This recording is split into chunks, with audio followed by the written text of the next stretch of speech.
Miggity, miggity, miggity, miggity, miggity, mic check, 1 2, miggity, miggity, miggity, miggity, miggity, mic check, 1 2, mic check, 1 2, mic check, 1 2. Can you hear me? Can you hear me? Mic check, 1 2, miggity, mic check, miggity, mic check, miggity, mic check, miggity, mic check, 1 2. Welcome back to the Random Show. What's happening, people? What's happening, people? What's happening, people? Let me know if you can hear me. Let me know if you can hear me nice and clearly. Let me know if you can hear me nice and clearly. Are my levels good? Are my levels good? Let me know. Let me know if my levels are good. Let me know if my levels are good out here. What's going on, people? What's going on, people? What's going on, family? What's happening? What's crack-a-lacking? What's happening? What's crack-a-lacking? Hope you're all good. Hope you're all good. Hope you're all good. Hope you're all good. Big up everybody tuning in. Big up everybody tuning in. Wagwan, Wagwan, Wagwan. Jordan Ray, I see you. Jaded, I see you. Younger Vibes, I see you. What's happening? What's crack-a-lacking, man? Abe Martinez, I see you. LB, I see you. Gamebred Football, I see you. Robert Minnis, I see you. My Nuts, I see you. I see you. I see you. I see you. I see every single one of you. What's happening? What's crack-a-lacking? What's crack-a-lacking? Wingus Dingles was here earlier too. What's happening? What's happening? Big up everybody in the stream chat. I appreciate every single one of you. Thank you for tuning in. Thank you for tuning in. Thank you for tuning in. Random Show episode number 408. I think it should be 408. Day number 4 of 31. Day number 4 of 31. Day number 4 of 31.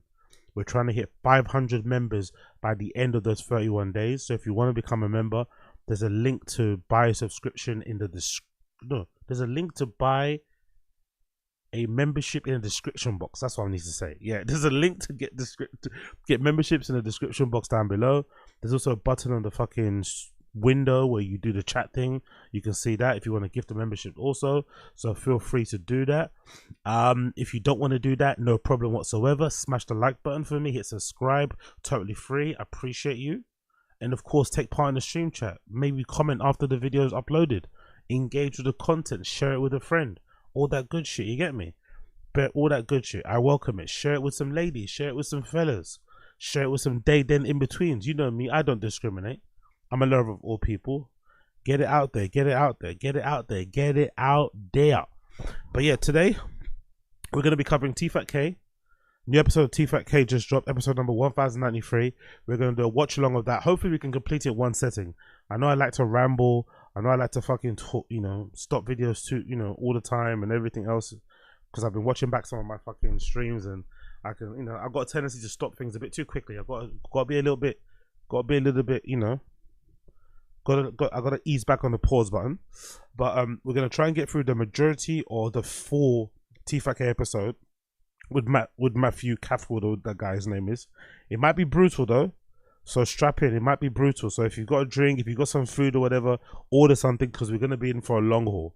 It might be a bit of a brutal long one. So if you don't mind listening to it in the background and you don't want to whatever, cool. But don't get mad. Don't get mad if it gets really boring, because this is Tfatk. And it's that Cathwood guy. And you know how Brendan doesn't really respect that guy, and he speaks over him and interrupts anyway. It's going to be a weird thing, and there's loads of echo in that fucking studio, and it's going to be strange. So just giving you a full warning. We're also going to do a little bit of, I think there's a new 15 minutes of shame video. There's a new American Redact video just dropped now about Brendan, and some other bits and bobs. But the majority of the show will be around Tfatk. That'll be the majority of the show. And I think there might be some no jumper shit too I need to cover as well. But apart from that, we're going to be sticking on the things I've mentioned there. So if you like that, of course, enjoy. If not, I'll see you in the other episode. I just uploaded that, or I just made the previous stream I did earlier today before I went to my flipping GP appointment. I made that members only, so check that out if you want to. I might actually do that going forward, to be honest, because I've been struggling to figure out what member only content I could do. But I might do that going forward. The days that I do, I don't usually stream Random Show during the day. I usually reserve that for my Taz streams. But if I do stream during the day, which is usually midday, Wednesday and Thursdays, I'll probably make those two streams members only, but they won't count for the marathon. They'll just be separate streams. So check that out if you want. If you're a member, you can see that it's available now. If you're not a member, of course, get a membership so you can check that out. Clips and stuff I need to upload as well. I haven't done a clip in a while on this channel. I also need to add timestamps to the few days gone by, so forgive me. For those of you guys who like timestamps, forgive me for being lazy. but I'm gonna do the timestamps. But I'll do them for this one definitely after we finish streaming. So timestamps will be added straight after. I need to get into the habit of doing it straight after, so you guys can obviously flick around if need be. Anyway, enough rambling, enough intro. Let's get into it. Let's get right into it. So let's pick up where we left off, and let's finish from the previous stream anyway. I just did the members only one. Let's pick up where we left off, and let's just finish off this Poetic Flocko video, right? We did a little Poetic Flocko video thing, so let's just let's just finish that one. This is courtesy of Point and Shoot. So big up Blood Clot Point and Shoot. You know Point and Shoot. You know what his channel's about. You know what that guy's doing. It's a video about Poetic Flocko's foul body odor. Pretty gnarly title, but you know, Point and Shoot is a pretty gnarly guy. So let's fucking go.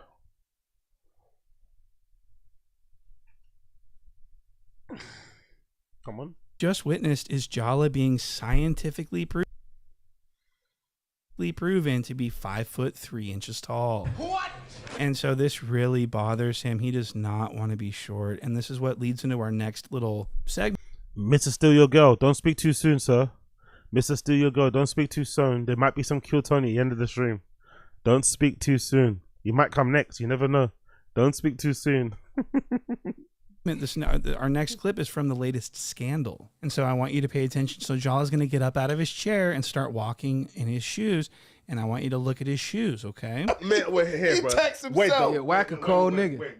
Hey, whack text yourself from a text app, cuz. So he gets up and he starts walking, and I'm looking at it, I'm going, wait a second, something ain't right here. Something's definitely not right. And then so I studied when he came back, and I'm going to play that clip for you. Look at his shoes. Look at the way he... Big up Joe from MIA. It just got dark in here. Is that a racial joke? Please tell me that's a racial joke. Please tell me that's a racismo joke. Please tell me. Big up Joe from MIA. It just got dark in here. He's walking. Okay, so he does have the number, by the way. So Is it my number? yes. Okay, hold on. You gotta let the. Okay, so I'm going to play that one more time in case you missed it. Look at this. Okay, so he does have the number, by the way. So Is it my number? yes. Okay, hold on. You gotta let the. So what I'm showing you guys is Jala is walking like a woman in high heels. What? And this is because he is actually altering his height by placing items in his shoes. Some boosting, like some sole wedges, something that's going to boost up the heel of his foot, creating an... You know what's insane about this? You know what's absolutely insane about this? You know what's absolutely insane about this fucking clip? Do you know what he's wearing? He's wearing Balenciaga triple S's. I'm pretty sure. Balenciaga. Because I had a pair. He's wearing the legendary Balenciaga triple S's in all black. And they are massive. Like, they are super, super, super, super, super tall, super high, super thick soles. So they already make you really tall. They already add a couple of inches that you don't have onto you if you want to make yourself taller. So imagine adding lifts into like double sole shoes. That's what he's basically doing. These shoes are already super, super, super thick. That is insecurities, bro. Yeah, I fucking had these. Actually, I think I might have a picture. Do I have a picture of me? I think I might have a picture of me wearing them, actually. I'm not gonna lie. Is it possible to just write my name into Google and see if someone uploaded the picture of me wearing them, or if I got a picture myself? Yeah, there you go. Yeah, there's my pair from many years ago. Unfortunately my pair crumbled, but this is my pair right there. Yeah, they're very fixed shoes. So if he's adding lifts into them, he's got to be really fucking small and really insecure. To be fair, nowadays I feel like if you're a dude nowadays, this is probably the best time. If you've got insecurities about height, this is probably the best time for you, because it's pretty common, or it's pretty trendy now for loads of brands to make like fucking shoes that are like double soled. Powerful bunch. Yeah, big up Star Disease. His ball and shoes look like toy cars on his little feet. Yeah, yeah. I think it's like I'm gonna say in US sizes, I would imagine Flocko is probably like a US 7. Apologies. I would imagine Flocko is probably like a US 7, maybe US 7 at most, maybe US 6. He's got very, very small feet. But yeah, big up Star Disease. But yeah, I think nowadays, if you have insecurities about your height, it's a good time, because loads of companies, loads of brands, loads of, high street probably retailers make very decent looking double sole shoes, thick boots and shit. The only problem I think if you're insecure about your height, is probably why you should not be insecure about your height and just embrace it, is that when you put the boots on, you feel 10 foot tall, great. When you take somebody back home, that's a bit mad, isn't it? That's the only problem. Like that, when you take someone back home and then you have to take the boots off and you get back to your real height, like that's a bit of a catfish. You know what I mean? That's a bit of a catfish. That's a little bit of a catfish. An illusion that he is much taller than he actually is. And this is only illegal because he lies about his height. If he says, yeah, I'm 5'3", who cares? And he's going around boosting himself, then that's fine. But he is actually committing fraud here. He's trying to get his Wikipedia to say 5'8". That ain't going to happen. What? So he's actually extremely short. And as you can see, his heel is popping out of that shoe. His heel, so you can see where his heel. Yeah, that's true. That's an easy tell. The fact that his heel is popping out of that shoe like that is an easy tell that he's wearing lifts. That's fucking crazy, man. Honestly, it's insane. It's interesting that he's more insecure about his height than his weight. Don't you think that's interesting? But I think to be honest, with a lot of guys like that, be people in the stream chat. If you were, would you rather be fat and tall than skinny and short? Be people in the stream chat. Let me know. Let me put them as a poll.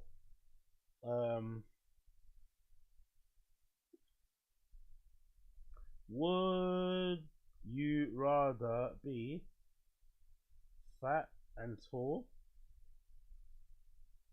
I'm gonna put, let's put 6 foot plus, or short and skinny. Let's put 5 foot 5. 5 foot. Let's put 5 foot under. Or minus, yeah.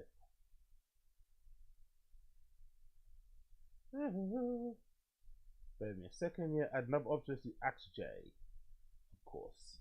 Let me know in the stream chat what you guys think. Hit the poll, hit the poll, hit the poll, hit the poll. Let me know what you think. Let me know what you think. Heel is. It's right at the top of the fucking shoe. That should be seated deep down into the heel of that shoe. But the heel of the shoe is filled with God knows what. And so this technically is a violation. So I want to just show you that before we move on to this stench that he's got. And so I do want to explain what's going on with that. So Jala has always smelled awful. He's always smelled so terrible. And people that know him in real life understand this very clearly. It's a synonymous. When people think of Jala, they think of a foul, odorous stench. Jesus and it's Christ. Well documented. I want to play this next clip of AD and Gina views, and they're on No Jumper News way back in the day with Jala. I've shown this clip before, but it's extremely important because it shows Jala clamping his elbows down to where he's closing off. He's definitely doing that, isn't it? That's the international sign that you have BO. That's the international stance of somebody that has BO or is very worried that if they open up their arms, if they do the Jesus pose, the whole room's gonna fucking stank. Jesus Christ, Flacco. Instead of making all this effort to keep your fucking elbows close to your waist, just shower, bro. Just fucking shower. Like, I never got people, remember when you were in school, there were those kids that loved to do the sink showers or the sink baths, right? Remember those? I'm sure every school had that kid or had those kids who didn't shower, didn't bathe, but instead they were the masters of fucking, taking fucking douches in the fucking sink and then spraying themselves with like Lynx. I think you guys call it Axe over there. Like, fucking hell, man. Just shower. Just shower. Forget all this nonsense. Just fucking shower. It's not that deep. Off his armpits because he's trying to conceal that stench. He's trying to clamp down on his armpits because they smell so bad. Let's get into it. Flacco, speak on it first. Speak on it first. I want you to switch. All right, Flacco, speak on it first. I want you to switch to being sensitive. I disavow. Okay. You feel me? And of course, the hosts would all make fun of him and discuss him because he smelled so bad. What? Look at I wasn't gonna say. I don't get close to him like that. Last week was pretty bad. Josh was nodding. bro. Last week was really bad. I mean, it was bad. There were fans stopping him in the street. He was running into fans on the street, and even fans that like him told him that he stinks. What? But you know what? I love you, Flacco. Yeah, man. But it's just, Wait. Flacco, let me. I'm trying to find this Uber, man. But to be fair though, not to be fair, he's also wearing like clothes that fat people shouldn't wear. You know, he's got like, I think that's like a Under Armour. Is that like an Under Armour turtleneck thing he's wearing underneath like a work jacket that's probably insulated? You shouldn't be wearing that as a fat dude. You should be trying to keep your clothes as loose as possible, as thin as possible. When you start wearing those clothes that can insulate or have finsulate in them and shit, and you start wearing those kind of that gym attire, that kind of, I don't know what that fabric is, what they make gym clothing from, that stretchy and that wicks and holds your sweat. It's absolute kryptonite for fat people, mate. You're gonna sweat in that shit. It's gonna hold all your fucking sweat. It's gonna hold all your fucking BO. It's not gonna go anywhere. Ugh. Or at least keep your jacket zipped up. That's maybe the only trick you can do. The real trick is just taking a shower. Uh-oh. Oh, Flacco ready to go. Wait, is that bro right there? Flacco, you do kind of smell a little bit. I ain't gonna lie to you. Hell no.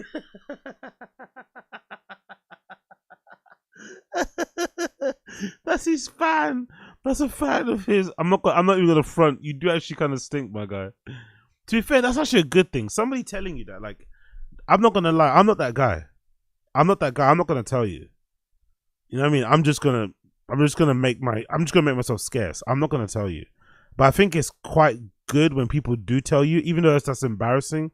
It's better that your friend or someone that likes you tells you instead of some stranger saying you fucking stink. You know, that's gonna hurt you way more. But Flacco's also in denial. You do kind of smell it, just a little bit. Nah, you bugging. Nah, bro, I think that's my...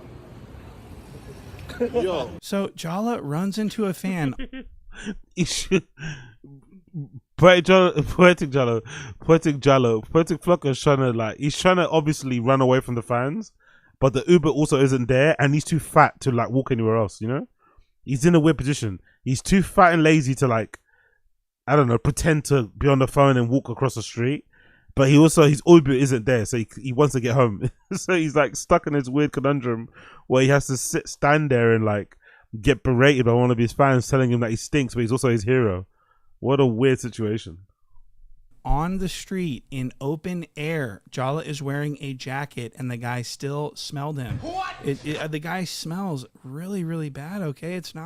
It's really concerning at this point. But to be fair to Poetic Flacco, this guy's standing way too close anyway. I'm not going to lie.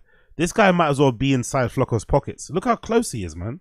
Like, back up, bro. Back up. I know you're my fan and stuff and you like me, but back the fuck up, bro. Look how close he is. Like, he should literally be inside of fucking Flacco's jacket. Like, allow it. Of course you can smell him. You can probably fucking see into his nostrils. There have been lies being spread by No Jumper, by the hosts of No Jumper, and they were trying to spread this misinformation that Jala doesn't stink anymore. And I was furious about this. I'm not finna give the No Jumper Clippers, you feel me, like Or the the quote LA unquote Clippers. Yeah, you know, like the quote unquote like meme pages and commentators, any type of like But content. there was something that you saw that upset you, basically. Oh yeah. Okay. Why Yeah. is that? Are you sensitive about your stinkiness, or is that like what's What? your relationship to that? What? Are you sensitive about your stinkiness? Honestly, Adam is such a cunt. Are you sensitive about your stinkiness? Is that a sore subject for you? Maybe you should fix that. It's in your control. He's been smelling better, fool. But that was the So Lush did only say that he's smelling better. He didn't say that he doesn't stink anymore. He just says that it's better. It's not as bad. What? So, but still, that is not true. That's misinformation. They're trying to protect him. They're trying to be a good friend to him. And so Lush is like, nah, fool, like, he's actually not smelling that bad. He used to smell like straight up dog shit, fool. That's on West LA. What?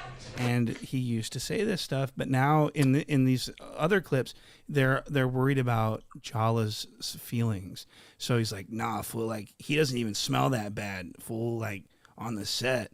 And it's all lies. He's smelled bad the whole time. He smells bad to this very day. Which brings us to our next clip. Brother! Oh no! When girls are around, that's the worst. It's one thing if you smell bad around the homies. You shouldn't really anyway. But it's one thing if you smell bad around the fellas. But smelling bad around the ladies, that is unforgivable, boy. And they're way more sensitive to smells, so they're definitely gonna make a face.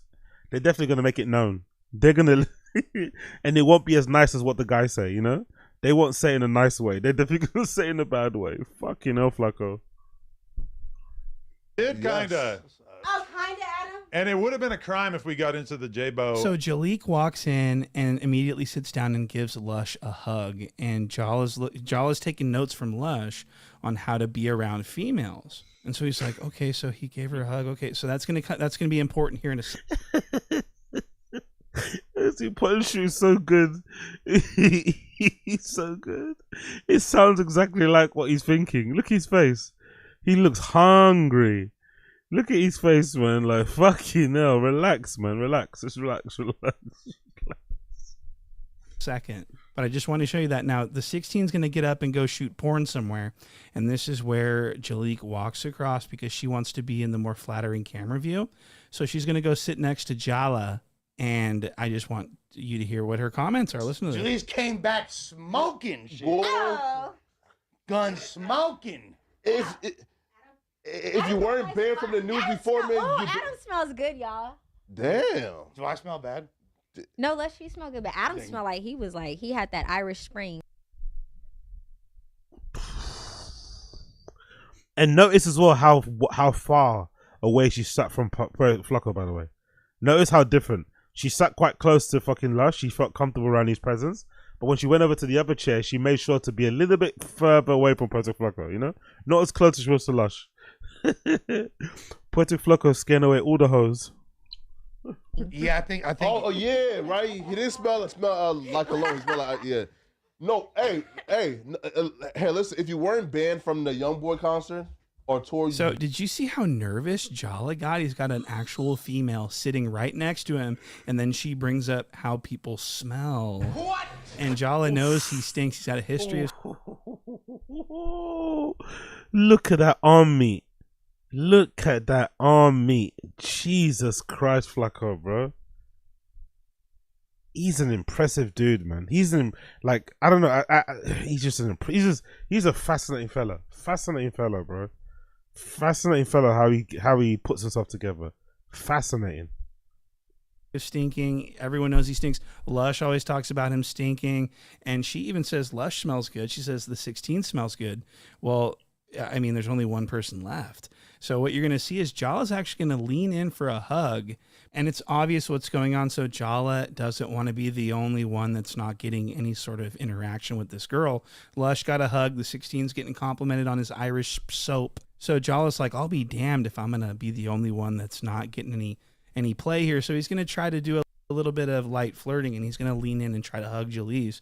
And this is fascinating. Look at this. You hate her, but she's a bad bitch. You talking about? Excuse me. I mean, what? Like thick as fuck, big titties, big ass. Whose side are you on? I'm on your side, of course, sis. We can't say she's not. But though, she's still a bad bitch. We can't say she's not. So like, wait. So again.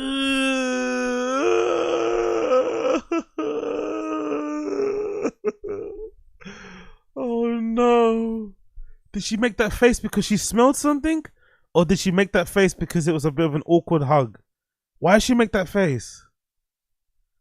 Oh no, Poetic Flocko, no. Again, you got a bad bitch with you. You got a maybe. So Jala reaches around with his massive tentacle and just kind of ropes her in, and her face is right near his armpit, and she gets a nostril. Look at that face. No, that's a stinky face. That's a stinky face. That's a stench face. She smelt something. She smelt something, innit? She smelled something. Oh my god. And that was like half a second. That was half a second, bro. Half a second is all she needed to smell something. Like she got that. She got a whiff. Half a second. I wonder if Flocko's stench has less to do with him not showering and more to do with him maybe not doing his laundry too often. Because someone like Flocko, I can't imagine him like loading up his washing machine or taking his clothes to the laundry, you know? I just can't picture it in my head. Him like separating his colors and shit, you know? Drying his stuff, hang drying it in the time. I just can't picture him doing that. So I wonder if the not showering on top of not also probably doing the laundry often probably makes him smell awful. Maybe he does shower. Maybe he just doesn't clean his clothes too often. And he's always wearing dark colors and he's in LA, right? He lives in LA. He's always wearing dark colors. Dark colors attract heat. he is like the enemy of all fat people. Trust me, I've been there. You're gonna be sweating way more. So he must be combusting. He must be fucking fermenting. He must be pure. He must be fermenting underneath those clothes. You just know it. Full. What? And so she smells that stench, and look at her face. Her face says it all. And this was not that long. This was like a couple weeks ago. I thought that he got it all figured out. I thought he addressed his personal hygiene. This is a problem, okay? And it gets worse. There's another interaction with another girl that he has where, again, he smells so terrible. Look at this. This is with Snuggie. So your nipple's not sensitive? Listen, man, I've never got... Oh, man. I don't know, man. If you know your film, look at how clean, look at how pristine this Black Queen looks compared to him. Sometimes you just have to... This powerful bunch. Big up us, Sazis. She must not know, Frederick Jalla is his real name. Exactly. Frederick Jalla is my real name. Surely at some point you just have to know where you're playing. I don't know if this makes sense. Sometimes in these situations, if you are a stinky guy, maybe you should go out of your way to like pre-plan your showers. So if you know you're going to be filming some content with some baddie, maybe on that day, just load up on the fragrances. Shower fucking 3 times a day before you do the fucking bit of content. You know what I mean? Scrape your tongue, brush your teeth, pick out all that shit from the corner of your eyes, moisturize, do everything. Because you're going to be on camera with a fucking girl that her whole thing is about looking good on the internet. So you want to look good sitting next to her, you know? You don't want to look fucking horrible. Maybe just do that. Maybe only shower for the scenes or for the content you're going to be doing with fucking the opposite sex. Maybe just do that. Just to save yourself the embarrassment. Oh, fucking hell, Flacco. No. My nipples suck. Poor bro. How does someone, listen, yo. How does someone request this in like the... Has he got bigger tits than her? That'd be funny, bro. Has he got bigger tits than her? That'd be funny. Okay, some nice like, you know, some nice harmless flirting going on here. Let's see how she changes her fucking face when she gets a whiff, you know, of what he actually smells like underneath that grey hoodie. Right, like, I don't eat coochie, but I feel like that's because, like, yo, man, I'm lit now, you feel me? What does that have to do with anything? I don't need to, bro, listen, yo, like. And so this is where things start to get a little aggressive in this next clip here. Cause look, bro. Oh, he opened his, I think she got a whiff there. Bro. He opened his arm. I think she smelled something already when he opened his arm. I think so. He opened his arm and I think she got a bit of a whiff already. A little aggressive in this next clip here. Cause look. I think she got a whiff right there. I think she smelled something there. Look her face change. I think she smelled something a little bit right here. She smelled something. Bro. Again. Yeah, she smelled something. She smelled something. Even gay niggas might try to like fake it a little bit. Feel me? Bitch, stop. But if that. I think Flacco moves around like he's smaller than what he is, isn't it? Flacco that has no perception of how he looks or what his size. Like, relax, brother, relax. That's a woman. Like, chill. You're gonna knock her out of the room. Oh, so he just started like sort of wailing on her there, didn't he? So he was wafting his odor into her face, and she had something to say about that. She was asked in the comments if Jala stunk, and she confirmed that yes, he does. What? As you see here, someone said, "Oh no, oh no." Snuggie holding the fuck out of her breath. This is the most y'all see me quiet.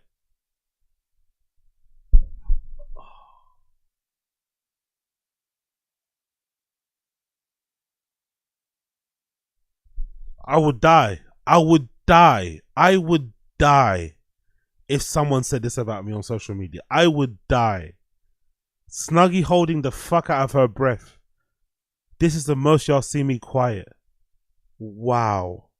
Oh My God. So that whole entire time he was fucking stinking up that room. And think about it too. Isn't that like a studio? Isn't that like a studio, right? Isn't that like a studio? Right? That's a they're very. Oh no, that's that same seat they were sitting on. So they're very close. It's probably just them in a room. They're recording from a laptop, so that door is probably closed too. Flocko was probably in there before she was, so he was marinating in that room. He was marinating. Flocko was marinating in that room by himself. So she must have felt the whiff when she walked in the room, after, to sit down next to do this content. So that room was probably smelling mad hot. Says Snuggie holding the fuck out of her breath, and Snuggie comments and says, "This the most y'all heard me quiet." What? So he does smell terrible for people to be. I mean, it's not that he just smelled kind of bad; it's that he smells awful, like dog shit. Okay. Oh yeah, and just a note too. She pinned that comment too, by the way. Just a note. She fucking pinned that comment, so she wanted the world to see. Honestly, I'd off myself, man. I'm unaliving myself. Please, please. It's not a mild smell. It's not a minor problem. This is a huge issue, and it's affecting business operations. I think they probably have more guests if it didn't stink in the room. What? You know what I mean? When Jala gets up out of that chair, you don't think that his butt cheek wind is just fucking pumping, just emitting, just discharging all these fumes into the atmosphere? So Jala stinks really, really bad, and I want it known because it's important. It's history. This is his legacy that we're talking about. We need to be accurate here, okay? This is how people, I don't want him described as anything but accurate of what he is, which is a smelly blogger. So with that being said, thank you guys so much. Check out the page. Oh, big up Blood Clot point and shoot. Big up Blood Clot point and shoot. Absolute legend. Check out his channel. Absolute kills it. You know what he does. You know his game. You know his Blood Clot game. Nothing more to be said, man. I don't know. I'm still going with the feeling that Flocko has like a thing where he enjoys grossing people out. So I'm wondering if the non-showering thing is a part of it. Like he wears clothes that are tight fitting, although he's fucking fat as fuck. He doesn't fucking moisturize his feet, even though he always wears. He's always walking around barefoot, or he doesn't wear socks and stuff with his trainers. So I think he gets off on people seeing his ankles and feet being crusty. You know what I mean? So I wonder if that kind of liking to gross people out is part of it. That's why he doesn't shower as well. Or is he just fat and lazy? I don't know. Either way, the guy's a wild guy.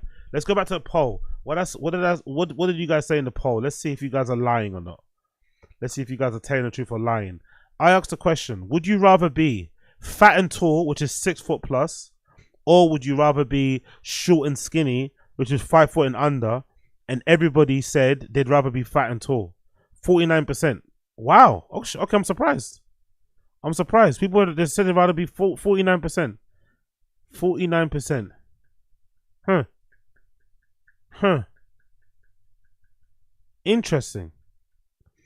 Oh, okay. Big up Gamebred Footballer. Big up Gamebred Footballer. That's an excellent way to put it. Big up fucking Gamebred Footballer. That's an excellent way to put it. Rather be Shane Gillis or Joe Rogan. Obviously, you'd rather be Shane Gillis, isn't it? Like, I'm sure, like, if forget the money, just in terms of stature, what would you prefer to look like? You'd rather look like Shane Gillis, right? Will someone in the stream chat rather look like Joe Rogan? No one wants to look like Joe Rogan, right? I don't think so. No one wants to look like Joe Rogan. So yeah, big up Gamebred Footballer, and thank you everybody for taking part in the poll. I'm gonna end it now. Cool.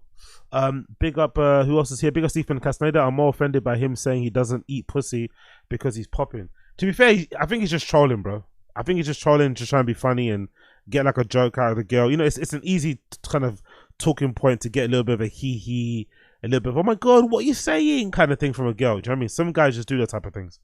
I don't think someone like Flocko has a choice in what he does with a female. I'm not gonna lie. Someone that's built like Flocko, looks like Flocko, the fact that a woman would talk to him in any kind of romantic, sexual way is a privilege. So I don't think he's in any position to really, say what he would and wouldn't do. If that woman says fucking, I'm gonna sit in your face, he's gonna have to take that shit. I don't think he has any choice, to be honest. So I think he's lying. Yeah, big up Asad Aziz. I just saw a clip of him wearing a pinstripe pants with an Amiri hoodie. What's he thinking when he puts that on? Like I said, I think he likes grossing people out. I think he likes looking the way he does and catching people's attention because he's so fat that normal shit doesn't fit him well, but he knows it looks like a mess, but he also likes the attention of it. So I'm sure that's part of it. Maybe I'm wrong, but who knows? Big up Asad Aziz. Would I rather be a successful comedian, D1 athlete, or a midget taekwondo dork? Big up Young Old Vibes. I love a short king. They are fun. What's the equivalent for a woman though? Because men care about height a lot. What's the equivalent for a woman? Would the equivalent for a woman be like assets, like bum and arse and titties and stuff, or what would it be? No, actually, would it? Oh no, would a woman be like face and stuff? I know some women are like crazy about that. Like, would a woman be like would some women rather have an ugly face but a banging body, or would you rather have a banging face but an average or fat body?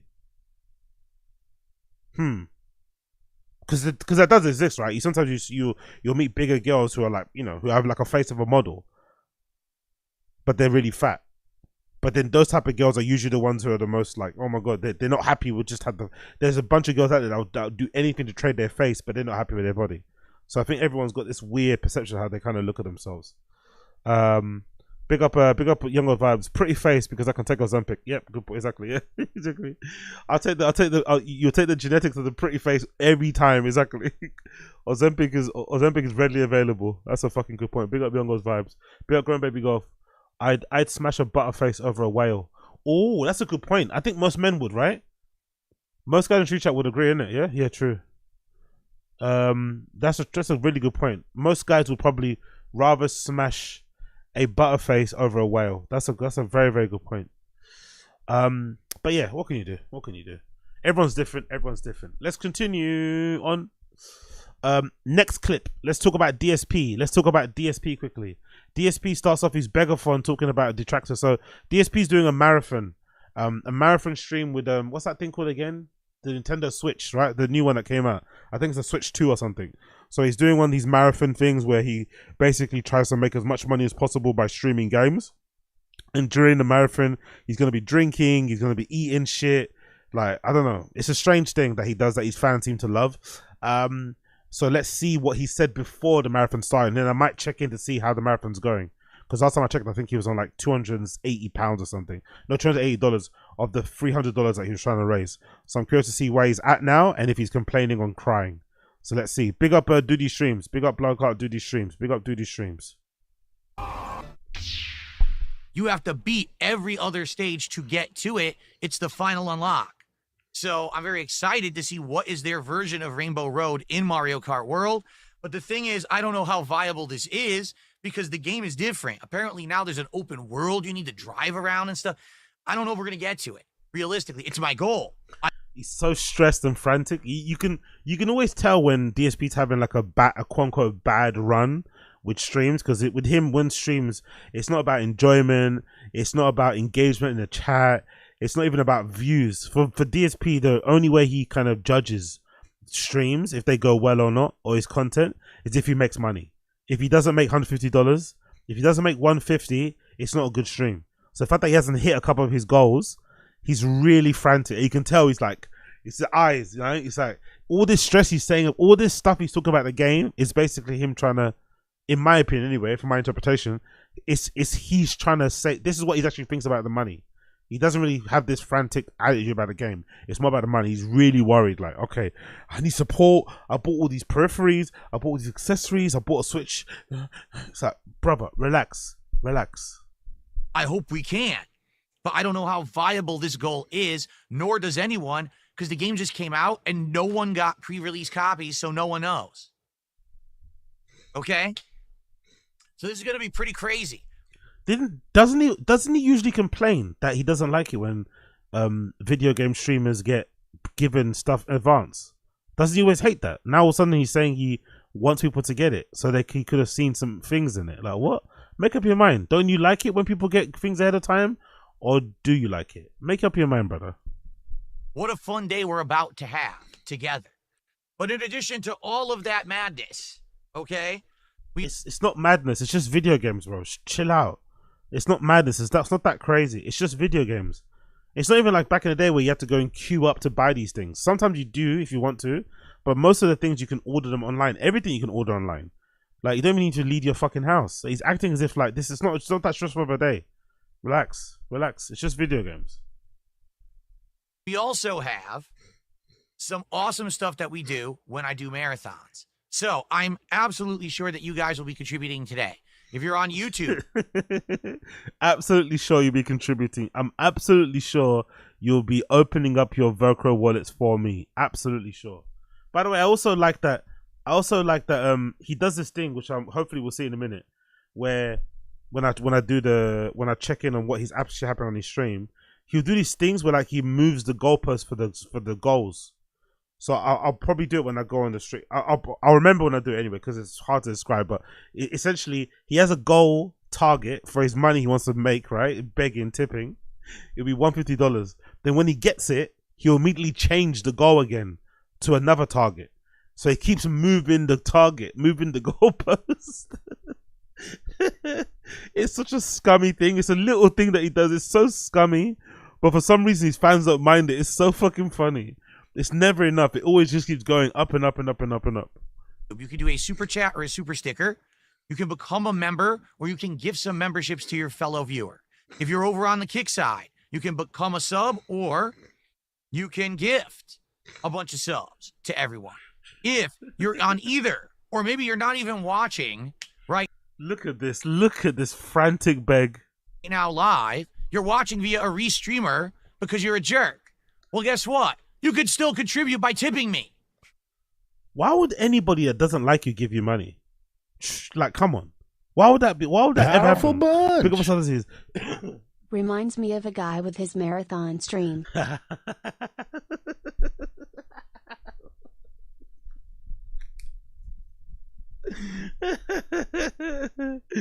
Aggie SP.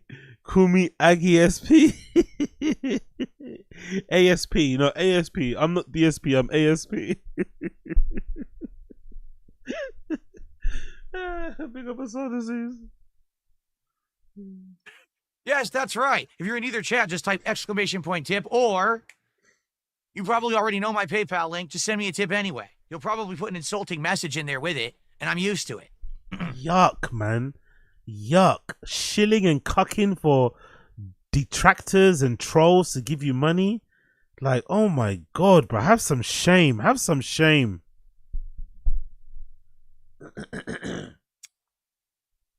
So, please contribute. And during these marathons, traditionally, what we do is for every $100 of support raised, I take a shot. Now, you might say, well, Phil, what do you have available today for shots? I'm going to be honest with all of you. I don't have a lot of variety because I didn't really go to the liquor store this week. I was too busy doing other stuff with my wife when we were out. We didn't stop at a liquor store, all right? I was too busy. Busy doing what, bro? What else do? You stream. You have no kids. You have a cat. You have a fat wife that works. Like, what else do you do? Like, honestly, how hard is it to just go to the store and get some booze? How difficult it is.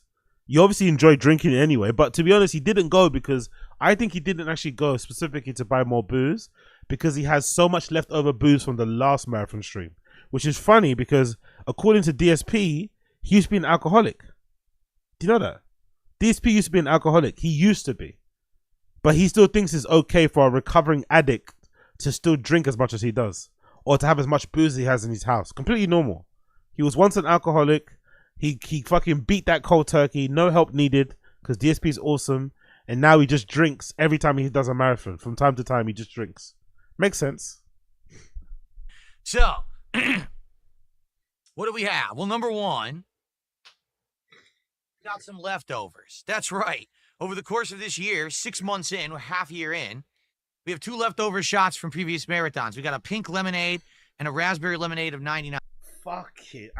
Don't get me wrong. My monitor isn't the best, and this video is probably on 480p. 480p resolution, but they look rank. Those things look disgusting. They look like they smell like fucking paint stripper. The moment you open that bottle, that shit's gonna fucking blow your head off. They look absolutely disgusting. Like, if you're gonna drink, at least buy some good shit, bro. Like, what the fuck is that? That's stuff you get like in gas stations, isn't it? You buy like in like, I don't know, like discount stores or £1 shops. They have it next to the till in like little cardboard boxes, trays. Like, what the fuck is that? Yuck. Get some proper booze if you're gonna drink. Like, what the fuck is that? Nah. All right, so we got those that are available. I just so happen to have a little thing of Cuervo here. I just so happen to have, bro. What recovering addict just has liquor like this lying around? He's the most.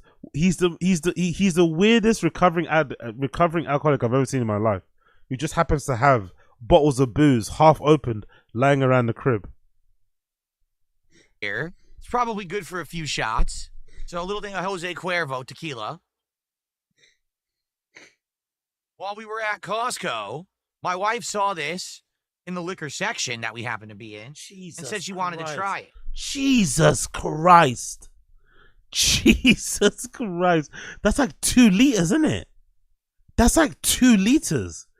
Holy powerful bunch. Pick up Mr. Studio Girl. Mr. Krabs with the drink. Fuck yeah, exactly. Basically, that voice as well.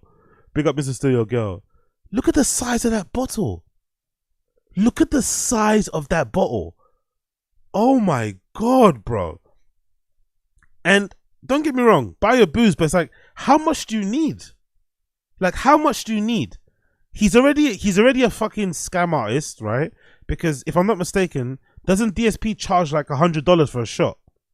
Which is fucking crazy, right? Most streamers don't even charge for shots when you're drinking shit. You just start drinking, whatever, fuck it. Right? If you're gonna charge, I don't know, $1, $5, whatever, like tiny amount. The whole point of you maybe even charging a nominal fee is so that people can donate more, but that you can drink more. You don't set it super high, but DSP is such a greedy fuck and such a baby that he sets it really high so that you can give him loads of money, 100 quid for a shot, but it also prevents him from having to drink so much. But he's such a piece of shit that even if he does get, like, if somebody gives him, I don't know, $1,000, right? But in £100 increments, obviously for $100 increments for the shots, he still won't do the fucking 10 shots.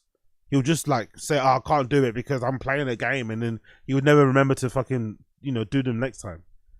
So in general, he doesn't really need that much booze anyway, because he's not going to drink it. Because if he does get a lot of money in for shots, he just will refuse to do it.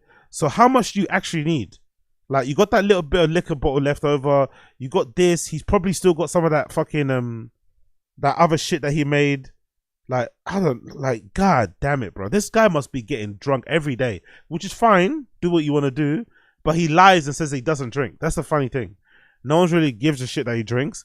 It's just that he lies and says that he doesn't. He says he doesn't drink. He doesn't have a problem with alcohol. He doesn't drink. It's like, bro, how do you have this much booze in the house if you don't drink? This is like an afters. He's got like enough for like a bar. Like, fuck me, bro. So it's I never had it before. It's Cazadores Reposado tequila. I believe. Yeah, big up Two Swords. I got 2 liters for tequila for my family that's coming from Texas. Yeah, he doesn't have a family though, Two Swords. It's just him and his fat wife. That's the only people in that crib. I'm not sure if Kat drinks. I don't know if she does, but that's the only people in that crib. You like, how much booze do you need for 2 people, 2 adults in one crib? I guess you need quite a lot. If DSP drinks every night, you probably need a lot, don't you? To be fair, if you drink powerful bunch. Yeah, be like Young Old Vibes. How much I have to give for a cat bump?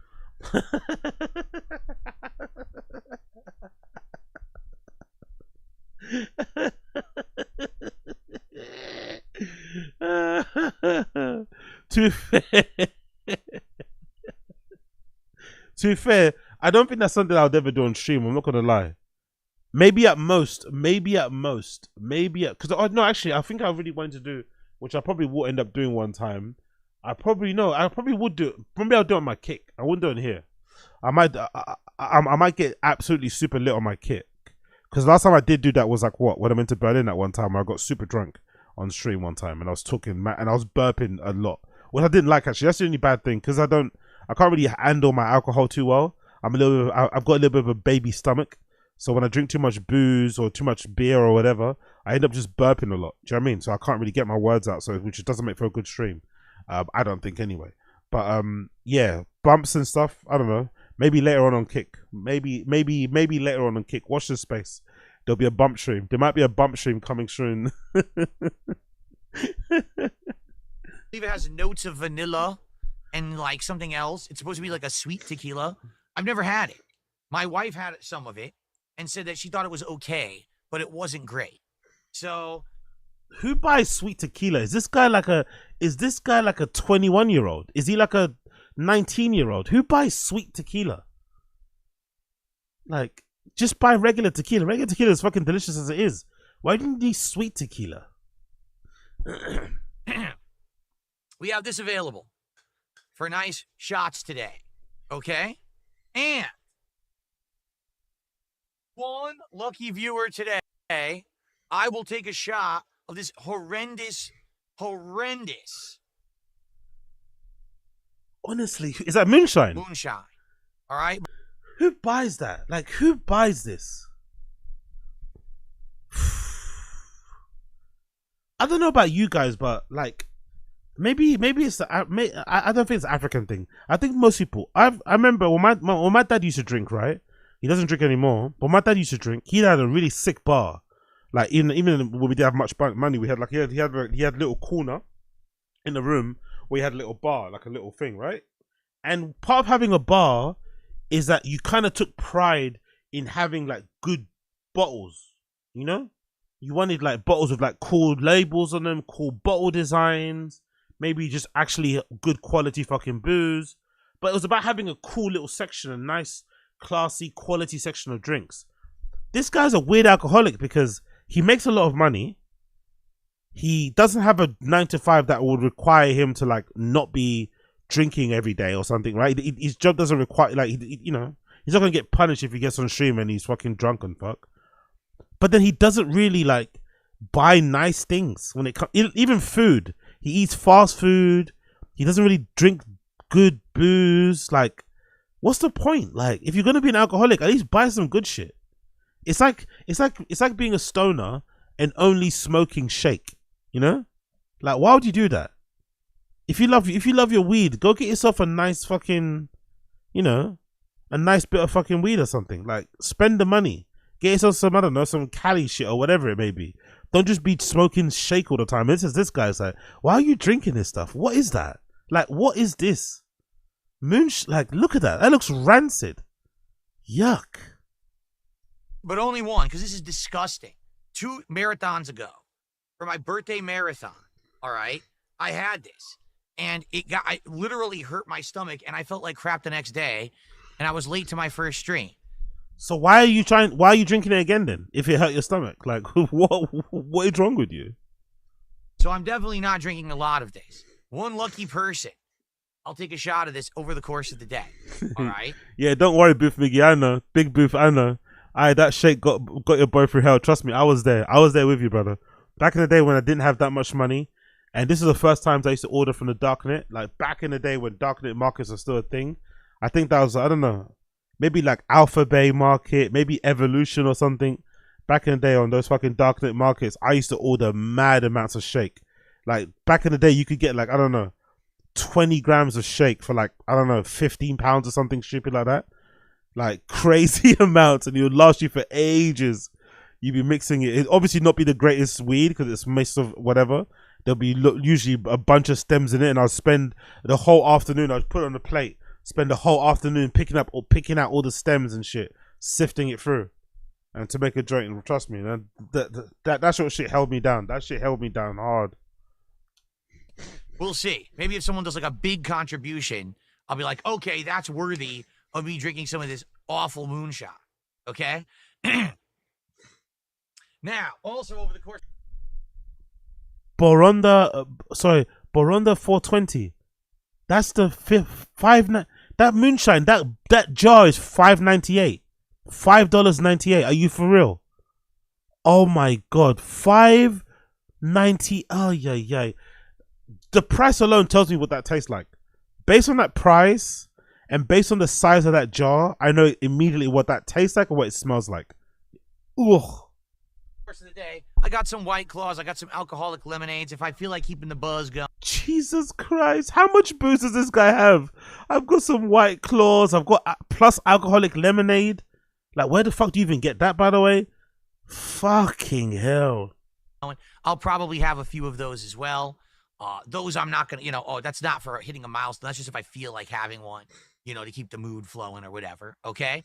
Also today, there will be food.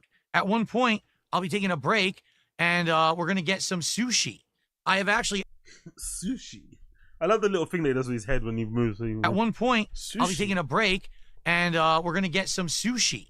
I have actually, it just dawned on me that I had never actually ordered and had like sushi. I just find it funny, innit? How somebody that begs for tips for a living has such a.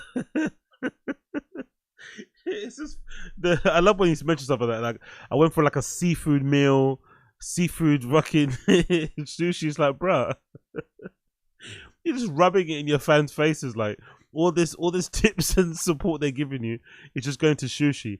But again, it's going to be fucking shitty stuff he's going to be ordering. I'm curious to see what it looks like, to be fair. But when he eats, it's disgusting. So it's not going to be nice to look at or to listen to. But we'll wait and see. For a marathon or for a DSP tries it before. Someone had brought this up the other day, and I was like, "You're right." So we're going to order sushi today, and I'm going to have several different kinds that will taste live on stream. I'll, do that nice interactive segment with you, Feasting with the King, with sushi today. So that should be very exciting. Now, lest anyone question my excitement for the launch of Switch 2 and Mario Kart World. First off, wearing my Mushroom King. God almighty, look at that. Look at the moobs. Look at the fucking moobs.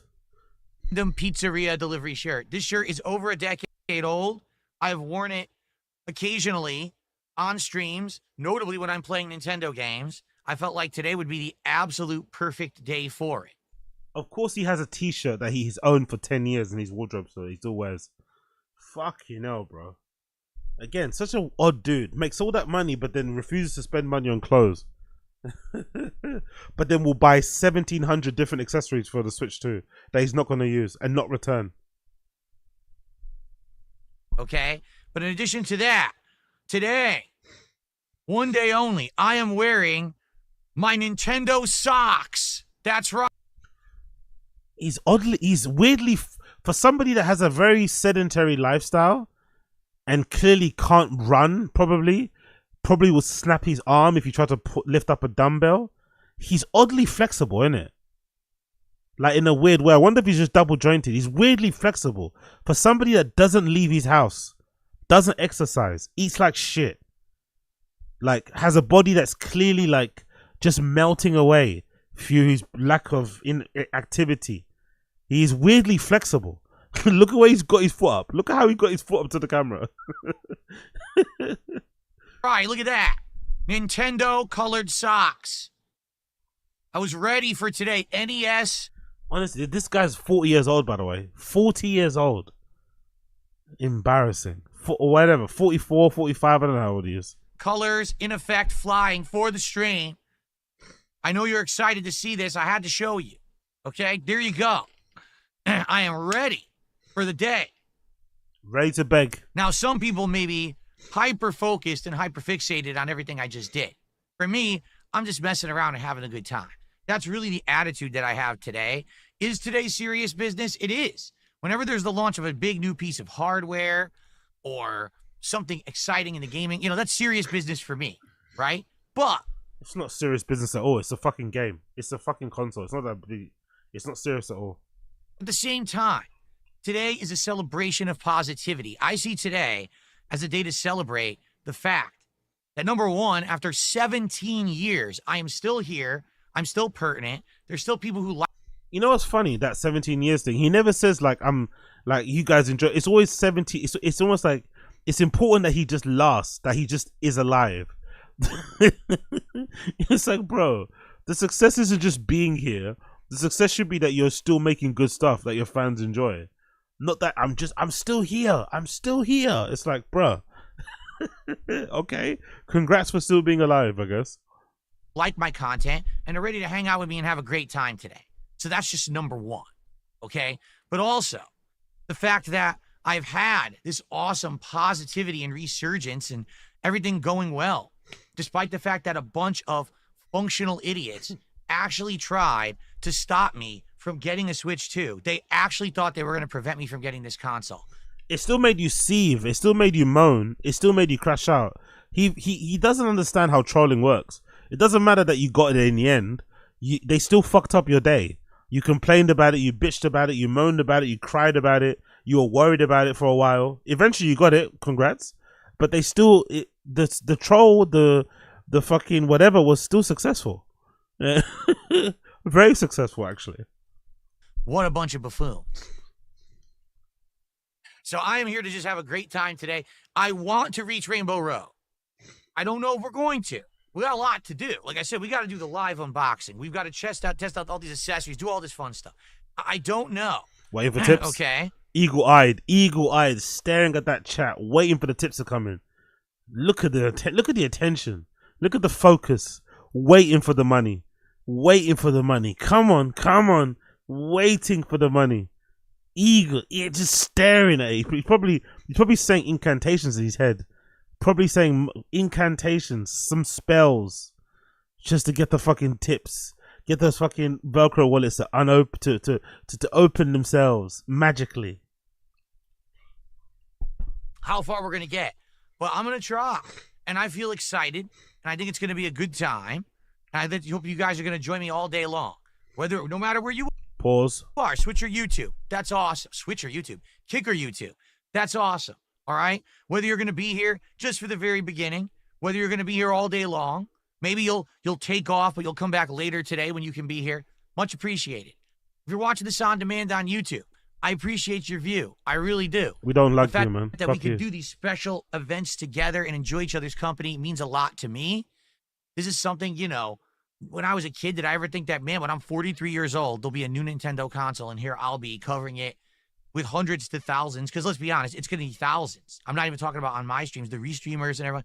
Thousands of people watching me cover the launch of a new console is pretty darned amazing when you think about it, okay? Not really. So it's pretty awesome, and I'm excited for it, and I hope that you are too.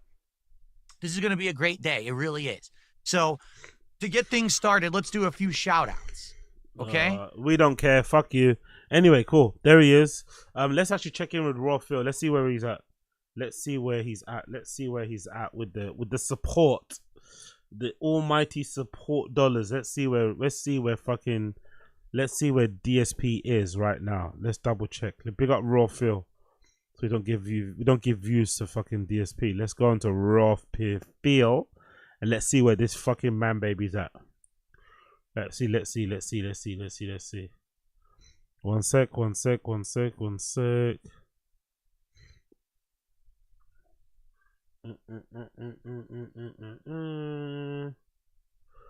Here we go. Here we go. There you go. Where's he at now? Where's the King's tax? Where's he at now? Oh, 334. A bit more than I thought he was going to be on. I'm not going to lie. I thought he was going to be on a lot less. He's on a bit more than I thought he would be on. I thought he'd be on like 200 something. Come on, you dickhead. What's wrong with my computer? Work, you fuck. Bear with me a second as it loads. Bear with me a second as it loads. Bear with me 1 second as it loads.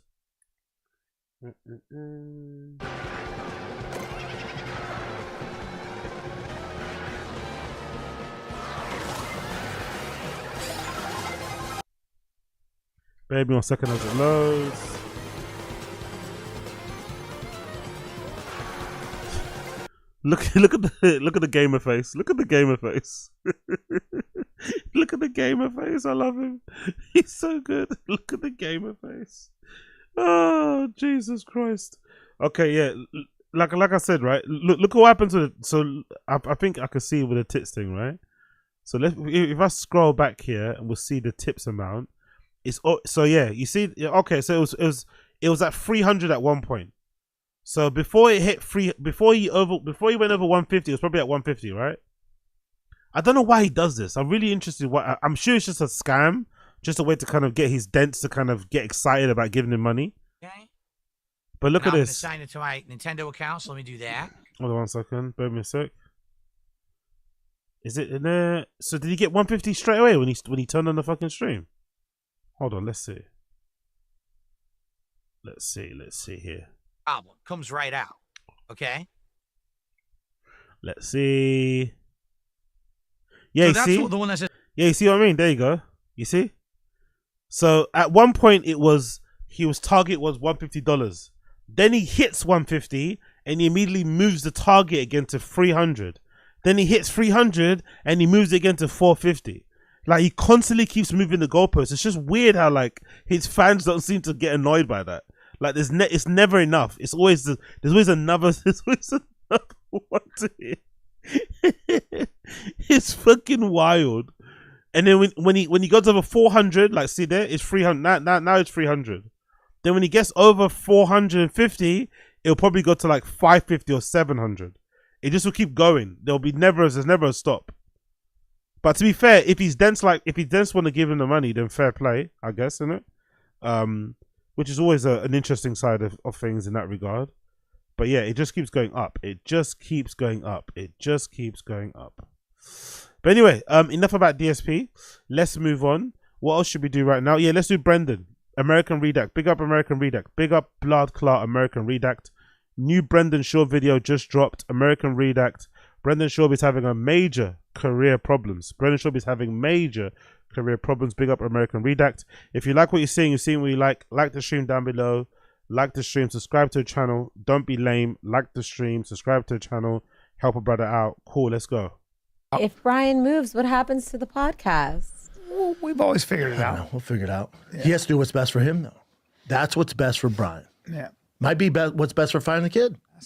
You gonna miss LA a little bit though? Yeah. Yeah. Yeah. Yeah. What else you got, Jen? That's kind of pretty much it. I mean, I don't know if you guys even. That's our Texas episode. By the way, did you notice in that clip, and I said it before in the stream as well, it's quite obvious that in the beginning, Brendan was pushing Brian. Now looking back, we can see it, but I think even at the time, I think I did make a mention of it. It was clear that Brendan was pushing Brian to go to Austin, Texas, because it would give him a reason, an excuse to follow. You know? Because he wanted to go.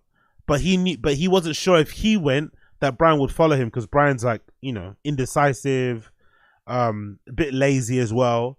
So he knew if he pushed him first, he would immediately follow because he wanted to go anyway, because he wanted to save money. Because that's my theory on the move.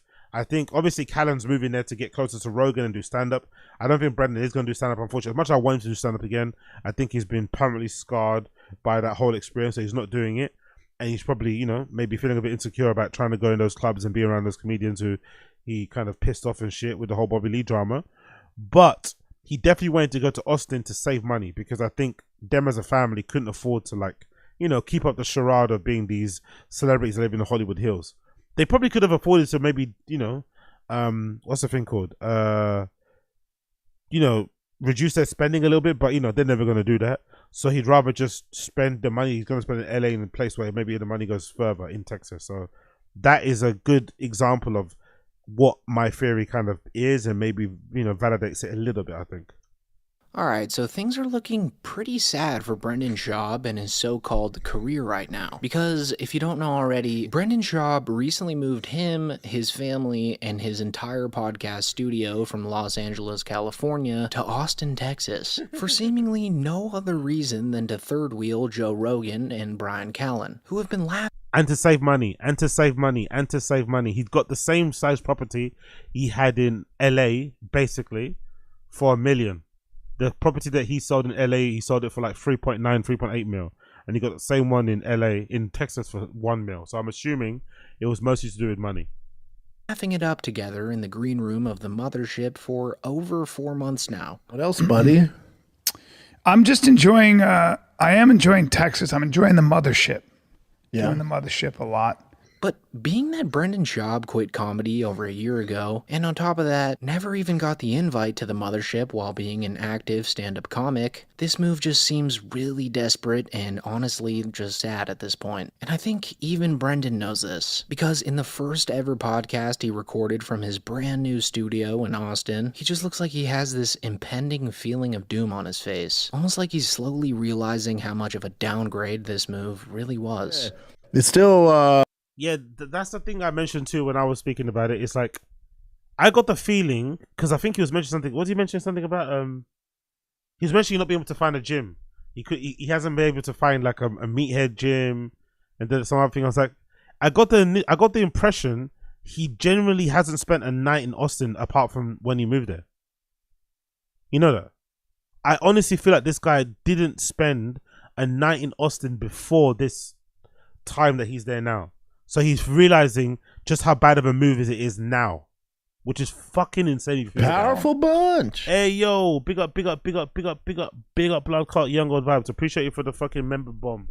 Appreciate Young God Vibes for the member bomb.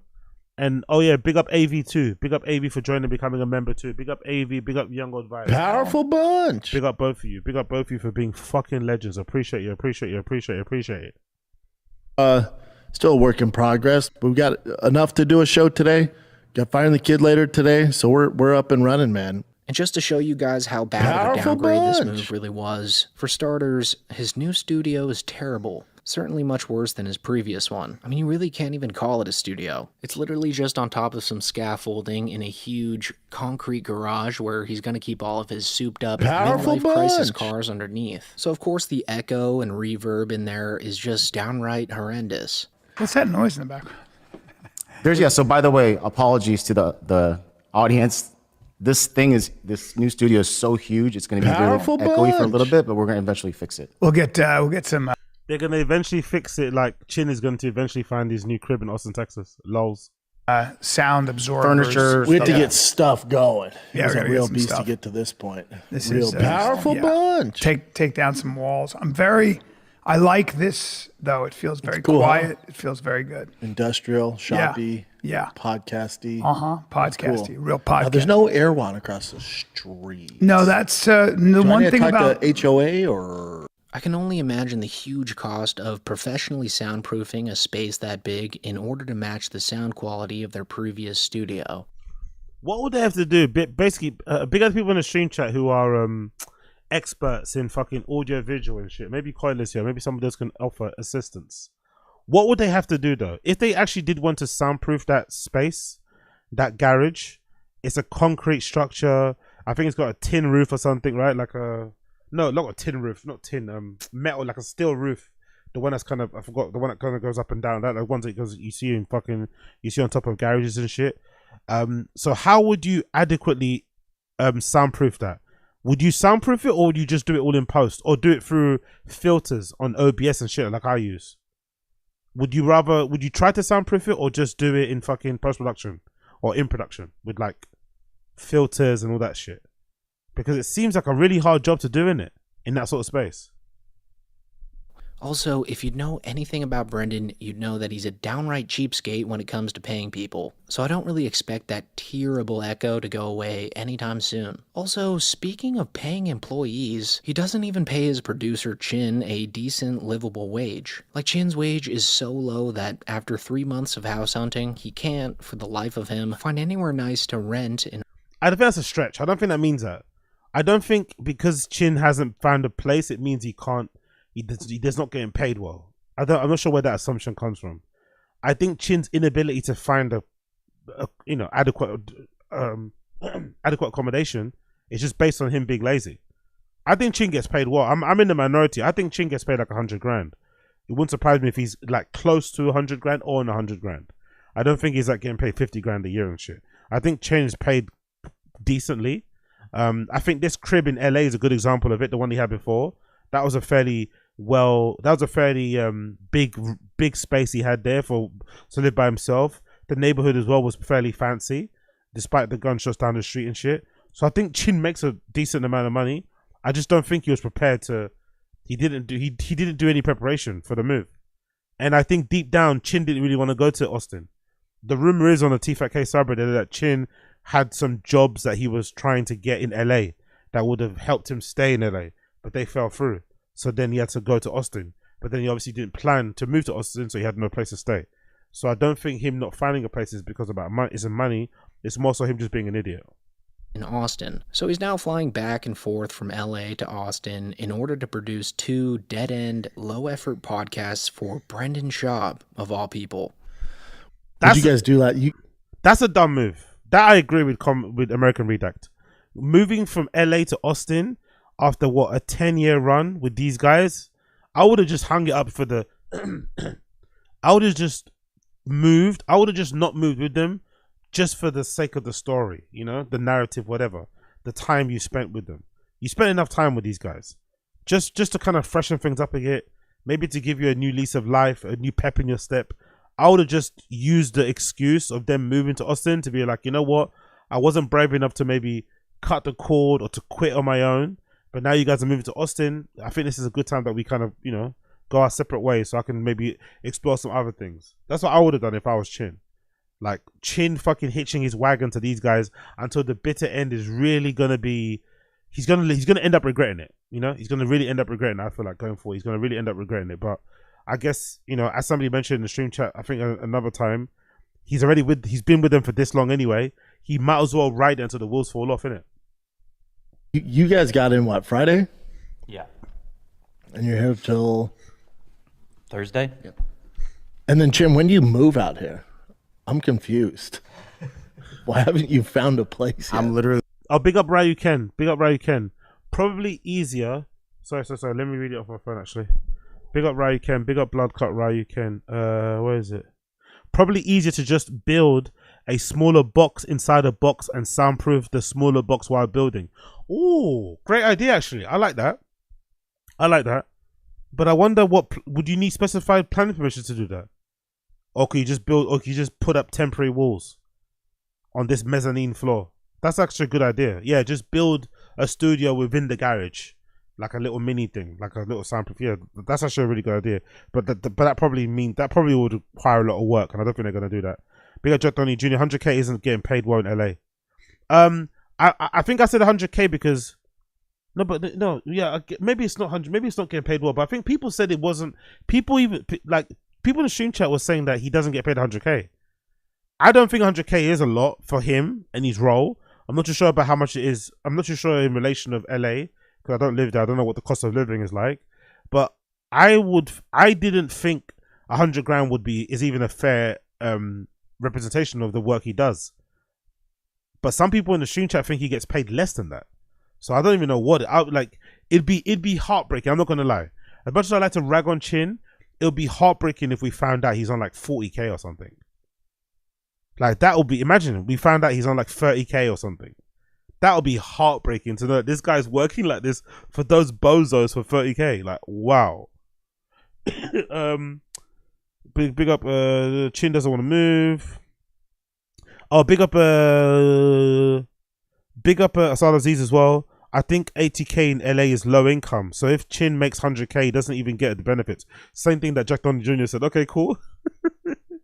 LOL, I think in Tfatk offers benefits, by the way, but big up Asad Aziz. Big up Coiler. Filters gonna be shit. Make the files huge and needs good. Oh, true. Filters are gonna be shit and make the files huge. Really good point. Yeah, true. And he needs good mics and proofing. So essentially, there's no way to kind of really fix the sound with just filters. You need to fix it by obviously having good sound installation in that room. So what Ray Ken said before, like, building a box within a box. But that probably costs a lot of money, doesn't it? Fuck. Big up Coiler again. All the buildings in Texas have roofs. Have those roofs. They need to build a legit studio. It took Rogan and Segura multiple tries and tons of money. Oh, really? Is there a reason why everywhere in Austin has those roofs, by the way, Coiler? Let me know, Chincha. Is there a reason why everyone has those roofs? Is that a regulation? Is that because of the heat? Is there like an environmental reason for that? That's strange, isn't it? I wonder why they all have that. Huh. I've been looking for spots, but I couldn't find any spots. But tomorrow at 12:30, there's a real estate person to help me find a place to just rent. Just rent for, yeah. Till you learn the lay of the land? Yeah. That's smart. Yep. So doing that tomorrow. Yeah. So then, but until you find one, you're gonna pull the cow and fly back and forth. That's all I can do. Yeah, I don't. Jesus Christ. Oh, that's pretty good. I didn't know that. I didn't know you guys have I didn't know your welfare is that decent in America. Fucking no. People always complain about welfare. I feel like I always hear people on social media in America complaining about welfare, saying it's not enough. But that, Salazi says, when you're low income, you can apply for government assistance on top of your low income. I'm guessing, right? And then you could also get low income housing. Okay, that's basically what we have here. We have a similar thing in the UK too. Big up Jesse Black. We don't offer dental, just rub some. Big up Jesse Black. Thick Boy. We don't offer dental, just rub some Tiger Thick on your sore gums. Big up Young Old Vibes. Exactly. Chin on welfare. Imagine working for Brendan Schaub, the guy that has like Ferraris or Porsches and multiple trucks and shit, and you're on welfare. That would be so on brand for Brendan, isn't it? So on brand to hire people that are on welfare, despite him having 17 cars, and a woman that has like a Birkin and a wife with a Birkin collection. Christ, dude. I mean, what if I can't find a spot? Like, what can you do? You could find one though, I'm sure. Yeah, but I don't want a piece of crap spot either. You're looking for like a rent?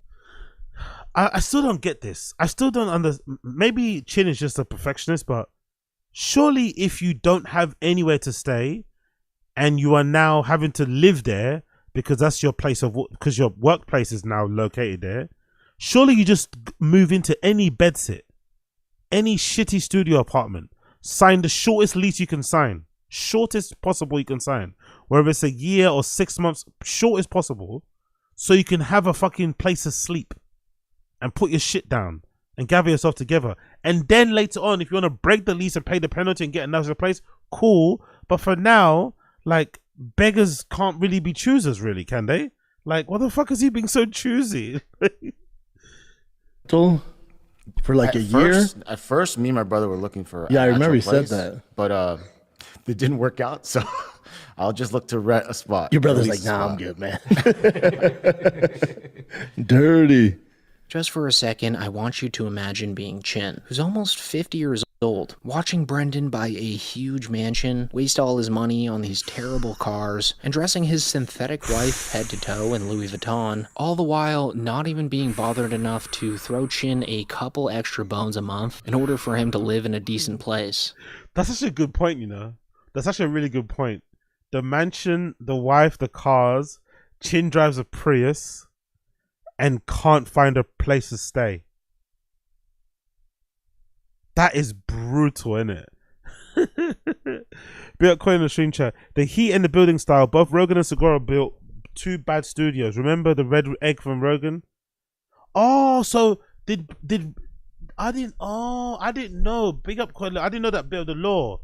I just thought Rogan moved into that red one because it was temporary, because the other one was getting built out. I didn't know that Rogan left that red one, that tube, because it wasn't adequate, maybe because it was too warm or whatever. I didn't realize that. I thought he just left. I thought because he's just rich, right? He just moved into a temporary studio while the other one was getting built out. I didn't know that he had to move to that one because he couldn't get the first one right. That's fine. Okay, cool. Yeah, you're right. I remember your mum's house too had a bit of a back and forth with their studios too. The highest standard. Again, interesting how he didn't tap them for advice, did he? That's how you could tell Brendan's not in the good books of these comedians. Interesting how Brendan didn't reach out to Tom Segura, didn't reach out to Rogan, didn't reach out all these people who already live there and have studios there to kind of get the lay of the land, maybe help him out with certain bits and bobs. It almost sounds like they did it all by themselves. I like to come in after doing no work. I want to thank you. And I'll tell Brandon. you, poor Chin, he can't find a place to live in Austin because there's nowhere. Well, there's nowhere to rent. live. There's nowhere to live. What do you? There's nowhere to live. He only had 3 months to figure it out, man. Yeah. But anyways. Oh, by the way, I love that they've got that bit at the back now where people have to walk through. So I think when we check the Tfatk episode later, I think now they have to cut it. So now they have to edit bits out. So if Casey has to go to the toilet or something and has to walk back upstairs and come through the fucking studio, they have to edit that bit out because he's obviously walking through the set. It's a funny situation. Funny setup they got going on there. Like every time someone walks up, they have to cut it. So they skip the fucking walkthrough. anyways, moving back to Brendan, another funny part of him moving to Texas is him realizing that the weather and wildlife there are like hell on earth compared to sunny California. Now you're a car guy. Yeah. Now I'm gonna need you. Yeah, good point. Big up Joe MMA. Chin has a mental maturity of a 17-year-old. He literally can't survive alone. He doesn't know how to find a place to live. He can't adjust. He asks his parents to speak to Short. I'm not gonna lie. I think you're putting a bit of. I think you're being disrespectful to a 17-year-old. Joe MMA. Yeah, I think a 17-year-old could actually get themselves settled quicker than Chin could. I swear to God. I think a 17-year-old producer who's living at home now could figure out his shit before Chin could. Literally could figure out his shit before Chin could. The fact that Chin can't figure this stuff out, and he was told from time ago that they were moving. He heard, I'm sure he's overheard conversations in the studio of these guys talking about Texas. Brendan bought a property there before even Brian Callen did, so he knew they were serious. Like, he's just like. But to be fair, you make a good point about the mum thing. Somebody else made a good point about it the other day as well, about the parents. I think that was a warning sign. When he mentioned that in passing, about, oh yeah, my parents called Brent, like, what? Why? Like, I understand telling your, like, it's not a bad thing still telling your parents what you're doing, right? You don't move somewhere and your parents just find out you moved there because of Instagram. You're going to call them. But it's the fact that they are that involved still shows you everything or tells you everything about Chin's maturity level, you know? Or how they view him. Powerful bunch. Big up Asad Aziz. Miss Shab, my son, need many, many back hennies.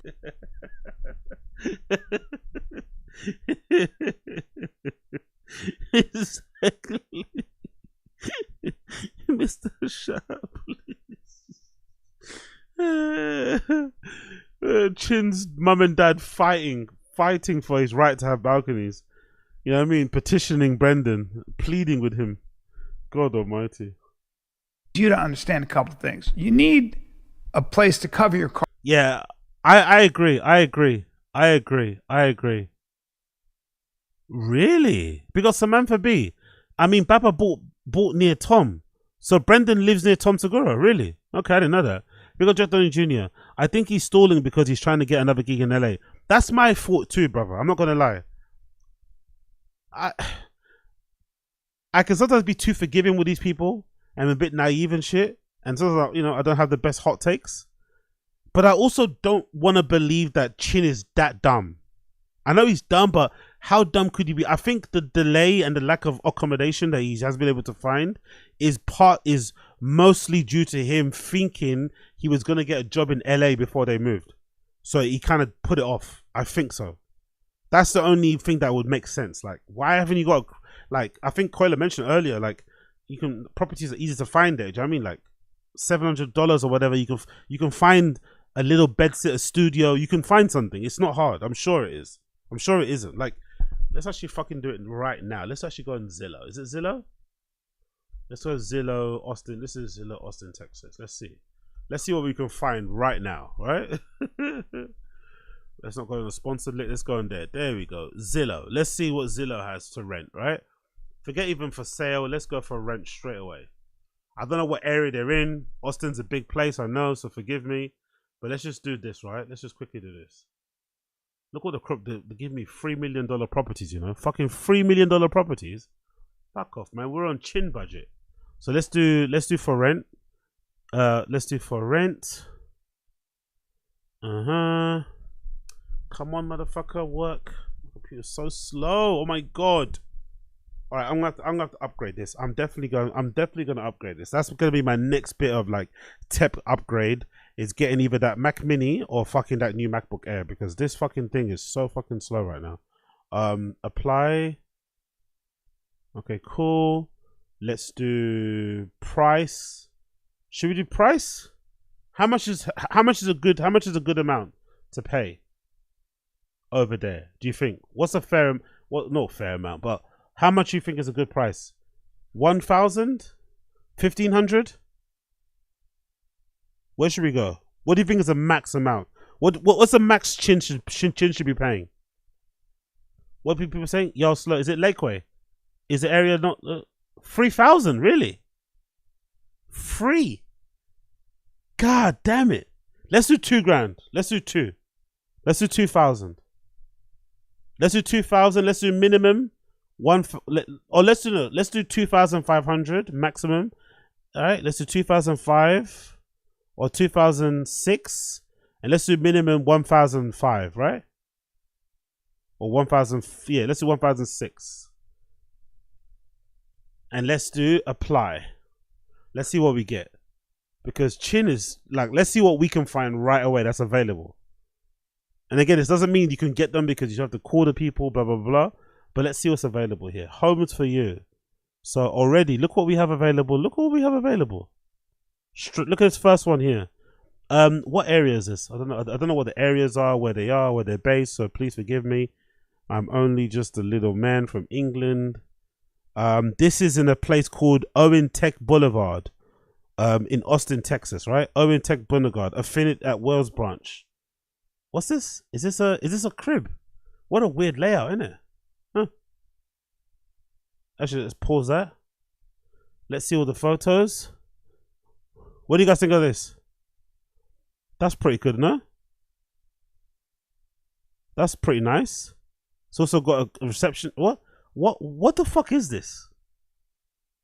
Oh, it's an adult living facility, isn't it? This doesn't make sense. This is not no. This doesn't make sense. That's an adult living facility. I was like, what the fuck is that? That's an adult living facility, no? Okay, I'm like Chin. I'm useless like Chin. I think I'm useless like Chin. I think me and Chin, I think I'd have the same problem Chin would have finding properties. Okay, how about this one? Radius. Why are all these? Why is it giving me like living facilities and not cribs, by the way? What did I do wrong with the searches? Why is it giving me living facilities? Let's do home type then. Houses, apartment, entire, like what? Why is it giving me living facilities? Or am I clicking the wrong thing?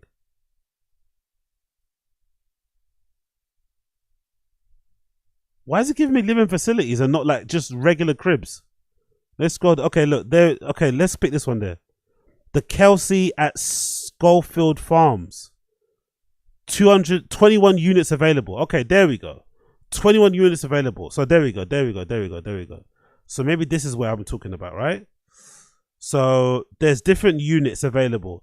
The 1-bed unit. Let's check the 1-bed unit. This is the 1-bed unit that's available to purchase right now, or available to rent at the moment. That doesn't look too bad to me. Let's see some of the photos here. Not too shabby, right? Standard 1 bed for that price, allegedly, right? That's not too shabby, isn't it? 1 bed, 1,366. Change the prices to what? Should I go higher? These are high end, really. AZ doing Chin dirty. You can just let this real estate agent deal with it. True, good point. Only 1 balcony no go is fucking hilarious. So what should I do? Should I increase the price to 3,000? And as you guys said, let me do 3,000 then. Let's just do 3,000. Let me just listen to you guys because you guys live there. Let me stop being fucking stupid. Let me just listen to you guys. Let's do 2,400. Let's do 3,000. $3,000 a month, right? Let's see what happens here. What's available? Suddenly now. Okay, what do I have available now for 3,000? For 3,000. Okay, I think this is quite nice, right? This is quite nice, this one. I think this kind of reminds me of the area that Chin was living in LA. This kind of give me that vibe of where he was in. That area Chin was in LA. Let's see what this looks like. Tisdale Lake at Lakeline Station. Tisdale at Lakeline Station. There's a 1 bed available for 1,665 and 56, sorry, all the way up to 2,193. Okay, let's check some of the pictures. Let's see what's available here. Yeah, it looks quite it looks quite decent. So it's about 3,000. Chin could get this place. Probably getting a estate agent to probably sort it out for him, but he could get something like this. This was kind of nice. This was more than nice, actually. Nice kitchen, an island there, sink, big fridge, cabinets and shit. You know what I mean? New build. There's a balcony. You know, not the most spacious one compared to his old place, but there's a balcony, there's a pool. I ain't mad at that. I ain't mad at that in the slightest. Yeah, Chin is wasting time. Chin is fucking wasting time. Anyway, let's go back to the video. Let's go back to the video. Car, because the weather isn't very cooperative here, and sometimes it decides to hail golf ball size. Did that get your I'm car? not kidding. I came in after that. Thank I was God. driving and I got hit with, like deer turd size hail, and it was actually kind of scary. And it fucked up the Tessie? It didn't fuck it up, but it was hitting it so hard.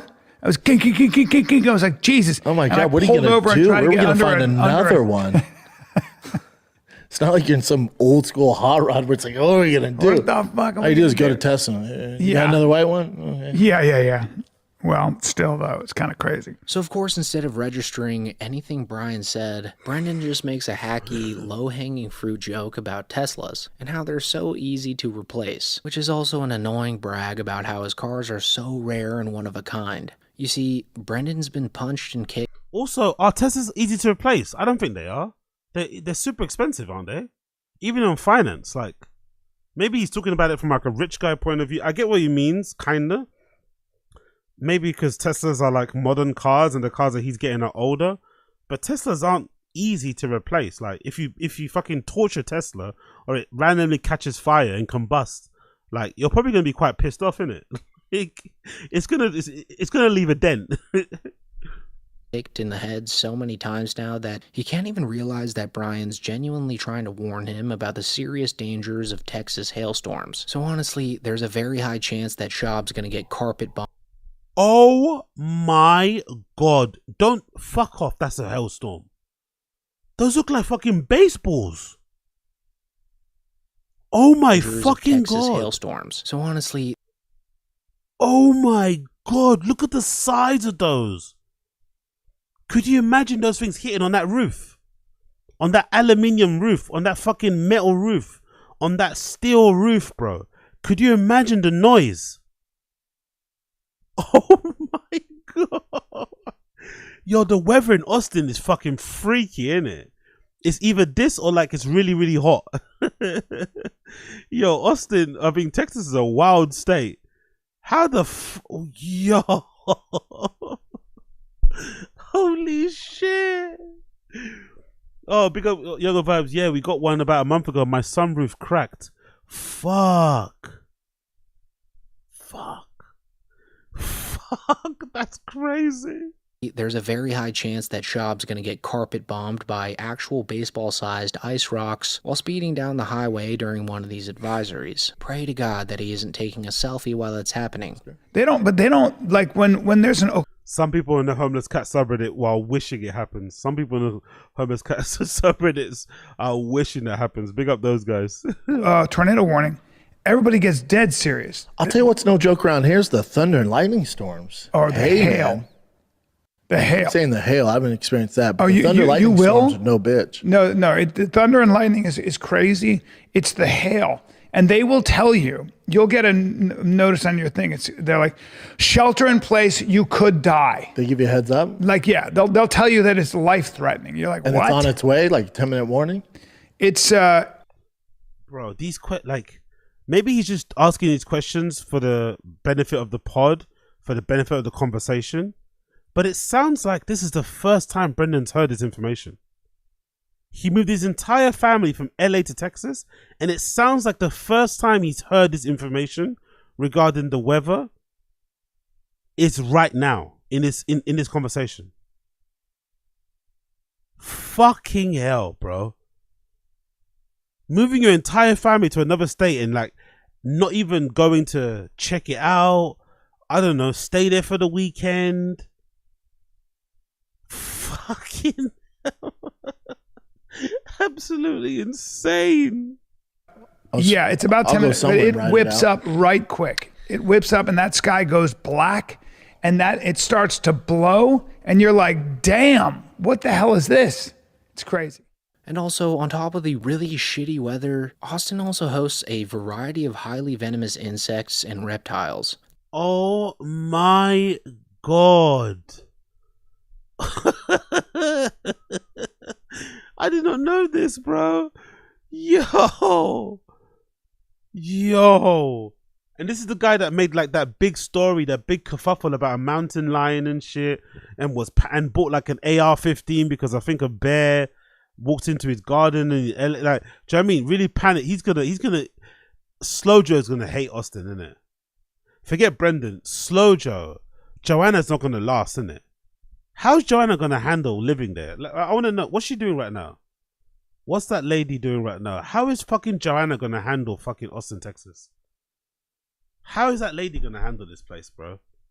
She's used to walking down fucking Beverly Hills Drive, or whatever that place is, right? Walking into fucking designer stores. How's she gonna handle snakes and fucking spiders and shit?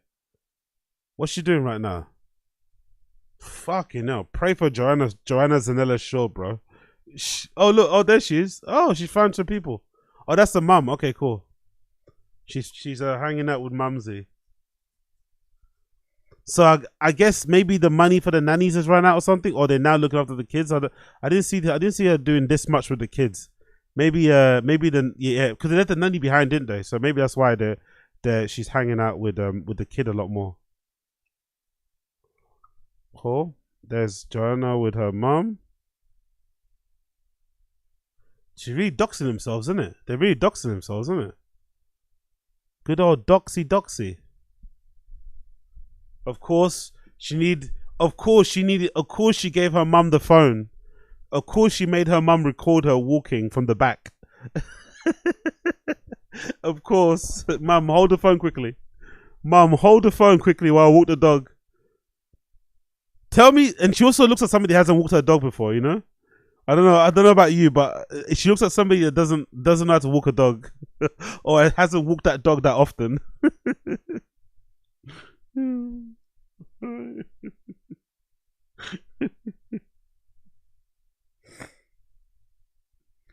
Okay, that's the. Oh, look how small the room is compared to LA. Fucking hell.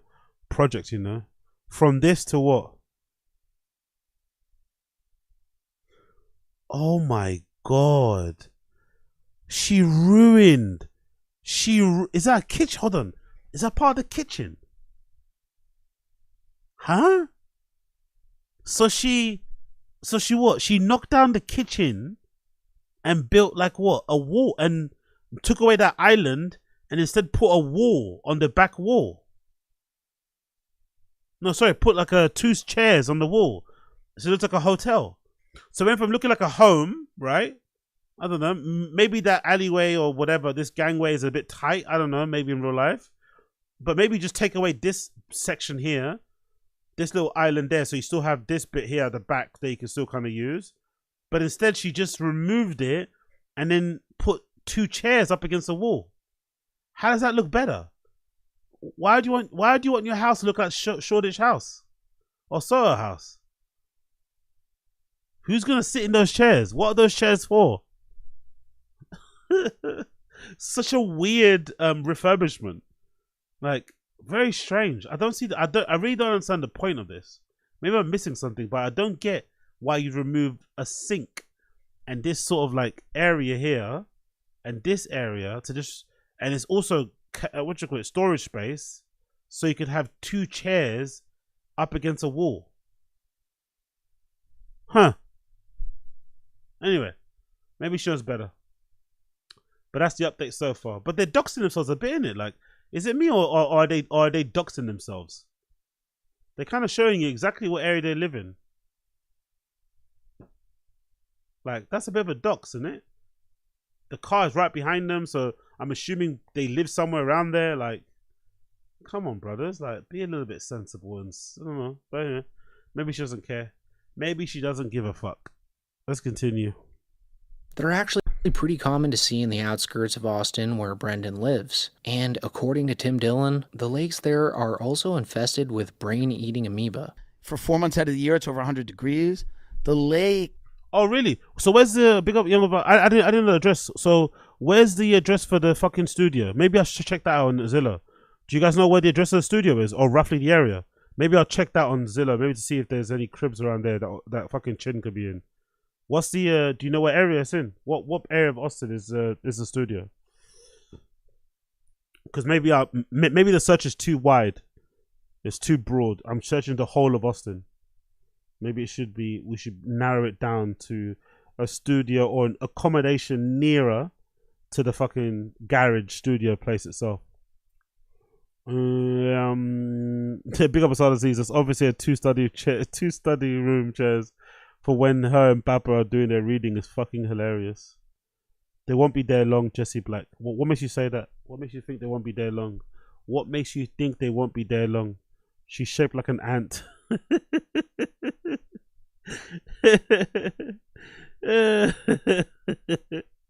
Mama Slow Joe still got it. Oh much, yeah. Why she look so Asian? She's Asian because she's hot.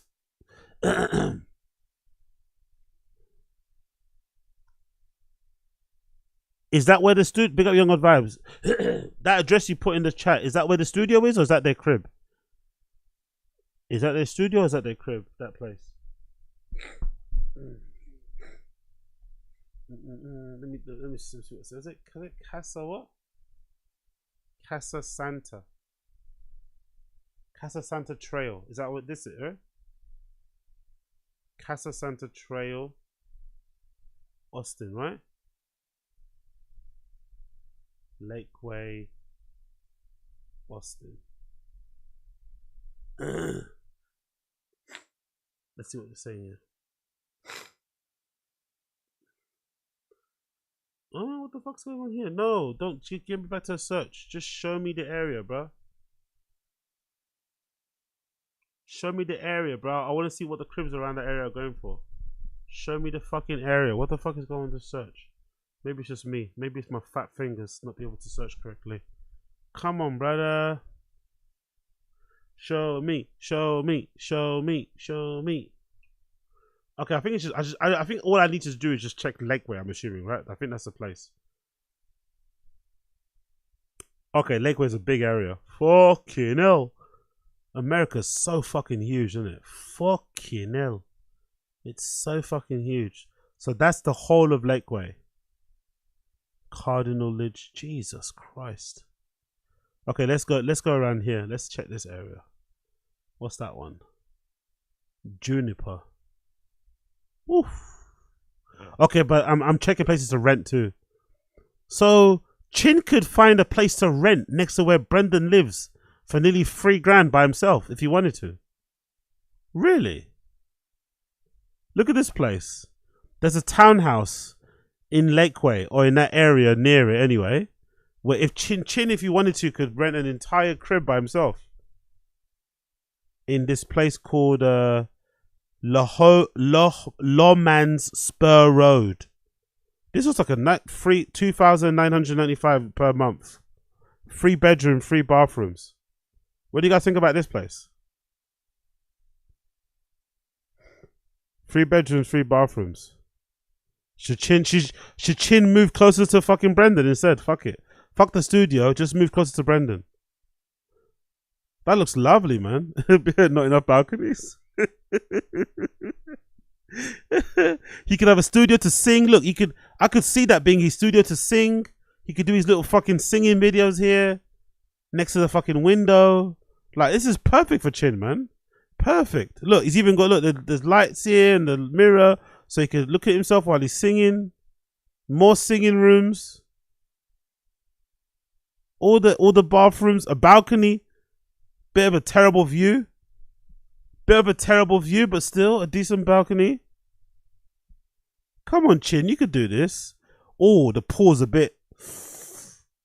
little bit dicey looking, not gonna lie. The pool's a little bit dicey looking, but that's a nice, actually, I'll take it back. That's a nice outdoor area, man. You could entertain people very well here. I know Chin doesn't have any friends, but he could entertain people very, very, very, very well here. And it's even got its own gym on the end, a little gym. There's a little gym there. This is perfect for Chin. This is perfect for Chin. He's got a treadmill, his little fucking dumbbells. This is perfect for Chin. Chin should get this crib. Chin should get this crib. This is what Chin needs. Chin needs this. This is what Chin needs.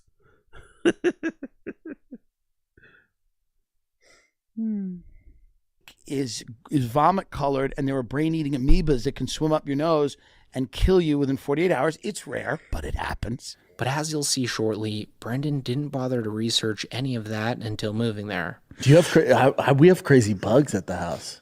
Oh yeah, we saw a tarantula on the sidewalk. Sure did. And you'll Bob, see turtles on you'll see turtles in the lake. Tortoises. No, you'll see land tortoises. You're gonna see. We found a coral snake in our pool 4 days ago. Coral snake. That's a problem. That's a problem. They've got the same venom that a cobra does. They're in the cobra family. That's a problem. So yeah, it just seems like deep down inside, Brendan knows that this move was a terrible idea for him. And it seems like it's actually getting to him now, since as of today, Brendan Shaw buzzed his head in a very 2007 Britney Spears-like cry for help. And sure, that's hilarious. I don't think it is a cry for help. I think he probably saw somebody. He probably saw some cool Navy SEALs type of guy in the coffee shop with that hairstyle and just copied it. I'm pretty sure. Somebody he likes, somebody he looks up to, he copied it. I don't think this is a cry for help. I think he just saw somebody that he wants to emulate or thinks is his North Star and just copied it. guys buzz their heads all the time. And honestly, out of all of Brendan's awful cuts, this one infuriates me the least. But something about this just seems like a distress signal, doesn't it? I don't know. Maybe it's just me. But anyways, besides realizing Austin, Texas is an actual hellhole, in this podcast, Brendan Schaub and Brian Callen give two great examples for why people find them to be so despicable. Let's start with Brendan. So while Brendan and Brian were talking about their great pal and superstar war hero friend, yeah, big up, IDC. Brad Pitt new GQ. Oh yeah, true. Oh no, what a fucking legend. You're right, yeah.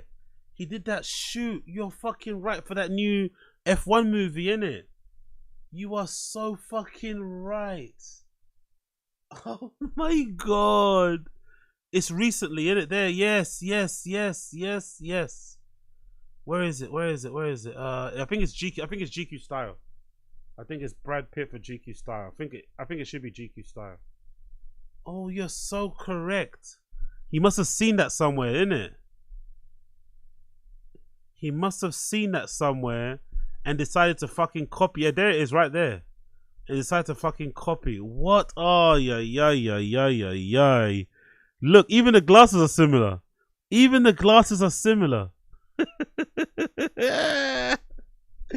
Of course. Brendan Pitt.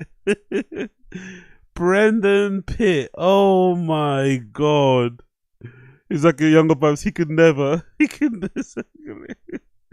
Look at him. Brendan Pitt. Hold on. Let me get this. Let me get this up on here. Bear with me a second. Let me get this up on here. Brendan Pitt, mate. Brendan fucking Pitt. Fucking brilliant. Honestly, so fucking good. Of course he copied somebody. Of course it wasn't an original idea. Of course it's not a cry for help. It's just him thinking deep down he actually looks like Brad Pitt. That's a scary thing, by the way. Brendan thinking he looks like Brad Pitt is a scary thing as well. Let's continue. We'll come back to this when it loads. Tim Kennedy, who certainly never committed stolen valor, Brendan and Brian shook hands on a bet revolving around a story about Tim Kennedy's Spartan warrior son, betting on whether he scored 17 goals in hockey or lacrosse. Tim Kennedy's Spartan warrior son is hilarious. I love Tim. The best. I love that guy. Well, he met my kids for the first time, and I said, guys, you know Captain America, right? I go, that's the closest real version that is Captain we get. America. Yeah. And his 10-year-old son ain't too far away. His 10-year-old son is a ridiculous athlete. Little beast at lacrosse. I didn't realize hockey. Like so. Lacrosse or hockey or lacrosse. Where is it? Is it loaded yet? No, it's not loaded yet. Give me a second. Hockey. Lacrosse is his thing. No, hockey's his thing. In 3 games, he scored 17 goals. That's lacrosse, B.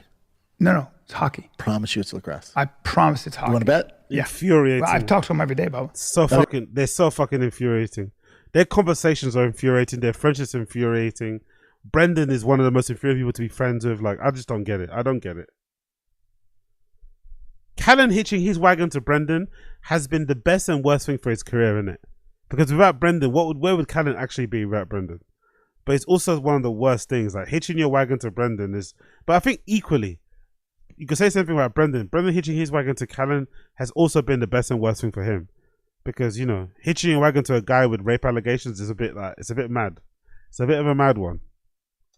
Yeah, I've seen the videos of him playing hockey. No, it's lacrosse, bud. You want to bet because you're going to be. Yeah. What do you want to bet? $100? Yeah. $100. Go ahead, call him live. Let's see. It's weird. It's like I wasn't just with Tim talking lacrosse for an hour. I was just with him It's too. weird. It's weird. Not it's weird. It's weird. Yeah, I know, but you don't pay attention. It's not about you, right? So then, after they call Tim Kennedy and confirm that Brian was actually correct, in classic Brendan Schaub fashion, Brendan refuses to pay Brian. He was the highest goal scorer and the highest assist leader in the whole entire tournament. In what sport? In lacrosse. Oh, wait. Yes, but Give me my fucking $100. hold on, no. Yeah. But also, didn't he? Tim, no, hold on, Tim. When he scored 17 goals, was that lacrosse you were telling me about? No, that was hockey. Thank you.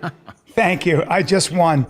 So let's back up for a sec. Now, I said his son scored 17 goals in 3 games in hockey. You said that's lacrosse. See, but here, and you made a bet. Give me my fucking $100. No, give me my $100. Hey, Casey. Hey, Chin. No, here's the. Let's rewind the tape and listen. No, I believe you. I'm sure he scored 17 goals in hockey. Tim's story to me on Thursday. I didn't ask what his story to you was. Well, then why would I give a fuck? I told you something, and you said no, he didn't. I said no. That's lacrosse. Right.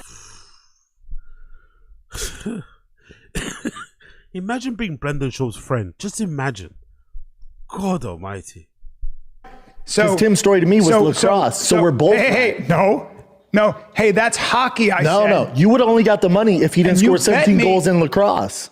No, he scored 17 goals in hockey. But he also did lacrosse. I was right. No, you weren't. You said to me I was wrong, and you corrected me and said I'm wrong about the sport. By the way, it's the echo too.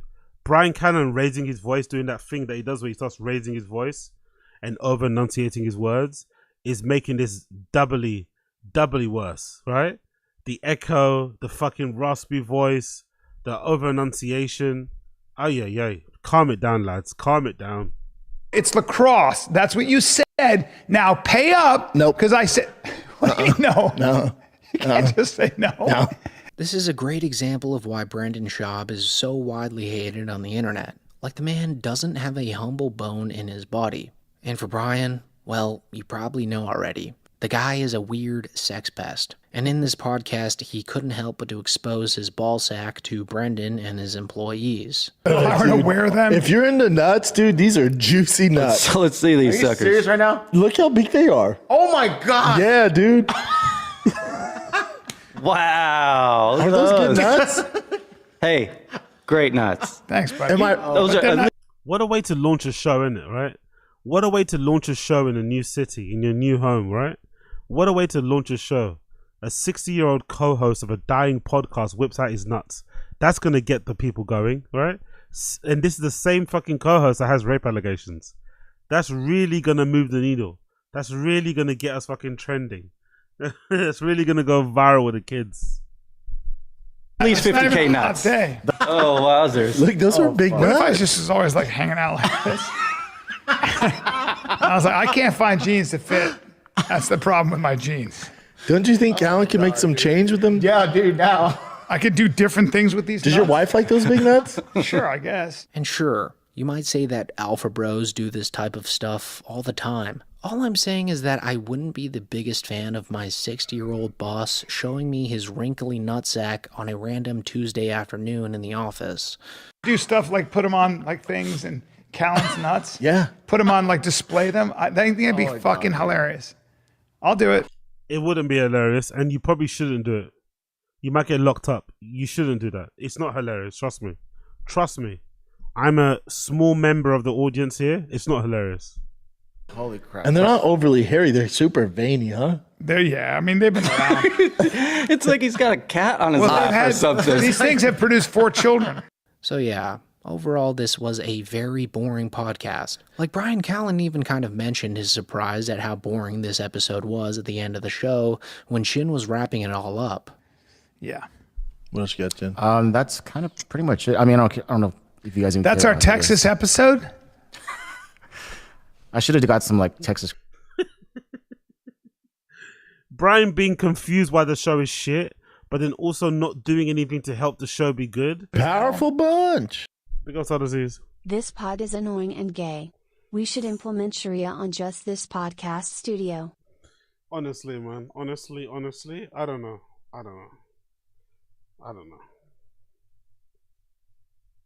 It's a lot in it. It's a lot, but it's also not a lot. Right? It's a lot, but it's not. It's like this. Everyone saw the issues coming a mile away. It's just funny seeing them play out in real time. And I love these curtains, by the way. I love these curtains that are meant to help with the sound insulation, but then they aren't drawn. They're just left open. I love the fucking curtains. The curtains are fucking hilarious. Current events. But you brought up that LA one? No, we're not going to do this. Yeah, please don't. And it's funny, because Brian's clearly been on top of the world since Rogan gave him the invite to be his best friend again. So now to be around these toxic, low-energy failures, it just really shows the contrast between their career trajectories right now.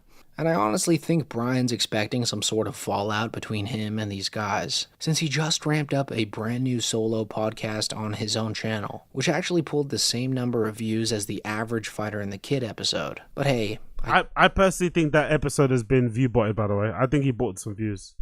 Because I saw it before, the views weren't that high. I think he did. But if he didn't, that's going to be interesting to see.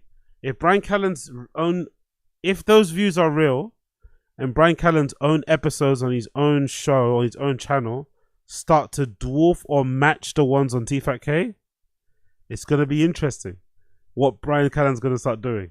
Because we know how he is. The last time he got a gig with Steven Crowder and had his own thing going on, he started to really flex and act a big big balls, right? For lack of a better term, right? No pun intended.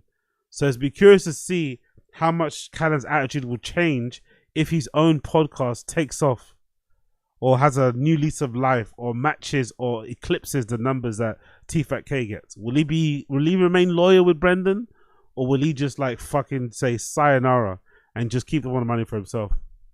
I guess we'll just have to wait and see what happens with Brendan and this whole Texas arc. But anyways, guys, that's it for the video. Thanks so much for watching. Make sure to like, subscribe, and... Yeah, interesting arc, man. Interesting fucking arc.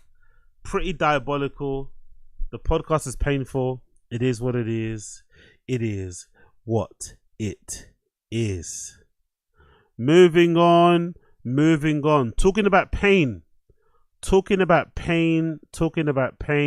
Let's quickly change subjects. Let's click this video. I haven't watched this yet, but let's check this. This is from Flagrant. Episode of Flagrant that features Shane Gillis and that guy called Steve Gerben, who Shane's doing a bunch of stuff with. They're going on a bit of a podcast tour, little promo run. This is a clip taken from Flagrant from their Twitter that I thought we could watch together to see if there's any ha-ha-hee-hees. Shane Gillis alongside Andrew Schultz. People are saying this episode's pretty decent though, because allegedly, what's his face? Andrew has some sort of illness. I think he's recovering from a cold or some stomach bug. So he wasn't as annoying as he usually is. He was a bit low energy. So Shane and the other guy kind of took over. So people are saying it's actually a good episode because there's not a lot of Schultz in there because Schultz was not feeling well. We got on a plane. This is what I do for this guy. On a private jet to the Masters. I don't give a fuck about golf. You guys went to the Masters? We're at the Masters. Yeah. It was dog shit. It sucked. But we're flying back, and he's deathly he's so afraid of flying, like panic. Oh, really? Yeah. We get on the plane, and he's like, "I'm just gonna get off. I'm gonna drive. I'm gonna drive." Yeah. Big up two swords. Big up two swords. Bang your chest. Bang your chest. From Georgia, he started like hyperventilating. He was like, "Dude, just fucking chill, whatever." And then I was like, "Would it help if I just started blasting some Drake right now?" And he was like, "No, Drake sucks. I fucking hate it. You play it all the fucking time." Like, so I was like, "You're a nasty fuck." You're not a fan of Drizzy, Gerbs? No, he only listens to the Pirates of the Caribbean soundtrack. No, that's not true. But I did read that in the That's research. actually true. That you will listen to the Pirates of the Caribbean soundtrack. Yeah, we have research. Yeah, on this is serious. We're serious journalists. This is Sky. Bum bum bum. How's that theme song? Bum bum bum. Fucking Larry David.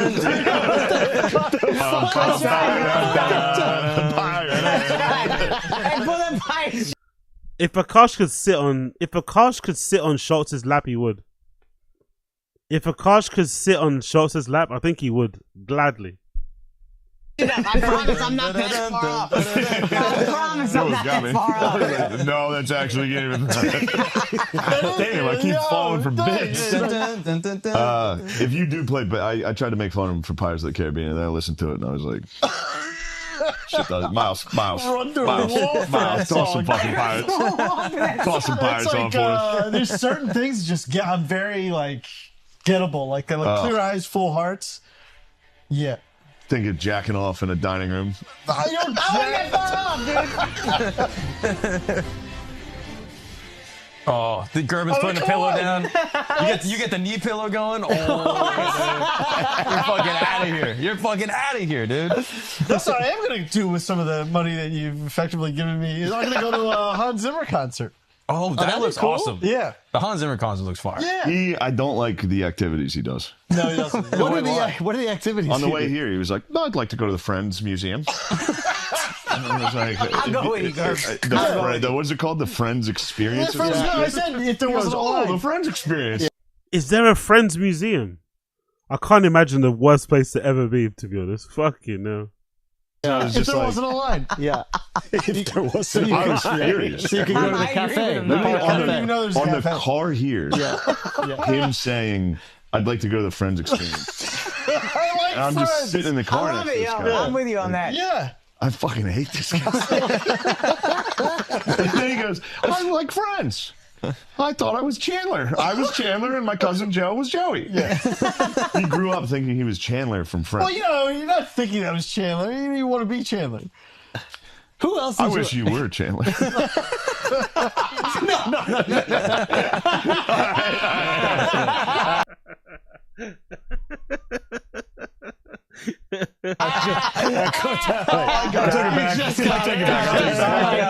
I take it back because I'm definitely more likely to die in a hot tub than you are. I'm definitely going to die in a hot tub. Okay. Gerb, what other activities would you like to do in New York that would drive Shane fucking crazy? Bike. If you... Okay. Hold on. For a bike ride. No, he does bike. No, I believe obviously you're in amazing guess shape. what he wears? He wears fucking... No, you don't wear the whole fucking unit Yes, card. he does. Do you have the professional bike People seat? think I'm bullying it. I'm helping this man. He fucking wears a spandex suit. The padded ass with the shoes? Yeah, padded ass. With the clicky feet. And he's not that good at riding bikes. So he's wearing this full... It's like wearing a fucking full basketball uniform to play pickup. You suck. Do you have sponsors on it? Like the whole thing? No sponsors. Hold on. So you enjoy biking. Yeah. And if you had 48 hours to just drive fucking Shane crazy in New York City, so you would take him biking? You go to the Friends Experience? Yeah. Friends Experience, that'd be a problem. Okay. Yeah. I would not be happy. Why? You don't want to sit on the same couch as Ross and I think it Rachel? would make me sad. Why would it make To you see the people that are Why excited would it about make him sad? to see the people like your friend? People that are excited. If I watch Steve, like, oh, well, look at this is the couch. This is the couch. I would be like, oh man, I'm fucking kill I would like to myself. see the couch. I know you want to. Oh, this is it. Yeah. They all did it. You know? There's a chair too, dude. You can go to different spots. You know Go what to I the mean? chairs. Look at the chairs. That's kind of how it was at the Masters. Yeah. Except I say it wasn't. It's not as bad. The Masters is better than Friends. Yeah. Hot dogs are like Masters a is quarter cool. or something like Yeah, that. that's cool. You know what's gonna happen when Rogan dies, right? When Rogan dies, you know someone's gonna make or is gonna turn JRE into a museum, innit? And people are gonna start taking pictures of themselves sitting in the chair, maybe clips of themselves. Maybe there'll be maybe even now it does exist. Maybe with AI you could probably do it, like fake Joe Rogan guest appearances and shit. That's definitely gonna be a thing, innit? The you'll see the stool that Rogan humped on that special, the chair he sat on, the mic he used to use. So it's cool. Someone recognized you. Yeah, you hated it, and then everybody at the match was Red like, Couples was like, I'm a fan. That's all. Yeah. Dude, Cool. that's all it Rory takes. before he won was like, nah, it was awesome. Like it's beautiful, and it's it's the fucking Masters. So you walk in, you're like, this is awesome, and then after an hour, you go, oh, it's fucking golf. Yeah. You can't see a single thing, and there's no phones. You're not allowed to have a phone, so like you just gotta look at a scoreboard that somebody's like manually. Like he got a 2 on that last one. You go, oh, Surrealness nice. of like So golf might be one of the rare sports that's actually better to watch at home than it is to watch in live, innit? It sounds like. Well, at least at that level anyway. At least at that level. my life now is we lost him. Then we saw JJ Watt walking by. I was like, JJ. And then he didn't say it. Then he came in. He was like, Tires, right? I was like, yeah. Have you seen Shane? Like. Wait, you said hi to JJ. Yeah. And then well, JJ. it's a surreal thing that he knows who I am. I mean, people know you're the #1 show on Netflix. Yeah, people know who you are. You're in the friends. You're in the new friends. You're in the new friends. You're friends. You are became Chandler. But You're anyway, a bit more. it's just surreal. Is he You're a bit Chandler? more Tom Cruise. Is he Chandler? Yo, you do have a I'm Tom. not trying to name drop. You do have a Tom Cruise energy to you. I will say. Thank you. You're a leather jacket Tom Cruise guy. What's that? You're a leather jacket Tom Cruise. If I guy. looked like Tom Cruise, I would wear those leather jackets. Yes. Would you ever run into the room on your socks and slide? Oh my Absolutely. God, yes. Kidding me? Yes. Yes. You got to jump on the couch done right it, now. yes. Oh, dude. You don't slide in socks. 100%. Right. I've slowed down on my sliding on socks. I'm taking it easy. That's a tough fall. Wait. It's a shattered collarbone. Wait, are you a huge Tom Cruise fan? I wouldn't like. I really like Tom Cruise. I'm not a huge fan. Like I would, I don't talk about it. You just remind me of him. Like, Okay, but I really do like. What qualities remind you of him? just a honk. Hunk. Okay. Leading man. Definitely has leading man vibes, without a doubt. Leading man hunk. Leading man. Does no stunts, yeah. Hey, you know what Tom does sometimes on a movie set? At the end, he'll get like a cappuccino bar that he brings in just for all the people who've worked so hard on the scene, just as a nice way to show his appreciation. Might be a thing that a superstar like you does at the end of season 3 of Tires. I'm just saying. Sure. What did you do at the end of this season? What was your gift to the crew? Nothing. You didn't get anybody. I gotta give people gifts. Yeah. What'd you get him? Individually. You didn't give me anything. Yeah, I did. What'd you get Shane? So you know that. Do you remember? No, he doesn't even remember the gift I got him. You're Shane. I got him out there. We had a Shane, bro. Stop it. Yeah. Stop it. What do you do? What do you get him? Oh, there was a blue. Big up Jordan Ray. The guy is the co-host, the co-star of Tires, the show on Netflix that Shane Gillis is doing. That's why they're promoting. That's why they're on their promo run. Shane Gillis and this guy are in Tires season 2. Blueprint of the the drawings yeah for like what the architect that's awesome. made to turn the place into a shop. It's like basically what he paid for. It was Wow. Coming to life. So like cool piece of memorabilia. Yeah. That's awesome. That's a really thoughtful gift. What'd you get for Gerbs? Besides forgetting the gift he got you. He got me I got him a TV show on Netflix. Then I took him to the Masters. And then I feel like that's pretty nice. I feel It's like unreal. I feel like he's a nice friend. It's unreal. I'll never in a million years be able to do anything remotely that nice for somebody. Yeah. It's incredible. I got to take you to the Friends Museum. Good timing. Oh, I need to check out Tires. I gotta check out. I probably got a review for my Patreon as well, which I still haven't fucking updated. I'm a fucking idiot, but still, big up Shane Gillis, big up Steve Gerben, and Flagrant. Yeah, cool. I might have to watch this actually. I might have to watch this one in full. It sounds like a fun riot. It sounds like a fun time. Let's double check. Let me see what this page is saying. They usually have some clips about Bannon and stuff. Anything I care about? Anything I care about? Do I care about? No, I don't care what academics are saying about the whole thingy. The Halle Berry DDG stuff. I'm already bored of that. What's talking about here? Joe Budden, Whack 100 confirms to Whack. I don't care about that either. Cool. No, not that much stuff I care about on there. Let's move and let's talk about the news. No, we don't want to talk about that shit. I don't give a shit about that actually. I'm over that. I'm over it. I'm over it. I'm over it. I'm over it. Let's talk about this. Have you guys heard about this? Elon Musk and Donald Trump's relationship has imploded. Has imploded. As of what? the last 24, 48 hours.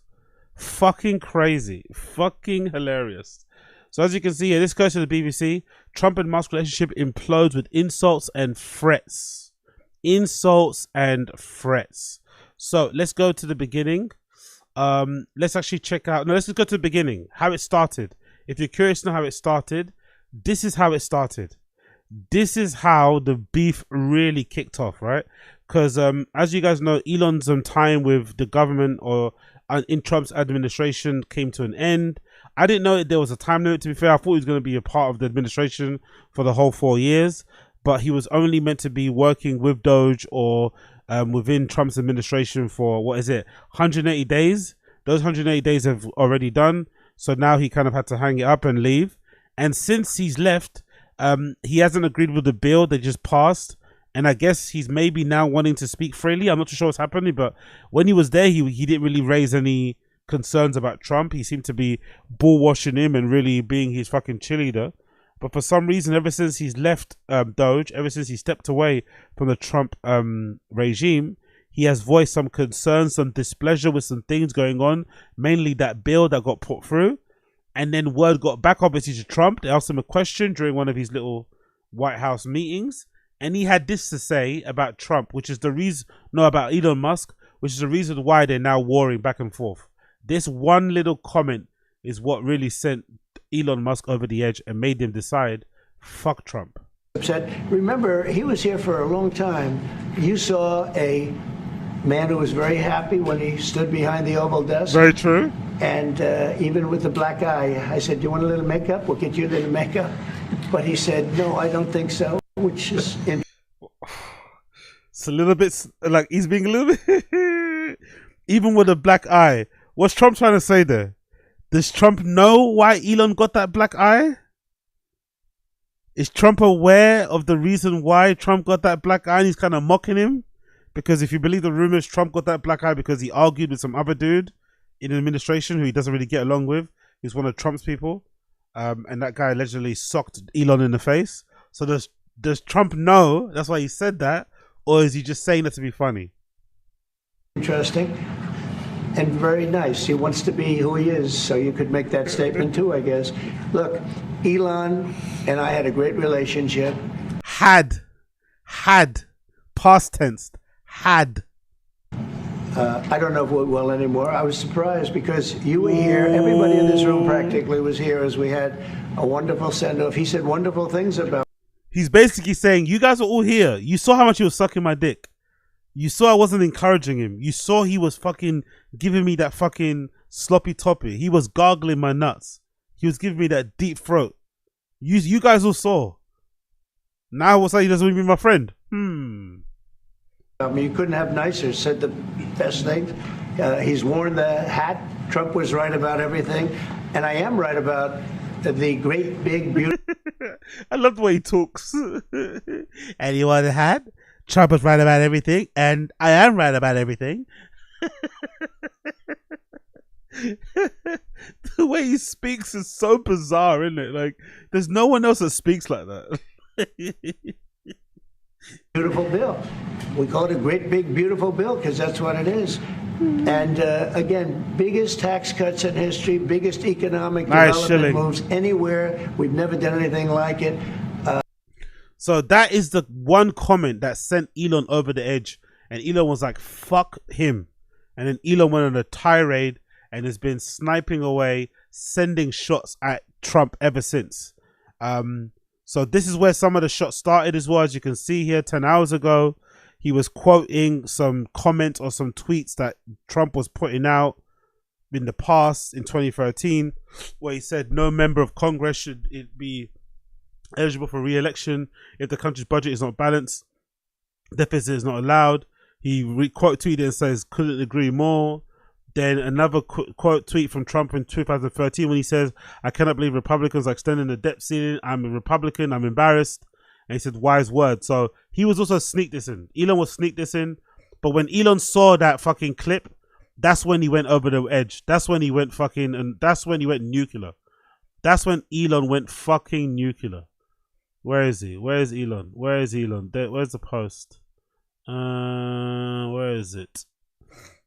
What's this?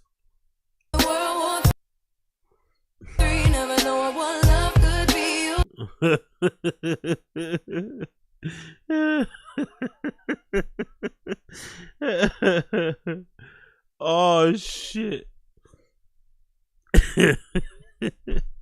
I love look at this from February 7th. Look at this from February 7th. I love Donald Trump as much as a straight man can love another man. Next post. Such ingratitude.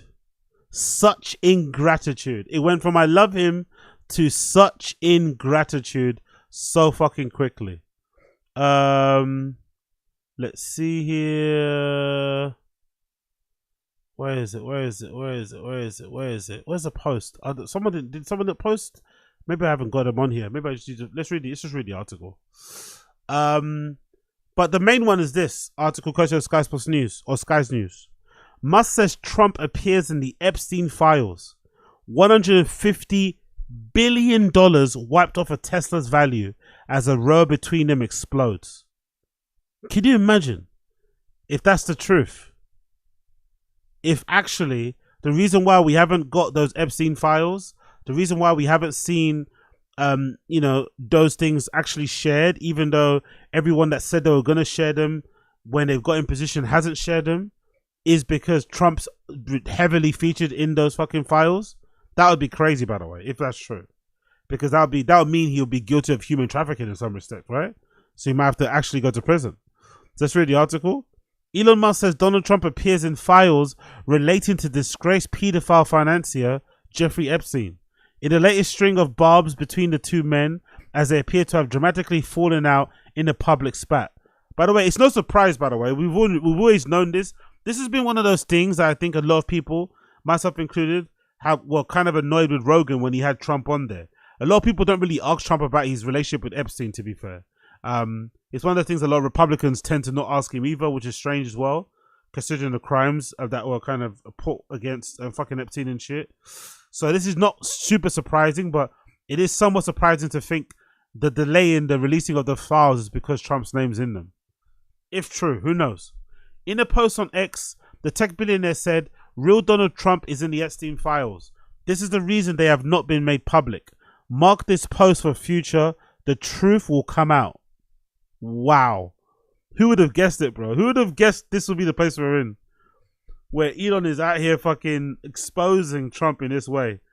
They were fucking buddies, nut huggers, slap butt brothers and shit, and now all of a sudden, look at the fallout. I expect this to happen. I expect this to happen a long time ago, though. It's happened a lot later than I thought it would, to be fair. Maybe it kind of goes to show just how much these people are full of shit, because this whole entire time, Elon must have been having these, he must have been holding some level of resentment against Trump, but he just kept it to himself and played the fucking cheerleader to the public. But wow, how quickly these things can change.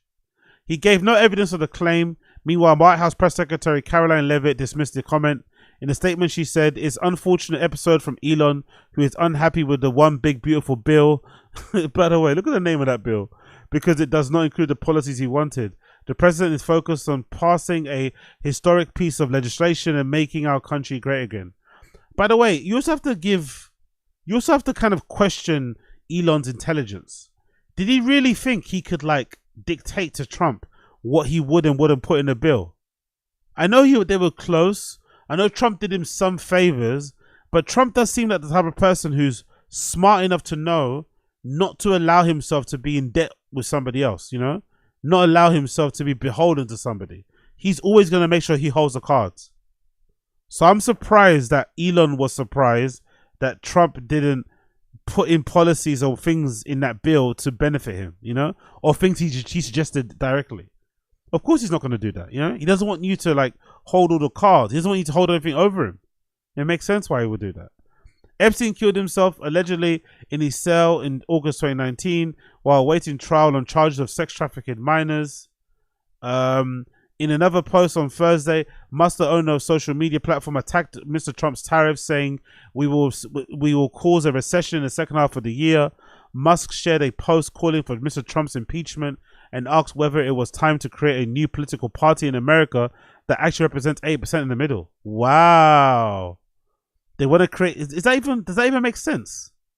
Does 8% of the population think they're in the middle of, would count themselves as centrist? That doesn't make sense, does it, numbers wise? That doesn't, off the top of my head, that doesn't make sense. 8% of people in America would regard themselves as centrist. The Tesla boss also said his company SpaceX will begin decommissioning its Dragon spacecraft immediately following Mr. Trump's threat to cancel government contracts of Mr. Musk's business.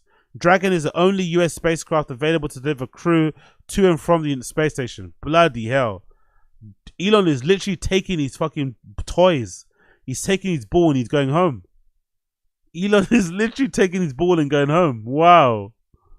The spat has already hit Tesla shares, which lost $150 billion, equivalent to 110 billion pounds in value, closing 14.3%. That's depressing that is the case, by the way. It's depressing that this Tesla stock could be impacted that greatly based on a war of words with the president, and not because the product is shit or something. Do you know what I mean? That's really fucking unsettling how volatile the stock market is. That a war of words with the president is hitting the Tesla stock that hard. But it makes sense, right? Given the amount of government subsidies they get, I guess, you know, investors are thinking, hey, if this guy falls out with Trump and they no longer get government subsidies, and the fact that, if I'm not mistaken, wasn't Tesla on the brink of bankruptcy before the subsidies came in anyway, back in the day? Maybe. So maybe some answers are like, hey, this company was saved from bankruptcy, saved from going under because of subsidies. If he falls out with Trump, he's almost guaranteed to fail, and this company's not going to last. So maybe that's the point. I don't know. There's a picture of them. That was a weird day, by the way. That was a weird day where Trump was trying to help Elon basically sell electric cars by inviting him to the White House and basically turning the White House into like a de facto fucking Tesla dealership. That was so bizarro world. That was so unsettling. That was so weird. Like, what the fuck was going on there? We should have known that was the beginning of the end. It couldn't get more weirder than that. We should have known. It comes after the president said that he was disappointed with Musk after the entrepreneur publicly criticized Mr. Trump's signature tax. The president suggested his former backer and advisor missed being in the government and has Trump derangement syndrome. Yo, imagine saying Elon has TDS. The guy that's been running around cheerleading, doing star jumps for Trump for the last fucking 2 years, whatever. Imagine saying that guy has TDS. That's a weird cope, man. He added, I'm very disappointed in Elon. I've helped Elon a lot. Look at this old clip of Trump with fucking Epstein.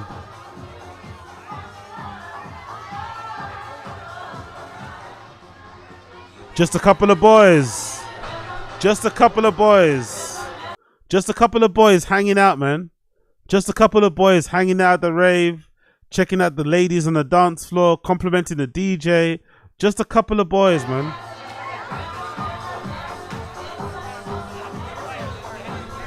In the air.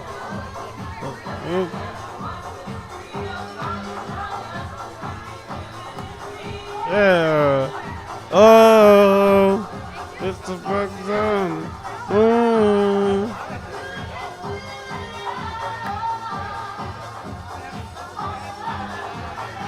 They seem very friendly, innit? They seem very, very, very, very friendly. In the Truth Social post, the US president said, Elon was wearing thin. I asked him to leave. I took away his EV mandate that forced everyone to buy electric cars that nobody else wanted, that he knew for months I was going to do, and he just went crazy. On Tuesday, the world's richest man called the president's tax spending bill outrageous and a disgusting abomination.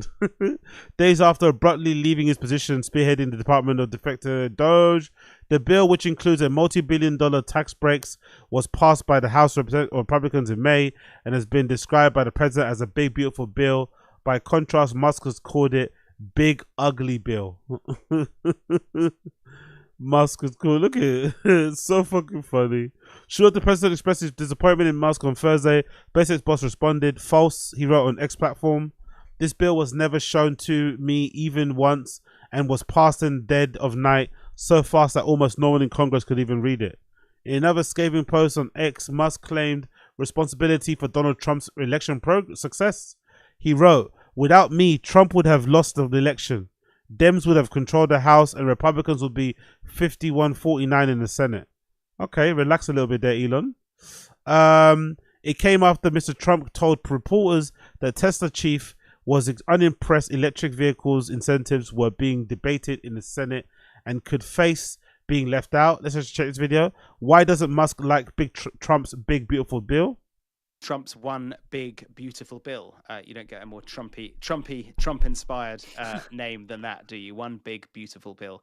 But that's kind of what it is, because it is. Well, he thinks it's beautiful. It's certainly big because it encapsulates, it sort of gathers together so much. It is a proposed piece of legislation that aims to extend Trump's 2017 tax cuts and boost funding for border and defense priorities, as well as making cuts to spending on social safety net programs like Medicaid and food aid. Now, this bill has already been through the lower house of Congress. That's the House of Representatives. It did that a couple of weeks ago. It passed with a small majority.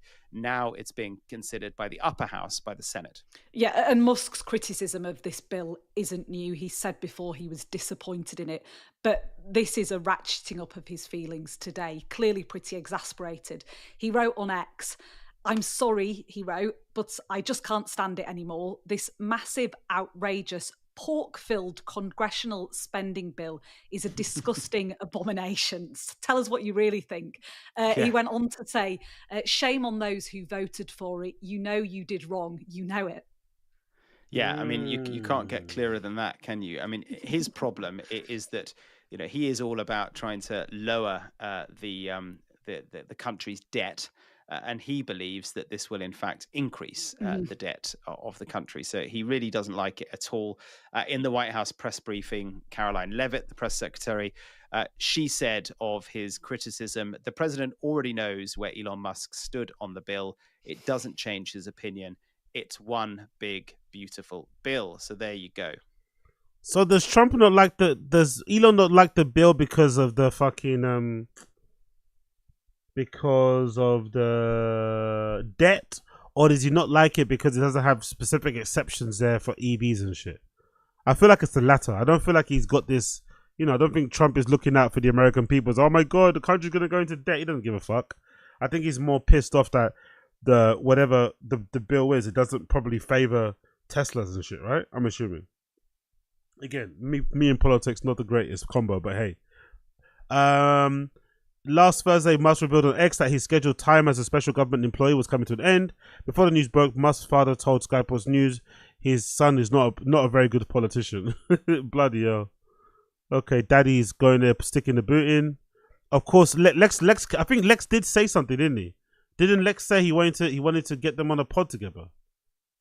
I think I think I'm blocked, but let me just check. I think I could still check his profile. I think I'm blocked as the majority of people on the internet are blocked by Lex Friedman. I don't think I even ever interacted with his page. I'm not gonna lie. I don't think I ever even interacted with his page or replied to anything, but for some reason I'm blocked. Like the rest of the internet. Let's see. There we go. Yep. Blocked. You are blocked. See, yeah. So there's Lex trying to stick his fucking nose in. And he's trying to heal the relationship between Elon and fucking Trump with love and a podcast. This is what Lex is saying here on fucking Twitter. A podcast with Elon and Trump is needed, according to fucking Lex Friedman. Oh, yeah. Yeah, Lex blocking is hilarious. Yeah, exactly. I think Lex blocks everybody, to be fair. I think Lex blocks everybody. There you go. Podcast with Elon and Trump is needed, according to Lex Friedman. A podcast with Elon and Trump is needed, according to Lex. So let's check it out. Continue or Autism Capital. What else they're saying about this? Yeah, exactly. Literally X right now. This is insanity. LMFAO. Time to drop the real bomb. Trump is in Epstein's files. That is a real reason why they are not made public yet, which is a crazy allegation to put out there. The fact that Trump hasn't said nothing is actually really funny. Did they just get nuked? What else you got here? Shares of Tesla going down. Mark this post for the future. The truth will come out. Fucking crazy. Elon allegedly suspended Donald Trump's account on Twitter. I don't think that's true, but it's alleged if it was true. What's his post here? A mock post about Trump saying his X account got creative revenue account was paused, which is fucking hilarious. Today we went back into high school. Yep, you did indeed. Cinema indeed. This is a quote tweet from Elon and Trump. Trump posts on fucking Truth Social. The easiest way to save money in our budget, billions and billions of dollars, is to terminate Elon's government subsidies and contracts. I always was surprised that Biden didn't do it. Wow. Elon says in reply, in light of the president's statements about cancellation of my government contract, SpaceX will begin decommissioning its Dragon supercraft immediately. And when he says these type of things, he kind of means it as well. He's a bit petty like that too. So he probably is doing what he's saying he's going to do. Fucking wild. What else happening here? Another one. Trump on Truth Social. I don't mind Elon turning against me, but he should have done so months ago. This is one of the greatest bills ever presented to Congress. It's a record cut in expenses. $1.6 trillion and the biggest tax cut ever given. If this bill doesn't pass, there will be 68% tax increase and things far worse than that. I didn't create this mess. I'm just here to fix it.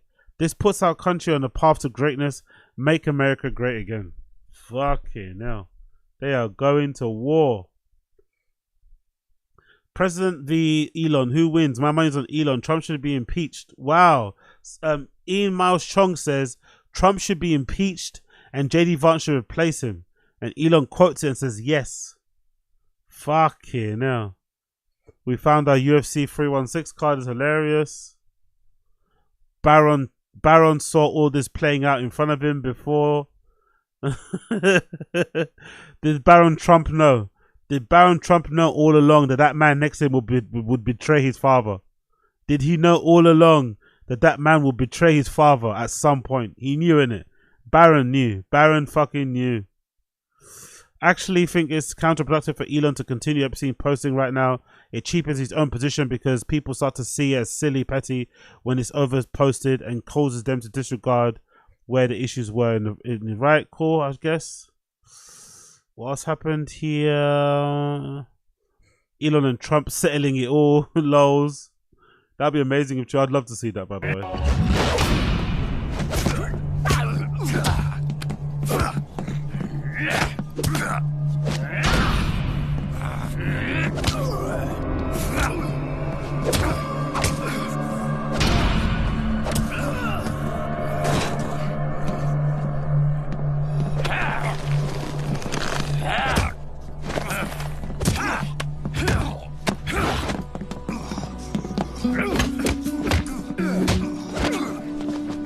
Is this Tekken or is this Metal Gear? What game is this?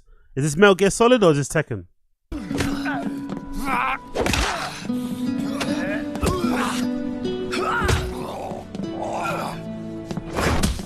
Oh yeah, Metal Gear. Okay, Metal Gear.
Oh, fucking stupid.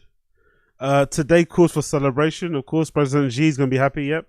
China's a real winner, right? When the family feuds, China is always a real winner there. President Xi having a nice life. Ye, formerly known as Kanye West, is not happy about it too. Bro, please, no. We love you both so much. Ye's not liking the spat between Elon and Trump at the moment. In other news, it's coin time. Hilarious. To think there are people out there who want online who are a blissful day without reading to know any of this nonsense. Exactly. You broke my heart, Elon. I know it was you, Elon. Jim Cramer, Elon and Trump beef will blow over soon. Hilarious. Oh, good meme. Close your eyes, bro. Okay, bro. What do you see? Nothing, bro. That's my world without you, bro.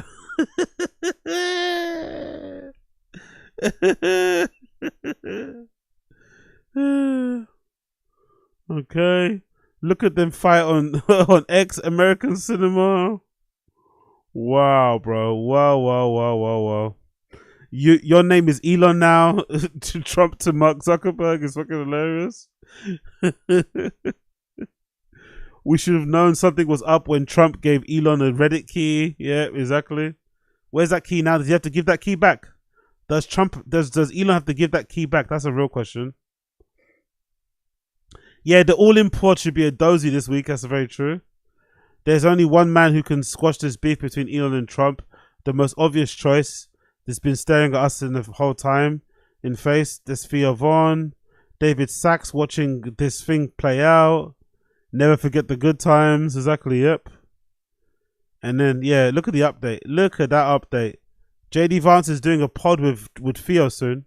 I can't wait for that one. The first one was really good, by the way. I really enjoyed that. That was fucking super funny. So I'm actually really looking forward to the next episode of fucking Theo Von's pod with JD Vance in light of Elon and Trump falling out. It should be fun. It should be blood clot fun. On top of that, we've got Steve Bannon. Steve Bannon says that Elon should be deported. Steve Bannon says Trump should deport Elon Musk off the back of their beef. Steve Bannon going nuts, bro. The act that President Trump should be taking immediately, I think, when he threatens to take one of the big programs out of SpaceX, President Trump tonight should sign an executive order calling for the Defense Production Act to be called in SpaceX and seize SpaceX tonight before midnight. Wow. If a guy's going to sit there and start making quotes, also, as Stuart Stevens talked back, seize SpaceX. Fucking hell. Seize SpaceX from Elon. Isn't that it's kind of feels very Putin-ish, isn't it? That kind of feels very Russian government-esque. In January, I don't know why we haven't had a full investigation. Look, if you're going to deport illegal aliens, you got to deport illegal aliens. The good go with the good, the goose and the gander. They got to go back to this, as Stuart Stevens talked about, and go through everything about his immigration status. I happen to believe, given the facts that I've been shown, that he's an illegal alien, and illegal aliens got to be deported. Wow, deport Elon. There'll be a lot of fucking Tesla fucking fanboys. I'll be heartbroken if that happens. Deport Elon is fucking hilarious, by the way. Deporting Elon is hilarious, but that's Steve Bannon out here with his fucking 14 polo tops wanting to deport Steve Bannon. Oh, sorry, deport fucking Elon. Then we got another clip here of Scott Galloway delivering what's this? Who's Scott? Oh yeah, Scott Galloway is that tech guy, right? The one with the shitty predictions. Scott Galloway has some words to say about Elon. Or say about Trump, I'm assuming, or Elon, or both? Somehow we've decided in America that innovation and money replaces or obviates or excuses depravity. Cutting off aid to HIV-positive mothers, deciding what veterans should get benefits, cutting off SNAP payments, which have shown to have a positive net return when people run out of money for food at the end of the month. I mean, I think one of the wonderful things about being an American, and quite frankly, for me, what it means to be a man and what I try to teach my boys is the whole point of prosperity is such that you can protect people. And I think the two of you are more impressed with Mr. Musk than I am. I think if somebody is making Nazi salutes, if somebody is being sued concurrently by two women for sole custody of their child because that person has not spent any time with that child, When someone is so severely addicted to drugs, they can't get their shit together to show up to the White House without looking exceptionally high. I don't think that's the right role model for young men. So what I would ask to all of us is look at what money has done to us. That if someone can land a rocket on metal scissors or create a great AV, he's a genius. He's the wealthiest man in the world. But does that mean we should excuse depravity? Does that mean, unlike Bill Gates, he's not using his billions to help people? He's not planting trees, the shade of which he won't sit under? I think this is an individual who has literally come off the tracks, who is rabidly addicted to drugs and is using his immense power to get people elected, and that too many of us excuse what is abhorrent behavior. I think his legacy is not going to be an EV or putting rockets into space. I think it's going to be unnecessary death, disease, and disability of the world's most vulnerable. That is not what it means to be an innovator. It's not what it means to be an American. It's not what it means to be a man. Wow. He's crying. Wow. Wow. Okay. Fair play, man. He nearly sent me to sleep there, but he got his message across. He nearly sent me to sleep there, but he got his message across. Big up Blood Clot Scott fucking Galloway. Cool. Tfatk K time. Tfatk K time. Big up everybody in the stream chat that's here. If you're still here, you're still enjoying what you're seeing, see what you're enjoying, make sure you smash the like button down below. Don't be fucking lame. Smash the like button, hit subscribe, all that good stuff. If you want to help out the stream, of course, we're trying to hit 500 members by the end of the 31 days. So if you want to join, hit the link down below to become a member. Link is in the description. Blah, blah, blah, all that good shit. Let's go. Tfatk K starring Mike Catherwood. Let's see what these motherfuckers are saying now. Yes, we did, 'cause we back at it again. It's the fighter and the kid. This is really the fighter and the kid. We got Mike Catherwood here, and we're having a very Austin resident. That's right, sir. You came here before the whole movie. I did came come here before it was cool. Before it was cool, and I wish I could say like I had some idea that it was gonna be cool. My wife was like, "We're moving." You brought us eggs. I did bring you fresh eggs. From your guinea fowl or chickens. These are from chickens. These are from chickens. Guinea fowl don't lay eggs, or they do. They do, and they're delicious. I like them, but they're very similar. They usually interrupt this guy a lot. This is one of the reasons why I felt like he wasn't appearing on the show as much. They love to interrupt him, so I'm curious to see what's going to change here. To like a duck egg or something, where they're very rich, and the shells are hard as shit. So duck eggs are rich. And I like duck eggs, but they're a much more like strong taste. Did you move out to Texas for the farm life? Because you're like, yeah, he looks. Yeah, definitely the Ozempic is definitely chilled. No more Ozempic as before. His face definitely looks fuller. And I'm wondering if there's some sort of peel or Botox going on as well there. Proper farm life. Oh well, yeah, I live on a farm. Big I live change. I don't live on like wellness influencer farm. I live on a farm. I'm a farmer. Yeah. I gotta come to your house. I want to see this. Yeah, me too. You guys are always. I think I've invited you 10,000 times. So how far away is it from here? Yeah, how long? Do you think? 20 minutes maybe. Everything's about 20 minutes. Bro, let's go to his house and just get up and let's get up in the farm. Maybe we bang a couple of sheep. No, I need to talk to my man Chin over here because you guys and this. You see, look at this. A guest 1 minute in, and this guest is already concerned for Chin's well-being.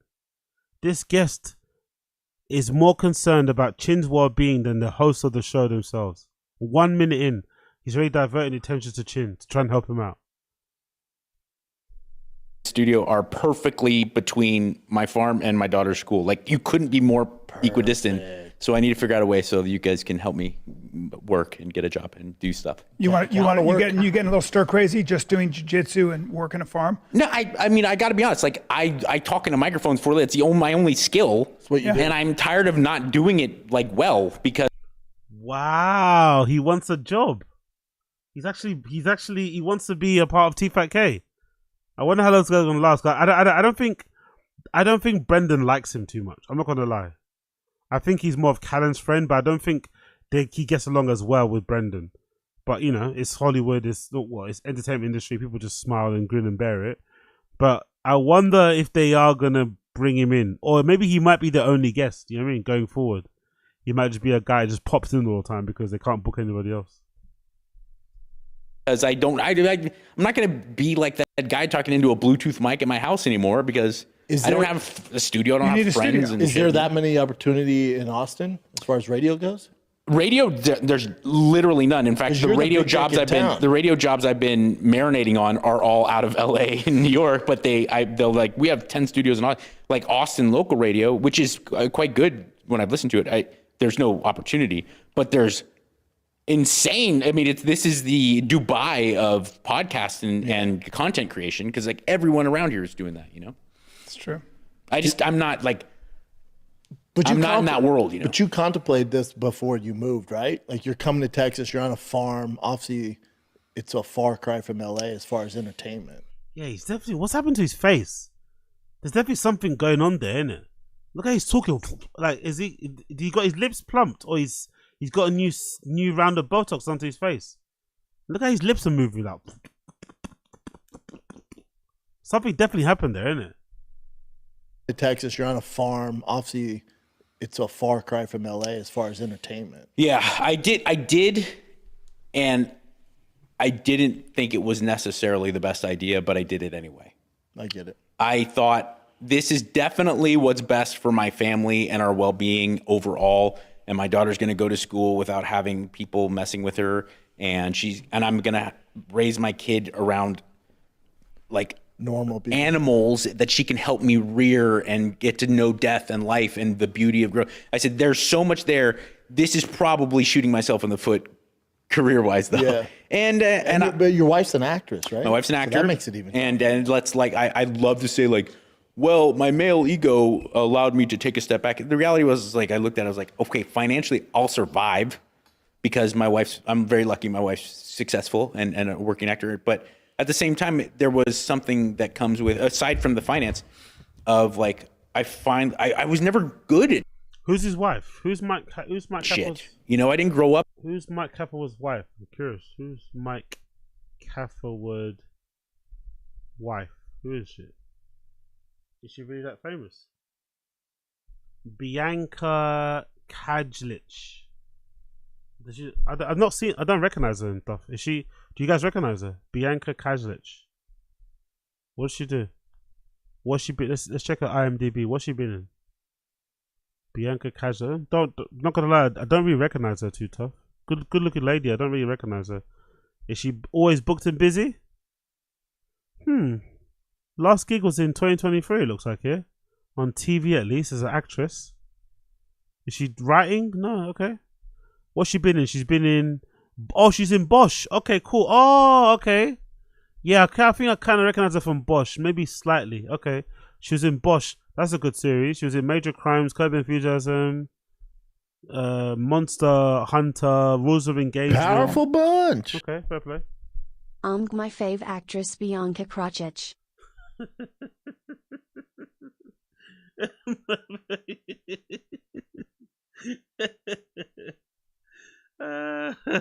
Big up Asada Aziz. I got a feeling you're being fucking sarcastic, but I'm not sure. I've got a feeling though. I've got a fucking feeling. Big up Asada Aziz. Up like it's someone who was like had this wealth of, and I found radio and people who were good, really good at. Everyone says is really good at radio. Told me you're doing a good job, and it meant so fucking much to me that it was very hard to kind of make that. You found your niche. Yeah. How long did it take you till you moved here where you realized that it's gonna be tough to get back in radio? When he was on a farm today, nearly immediately. Picking up cow shit. Yeah. Nearly immediately, and then I thought, I was like, hey, at the time it's 2021 or something. Maybe terrestrial radio isn't like the best choice anyway. Like I should start thinking about. It's kind of going out. And I realized it's like investing in a Blockbuster. The stuff that carries over to being great in kind of the digital world isn't necessarily the same things. Sure, there's some transfer. It's like, let's say if you were a WBA champion and you wanted to get into MMA, is there some crossover? Sure, but it's not like plug and play. Like just because you're a great boxer, you're going to be a great MMA fighter. It's not necessarily true. There's it's a kind of a different beast, I don't know. How about that AI shit I was sending you, those videos? Jesus Christ, mate. They could not give a fucking shit what he has to say, innit? They could not give a shit what he has to say. That your nephew My made? nephew made, yeah. It's good. It's like I just don't know what to expect from You won't the shut future. up about AI, huh? Yeah, but I don't think anybody should shut up about AI because AI is very interested in us. Like AI is gonna change this business. Like I think in a way that we don't even realize. I think it's gonna be so disruptive. It's more disruptive than literally anything. But it's only gonna be. I agree with you completely. And look, it's not like I'm David Mamet or something who's this Hollywood mega guy, but I just don't think. Like the other day, okay, here's what I mean. I think it's gonna comedy podcast. Obviously create content, and it's going to keep a lot of people on their toes, and it's going to take a lot of people out of maybe necessarily working in certain ways, because it can create content, it can create it easily. It's going to affect business, no doubt about it. But AI made this Nirvana song the other day. Like it isn't a song that they wrote and Kurt never. They put all Nirvana's music into AI, and then they said make a new song. Was it lit? And it was good, and it was kind of crazy how similar it sounded to Kurt Cobain's voice and kind of Dave's style of drumming, but it wasn't good. It wasn't a Nirvana song. And that's the thing. Saying? Here's what I think AI is going to be used as. I'll give you an example. I came up. My nephew actually came up with a really good idea for a commercial for a luggage brand. Yeah, okay. And then he said, I think I can. So you come up with the idea. It's a man and a woman in bed, and they have. Come on, man, spit it out. It's not that hard, man. Don't you talk for a living? How you been doing this for like the majority of your life? You're starting to come, just spit the fucking shit out, man. God damn. They're discussing something. You think they're discussing sex? They're actually discussing the bag. So that's funny. It's How funny. old's this kid? He's unbelievable. He's 24. He's so fucking talented. I didn't realize it. He's like amazing. But what I'm saying is that. So I would have to hire a director, lighting, set design, rent a place, cast actors. He goes, let me just do something. He goes on Sora, Gemini 2.0, and another app. And these two actors who are AI generated, not even real, and they're doing the whole thing. And I went, well, but that's what we talked about. But they're also just as good as any. They're perfect. That's a good thing. They're good actors. But that's a good thing. It cost me nothing. Yeah, that's a good thing. I can just do that. Yeah, he definitely does. Something happened to his lips. That's a good thing. He definitely got his lips replumped. I think he definitely got a little bit of a. He got a little bit of a pump in LA before he went to Austin. I think he got that because that's a good thing. Look at his lips. They're good actors. But that's a good thing. It cost me nothing. Yeah, that's a good thing. I can just do that and send it. Now, what does that do about the whole industry? When I say the actors are great. Oh, I want somebody who's fat. Just make him fat. Like, just make him fat. He had me coming down as the man, as this dragon, the man dragon. It was a dragon. I go, can you make, this is what I say to him. I go, it looks awesome. Can you make the. It's a prompt, brother. What? He thinks it's magic. Like, you can do this yourself, Callum. You can do this yourself with prompts. You just input words into a text box, mate. It's not that difficult to do. Like, he's acting as if like this kid is programming these large language models to do, like, bro, it ain't that difficult, man. Can you like, bro, relax. The dragon fat, and when he lands, he kind of fucking just dies because he's so fat. And he goes, yeah. A half hour later, there's a giant fat dragon. Oh my God, no, the man dragon. And boom, and it just lands. It goes boom and bounces and then lands again. And it goes boom and breaks its neck and kind of falls in the dust. Honestly, I couldn't imagine a more boring topic. These old guys who have no idea what they're talking about, pontificating about AI. But I think the worst topic, or something that's more boring than that, is going to be you trying to retell what you made on Grok and shit. Like, what? On a podcast? You're trying to describe this video you made using AI on a pod. This is what you deem to be good podcasting. This is entertainment to you. Bless the Tfatk fans, man. Bless the Tfatk fans. And I was like, you did that? And he goes, yeah, I just prompted. Like, that would have cost, that special effect 1 year ago would have been, because I priced it out, that would have been another 10 grand. But I don't think, okay, you're right. And more than that, actually. There's 10,000 people in SAG right now that are like, I'm going to be out of work. But at the same time, I was watching the original Star Wars, like maybe 6 months ago with my daughter. And you think it holds up? Yeah. I tried showing my son. The story holds up. Shit out of my. The story holds up, but not this is so boring. He's 5, but yeah, but five honestly probably. Yeah. No, but you're also projecting. Brendan's also projecting. Brendan's too afraid to say he finds it boring because he's got bad taste in everything. But the original Star Wars still holds up, especially compared to the stuff they put out nowadays. The only good thing about Star Wars nowadays is fucking Andor. Because he can't. He's like, where's Darth Vader, dude? Yeah. Just fast forward to Darth Vader. Full disclosure, I was never into the Star Wars stuff, but I'm not like a guy who's gonna get into the lore. Yeah, you are. But what I was is I was looking at how chilling it was the first time Darth Vader enters, and they're running. The guys are rebels are running. They're like, "Fuck, open the thing!" And he just quietly opens up the lightsaber, and the lighting and the special effects in 1977 or whatever it was. Yeah. Because they worked so hard. They didn't have the technology. Yes. They worked so hard to achieve that practically. It transcends what a computer. Brother, have you seen that remixed with AI? With For Whom the Bell Tolls with Metallica? Bro, I got goosebumps. It almost came. Almost came. Oh, buddy. Jen, look this up. Darth Vader. For Whom the Bell Tolls Metallica. And they play that song over when he comes out. Like, you see his red saber go zoom. It's all Callan, it's way, you can't believe how it's one of the top 5 songs of all time. But then with Darth Vader, it fucking slaps. And you don't have to be a Darth Vader or Star Wars fan. Yeah, you really don't. There you go, right there. Watch this. So this isn't the real one, Callan. This is with the song. Have you seen this case? Yeah. Yeah, I get goosebumps. He just wrecks them. Just wrecks their Just world. calmly. Can you imagine if Star Wars added this? Oh, dude. Like, look at that. Look at that special effects That's and everything. pretty Considering badass. that there's How no badass is CGI. this part? There's no CGI. How dope is that? Now, like, wow. You just think like that.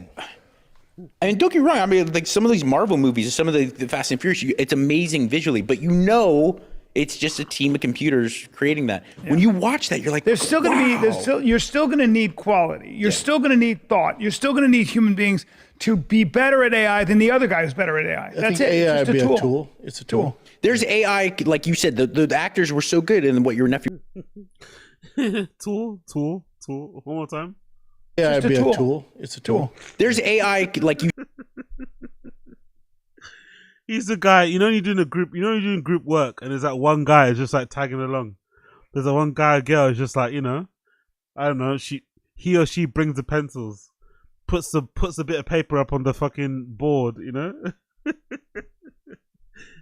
AI than the other guy who's better at AI. That's it. AI It's would just be a a tool. It's a tool. There's AI, like you said, the actors were so good in what your nephew was creating. There's no AI Christian Bale. There's no AI Daniel Day-Lewis. That's not happening ever. It doesn't ever exist. And that's my friend said that too. He's a filmmaker, and he said it was like, first AI film. He goes, I know. He said something so interesting. He goes, oh yeah, it was really good. Did you feel anything? What'd you feel? Yeah. And I went, fuck. Yeah. And it's also like when you're doing commercials and you want to be sold to, nobody wants to be sold to. I definitely don't want to be sold to. They're gonna figure out all that feeling stuff, by the way. They're gonna figure it out. Don't you worry about that. Tech the way it's going, considering the amount of money that's on the line, they're gonna figure it out, mate. They're gonna figure out all that shit that you get from AI images where it feels a bit soulless, it feels very computer generated. They're gonna figure it out. That's when the real trouble starts. Using AI. Now you've really alienated me. Yeah. Right. So you're treating me like what are you treating me like? Like you're gonna program my mind? Fuck off. But they're using those machines for car parts. Your mind is useless. Your mind is worthless, Karen. No one cares about your mind. Don't worry. You're in no danger, bro. You're in no danger. Parts too. Yeah, they are. For what? For like car parts. Absolutely. Fabrication is amazing. When they looked at my veins, at my heart, right? So they look at the plaque buildup. You get to a certain age. They used AI. They used AI to look at everything, and they were like, "Fucking, you are." Did you look at the doctor? They used AI to look at my plaque buildup. You mean the AI assisted whatever was looking in your how could AI doesn't? AI is not like an. They're making it sound like an AI is a GoPro or something. It's a sentient being. The AI scanned my body. Did it though? You're a cadaver. They said you are. You're a cadaver. Immortal. You You're old immortal. It was pretty cool. You are kind of immortal. Well, I was rolling jujitsu with you the other day, like like a month ago. I'm like, you fuck. Like, you really are like a 25-year-old guy. Yeah. Well, I feel Wiry. good. I feel good. Fucking hell, man. That's like a very entertainment thing, isn't it, right? That like casual glazing. That doesn't make any sense. That's clearly a lie. It's a very like, you can't teach that, innit? That's an entertainment thing. That's being in years of being in entertainment, years and years of living in LA. You just it's like a reflex. You can just quickly dick suck, you know? I feel good. That thick I feel like veiny they could dong just took too, a like flashlight thick. to your chest and saw the veins. I do have a big. I showed them my balls the other day, and they were like, "What?" So yeah. Yeah, those balls are Yeah, nice. the pieces. I think about pieces. them ever since. I was wearing sweats today when I was boxing, and I said to the guys, "Do these pants make my dick look fat?" It's illegal. It's illegal because it's just It's heavy. Yeah. Heavy. Guys, let's take a little break. Honestly, I hate this. Someone needs to tell Callan to stop doing this. Stop appearing on the pod with no fucking shoes on, barefoot, and crossing his feet on the fucking chair.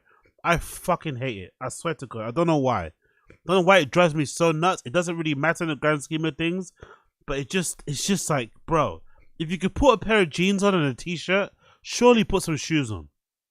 Surely. Also, Texas ain't that hot. I'm sorry. It's not that hot to be walking around with your fucking feet out all the time. Fucking hell. Put some effort into your fucking outfit or something. God damn it, guy. And we do, because one thing about it, Fast forward. with professional. Wife kind of. That's the difference between men and women. If like my wife's labes were coming, I'd be like, yeah, okay. I'd be like, that's right. sweet. That's right. I wouldn't say That's right. anything. I'm like, hell yeah. We're good. That's right. We're good. She was like, you have to go change. Your body, you're a big obscene guy though. You're so juicy right But my mother-in-law and father-in-law was there. My cock's out of the pool. It's a problem. Yeah. It's a problem. It's uncomfortable because you're just. Oh, and the kids were laughing giant. so hard. They're laughing so hard. Well, you're a giant. And I hear can see Basti the at 5 go, outline. Dad has the hairiest wiener by far. Dad has the hairiest wiener. I'm like, hey, be cool, man. Be That's cool, really dog. funny. What the fuck did he do to his face? Holy shit. Look at his face, bro. Like, what the fuck happened? Guy got a little pump, innit? Guy got a little Austin pump just to kind of keep him going, innit, huh? Wanted to show off. Fresh haircut, fresh pump. Look at that face. God damn. They can just see the hair matted against your body. That's attractive. It's a funny thing you mentioned. You talked about feeling it, like can you feel something? And not to get too corny, but that is something like. Sometimes you can't almost put it into words. You can't manufacture it. Like I was watching. I don't know if you guys have ever seen a movie. It's beginning of his career. It's probably a 15-year-old movie, 10-year-old movie called Half Nelson. You can tell this guy does have a job in it. He watches a lot of movies, doesn't he? You can tell this guy's wife is the breadwinner, in it. Like he watches a lot of movies. Like he's watching Star Wars, he's watching a lot of movies. Mike Capel, isn't it? He's bored at home and he's just chilling. That's why he's happy to be with these guys again. He needs some male company, but yeah, he's definitely at home alone, just watching movies all day. Gotta love it. Big up Mike Capel. With Ryan Gosling. Yeah. He plays a middle school teacher in a very low income neighborhood. Yeah, it's a good movie. And It's like he's addicted to drugs. Oh. And it was so good movie. By the way, well done there. Well done.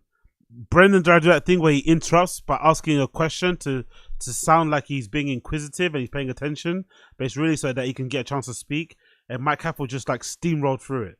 You noticed it. Brendan did his usual thing where he kind of like just interrupts for the sake of it, and Mike Capel just ignored him and just carried on.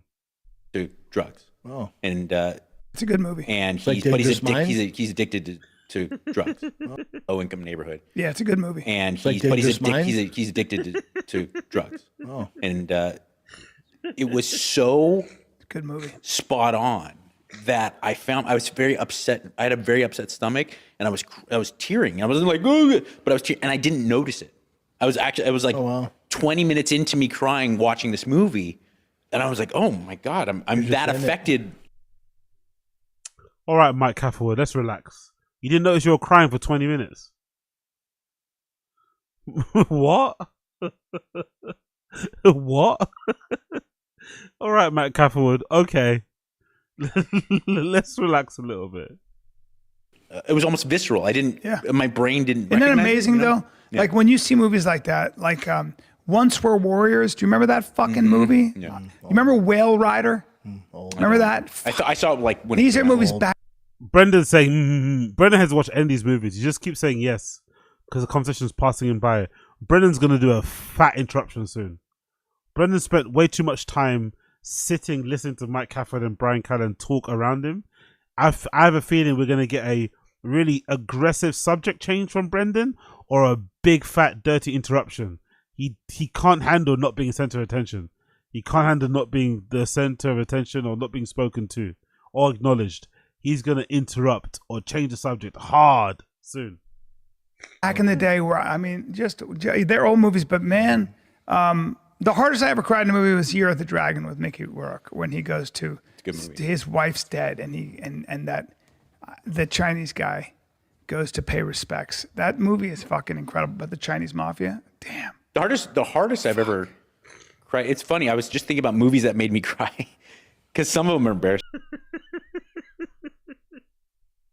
He's so bored, isn't it? I've been there, though. I've been there. When you've been at home for long and you get around people, you just start talking. Powerful bunch. Some nonsense. Big up, Sadazis.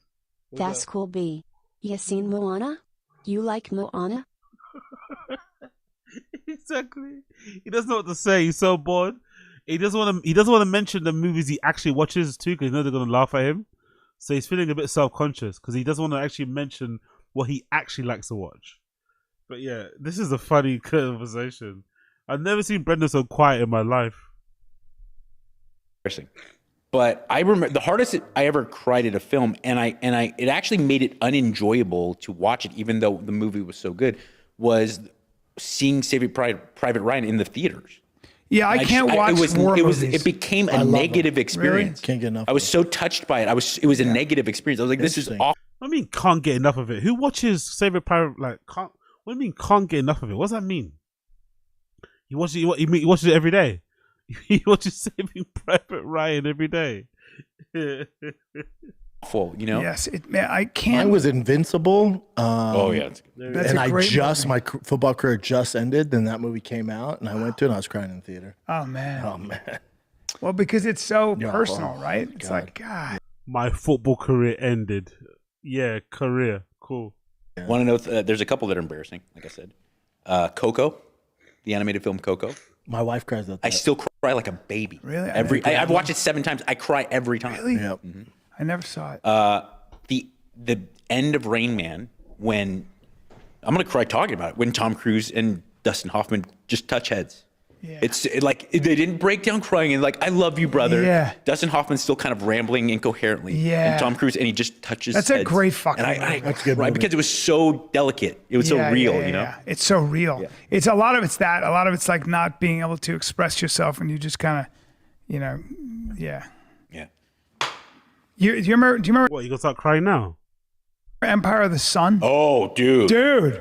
That's when you got it. That's when you knew Christian Bale was the shit. Jesus, he was a kid. He was a baby. Yeah. Christian Bale is a kid, and Steven Spielberg, and that Japanese drill guy who was running the concentration camp, and just the last thing he says, he goes, "Difficult boy," and then he just goes and just takes off. Ben Stiller's in it. There's a couple Schindler's List. No. There's a couple Schindler's List scenes where you're.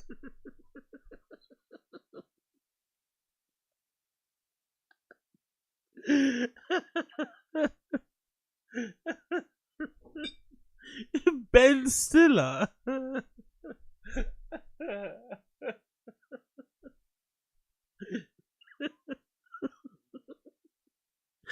Ben Stiller's in it.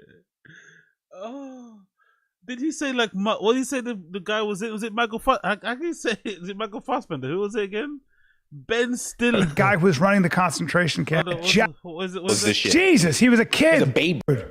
That's when you got it. That's when you knew Christian Bale was this shit. Christian Bale, right? they're talking about a movie that Christian Bale was in when he was a kid, but Brendan thought Ben Stiller was in it. Jesus, he was a kid. He's a baby. Yeah. Christian Bale is a kid, and Steven Spielberg, and that Japanese drill guy who was running the concentration camp, and just the last thing he says, he goes, "Difficult boy, difficult boy," and then he just goes and just takes off. Ben Stiller's in it. There's a couple Schindler's List. No. There's a couple Schindler's List scenes where you're John like, Malkovich I'm good. I don't. Ben Stiller. When he's not involved in the conversation, by the way, yeah. I wonder what people see in themselves in the mirror when they get fillers. And people like Brendan. Like, surely he doesn't need his face to have filler in it. Surely his face needs less filler. Like, he needs like buccal fat removal, no? Like, he doesn't need more mass in his face. His face is quite massy.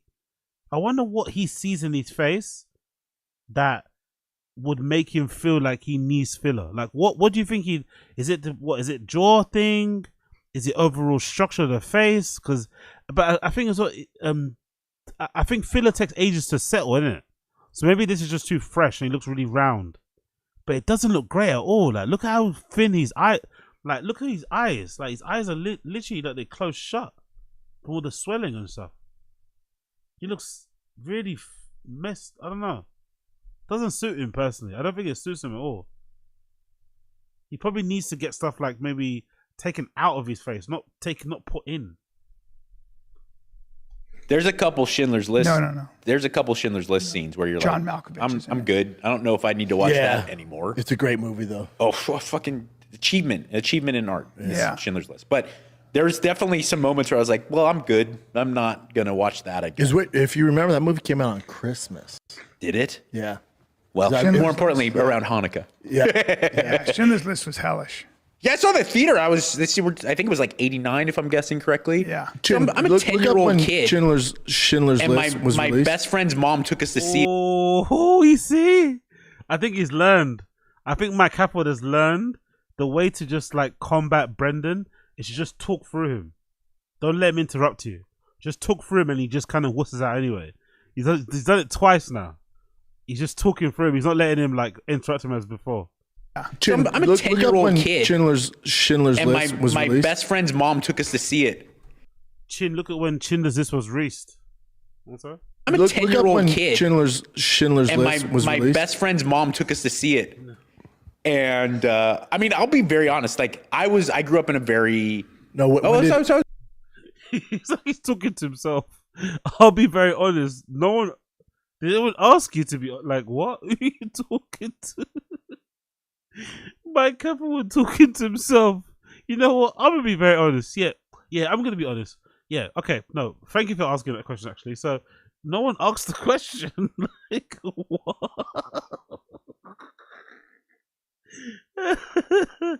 Mike Capwood just talking to himself. I'm gonna be very honest. Oh, Mike Capwood's a legend. I'm gonna be very honest. Okay, so. Thanks for asking. Actually, my best friend is sorry. Kid. Schindler's and List was my released. best friend's mom took us to see it. And I mean, I'll be very honest. Like, I grew up in a very but what time of year did Brendan finally got in there. He finally got in there. What was the release date?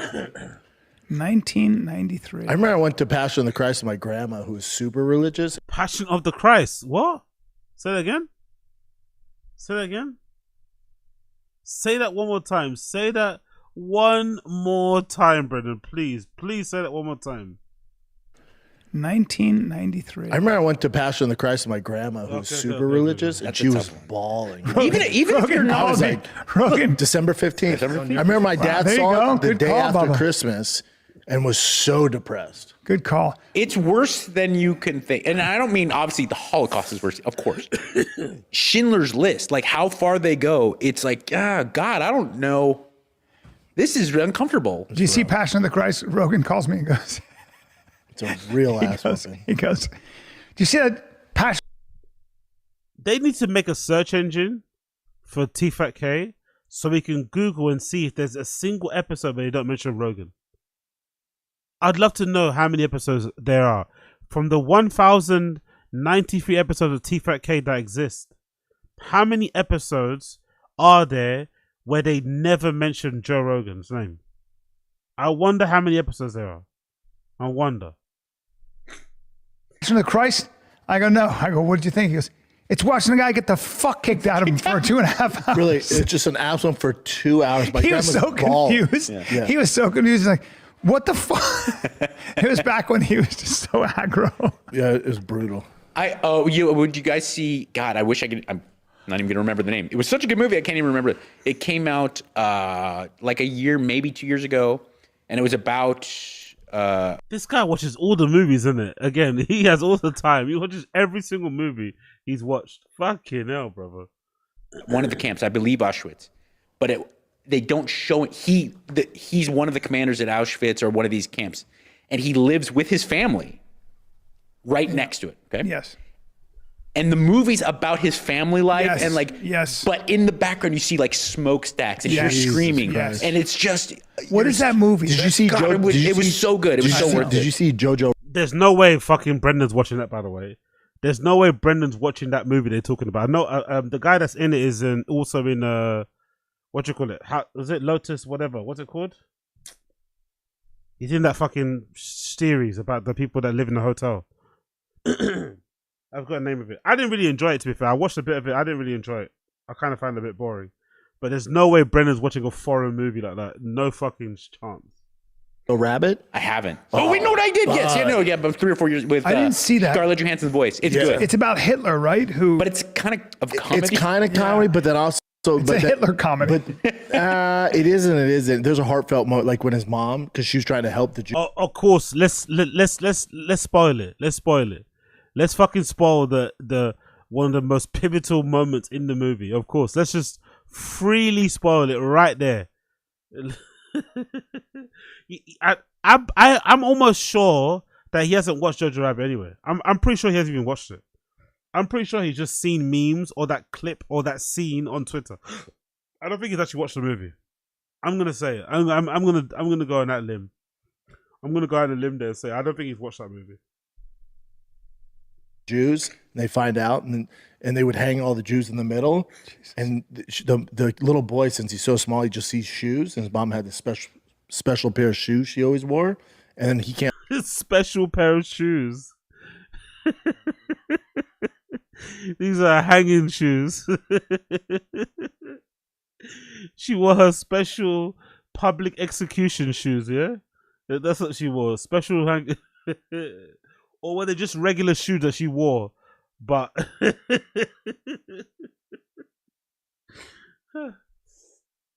oh. Can't find his mom. He goes out there and just shows her shoes hanging. It's heavy. Zone of interest. Zone of Thank interest. You, Chin. Thank you guys.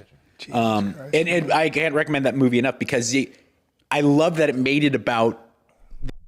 I watched Zone of Interest. It was okay. I kind of stopped it halfway through. It kind of got boring. I'm not gonna lie. Zone of Interest was very overrated. I feel like that movie was very, very, very, very overrated. This commander's kind of like his personal dude, life, just and doing his professional life, and dealing with his wife, and different dimensions. But in the background, you just see different dimensions, different dimensions. Anything with World War II, I watch. I love it. Yeah. When did you get interested in that? Because my grandpa, since I was a kid. Oh, really? He had all these Nazi. My son's interested in World. Huh?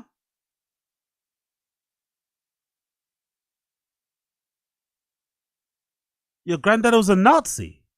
That's why you like World War II movies. Surely he didn't mean it like that, right? What? Excuse me? Anything with World War II, I watch. I love it. Yeah. When did you get interested in that? Because my grandpa, since I was a kid. Oh, really? He had all these Nazi. My son's interested. Nazi. Does he think he's being smart? Does he think he's being edgy? Does he not realize what he's saying or something? You're into World War II movies because your granddad was a Nazi and has what? Nazi memorabilia. He used to play with his fucking swastikas and his batons and shit. Huh? I don't think he realized what he said. I honestly don't think he realized what he said. What the fuck is wrong with this guy? or maybe it's a fraudulent slip. Maybe this is a fraudulent slip. Anything with World War II, I watch. I love it. When did you get interested in that, B? Because my grandpa, since I was a kid. Oh, really? He had all these Nazi. Yeah, big up Uche. Papa sold World War II memorabilia out of his mum's closet. It's like quite too. It's always since I was a kid. Yeah, always since I was a kid. Powerful bunch. Bop is a big fan of World War II. 4.8 out of 5.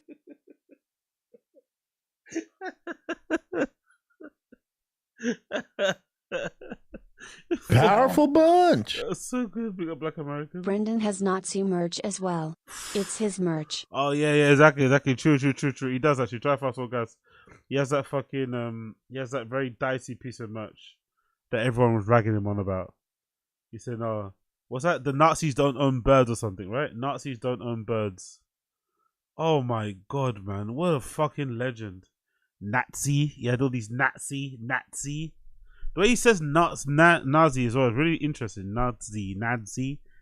Did you get interested in that, B? Because my grandpa, since I was a kid. Oh, really? He had all these Nazi. My son's interested in World War II. How old is he? 13. Oh, yeah. Finn is. I thought you were going to say like your 2-year-old. I'm like, that's a little early. No. It's a little early. World War. Like, let's wrap our heads.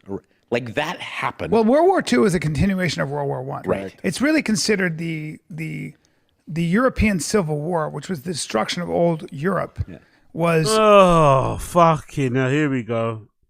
Fucking botched history lessons from Callan. Great. This is what we're all here for, right?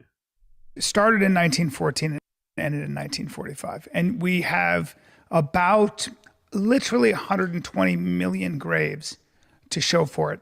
And World War I is underhyped. It's underhyped. It was awful. It was horrible. It's underhyped. 2 degrees, bro. This guy has 2 degrees.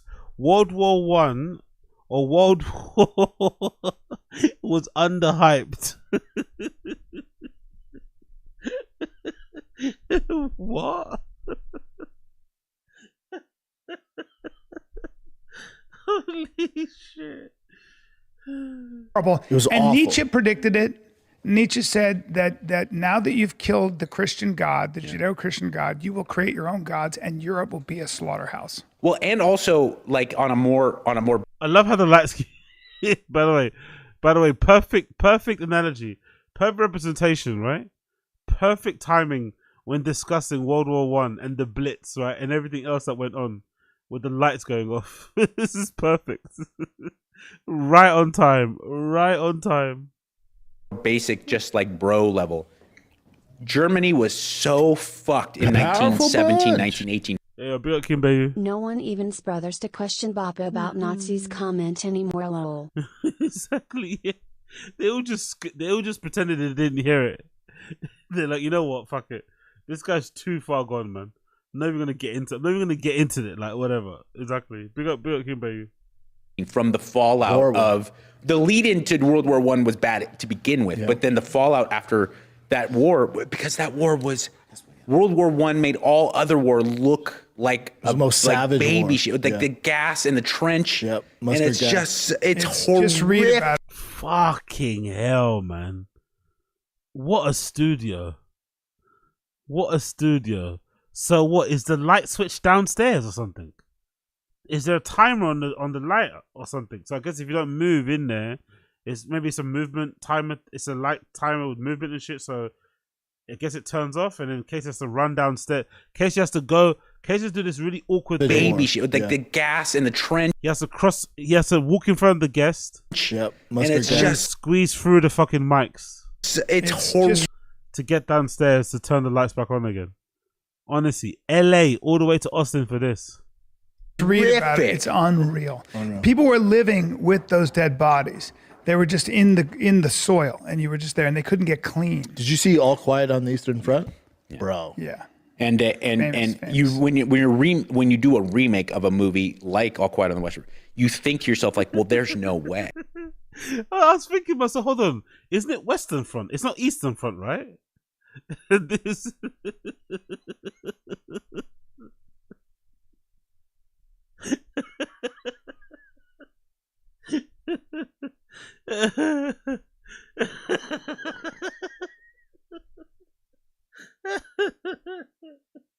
All Quiet on the Eastern Front.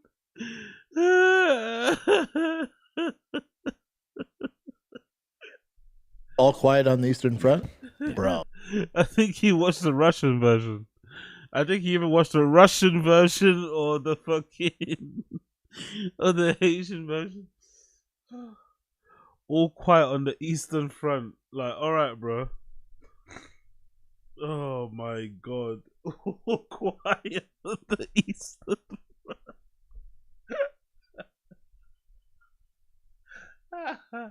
That's the Bollywood version, isn't it? That's the Bollywood version.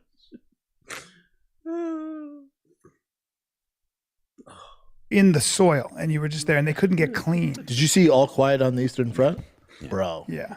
And you when you do a remake of a movie like All Quiet on the Western Front, you think to yourself like, well, there's no way.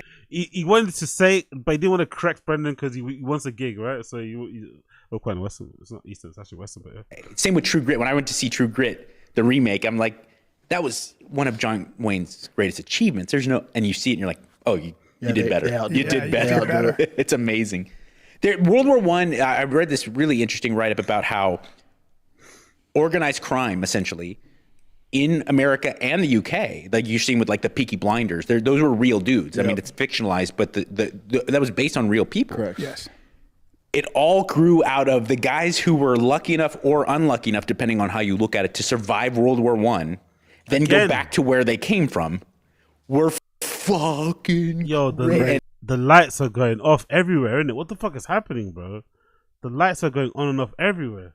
Like these Al Capone era guys in Chicago and all over. Jimmy Burke's dad, grandfather, he had been burned by nerve gas, so his whole face on this side, and he was a member of the White Hand Gang. He was a straight up gangster boxer, and he came back. Yeah, he came back. His uncle came back. They just slipped right into the underworld. You look at the motorcycle gangs after Vietnam, same thing. Just wild boys. You're like, what the fuck are we gonna do? Get 9 to 5? No, not now. No, we're all gonna partner up and fucking do our thing. Especially if you already start out as a bit of a killer, now it's like, well, this is the world. And if you think about it, for a lot of people, when you've only been immersed in the dog-eat-dog murderous world, there's certain parts of the world where you get, the world is, if you're a certain ethnic minority or whatever, you realize people want to kill you, they do kill you, and might is the only way to stay alive is to be strong and crafty as fuck. So you got to embrace the angels of your darker nature, not the angels of your better nature, the angels of your darker nature, because life is always a fight and it ain't ever going to end. And if you think it is and you get relaxed, they're going to... Okay, what is this speech? Is somebody telling himself in the mirror every day to make himself get ready to go and pod? What the fuck is this? Come for you. And so it changes your whole... The gym I work at, they have this sign. I love the gym. It's such a meathead gym. But it's...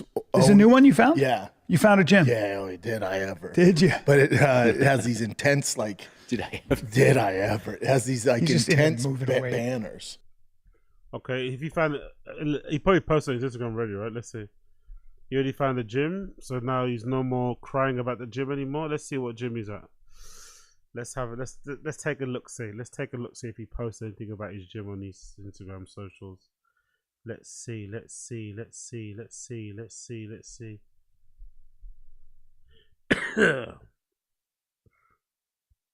Story. Let's see. Do you see anything from the new gym? So that's the new gym. What's it say? 6th diesel deadlift day. Join the club. Drive. Okay. What's that? We can't tell what gym it is, but I guess that's the gym. You can already see it's different. It's a bit smaller. But we'll probably find out soon enough anyway. Yeah, there you go. There's the outside of the gym. Is it called Diesel? Is it called Diesel? Or is that a new brand? Is this a new brand? Diesel Dads. Or is this something that he's trying to, or is this a new brand, or is this part of the gym? Oh my God, here we go. Powerful bunch. Jim has the same intense banners his grandpa had. Jesus Christ. Yeah, exactly. Exactly. Pick up us on the seas. Oh, yo. And then what's this? A new dry fast or gas car? Stop by, what's that? Stop by Calvo Motors to check out a few toys. Of course, more cars are going to get purchased now because they're saving money on rent. No, probably they're saving money on the mortgage over there in fucking Austin. All that spare cash is not going to go to the kids' school. It's going to go to more cars. More cars. That's what Brendan needs. More cars. Hell yeah. Hell yeah. So that's the gym, right? That's the new gym he's at. What a show if my strength will transfer from California to Texas. 600-pound deadlift after 3 sets. 315. 15. Might be humidity, but I feel stronger. Okay, whatever. Could also be the new Diesel Dad merch that just dropped. Rumor has it is okay. Cool. So I guess Diesel Dad is a new brand. Cool, man.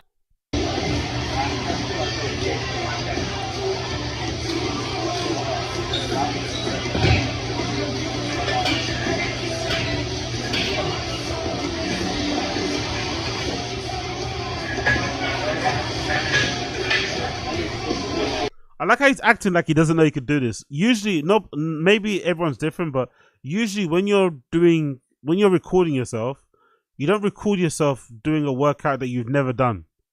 You usually know you're gonna do it anyway. Yeah, I like how he's doing all this like psyching himself up, acting like he's never done this. He knows he can lift 600. He knows he can do it, but he's acting like it's the first time he's ever done it. It's like, all right, mate, let's relax.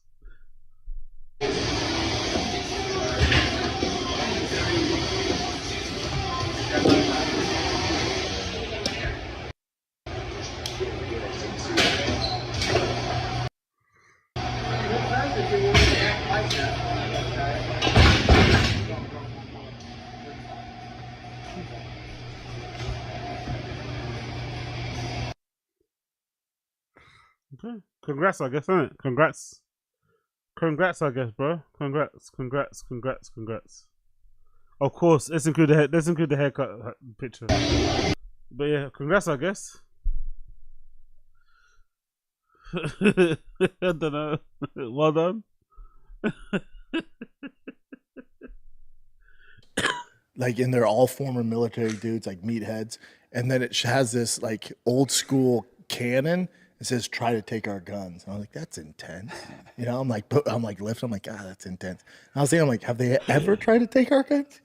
No. Can we relax a little bit, Texas? Yeah, well. You can and you can't. Yeah. Because, and Texas people have a Texas thing. And I'm saying this positively, but you got to remember, it's the only state was ever its own country. Yeah. Yep, that's right. And people here really, I grew up in California and I'm 46. I probably lived 41 years of my life in California. In 4 or 5 years of living in Texas, I've seen 4,000% more Texas flags in 4 years than I ever saw California flags in my whole life. 100%. People love Texas here in Texas, and I frankly think that's kind of cool. Me too. You know? Yeah, there is a Texas culture that I appreciate. Oh, on the last. We got this 5 years ago, didn't we? When all these comedians first moved to Texas, this is all we heard. And now we have to rehear it again with these guys. We heard it 5 years ago and it was boring. Now we're hearing it 5 years later and it's still boring. Last episode, I was like, we need good recommendations for a barbecue. I got, I don't know, hundreds from local Texans. Did you get any dudes in like Memphis, though, that were like, you're not going to get any good barbecue there because your barbecue sucks. I didn't get one. No, or Kansas City too. Of course, everybody gets all fucking competitive. Yeah. I kind of like it. It's funny, you know. It's non-threatening stuff to keep. But they all break it down like Franklin's too busy, too long of a line. Don't do that. Terry Black's too famous now. Food quality's down. You got to go to and it's this little like remote place. Interstellar, Cedar Park, which is pretty close to here. It's more mine. That's where my son's at right now. Interstellar is very good. How far away is Cedar Park from here? What's that? How far away is Cedar Park from here?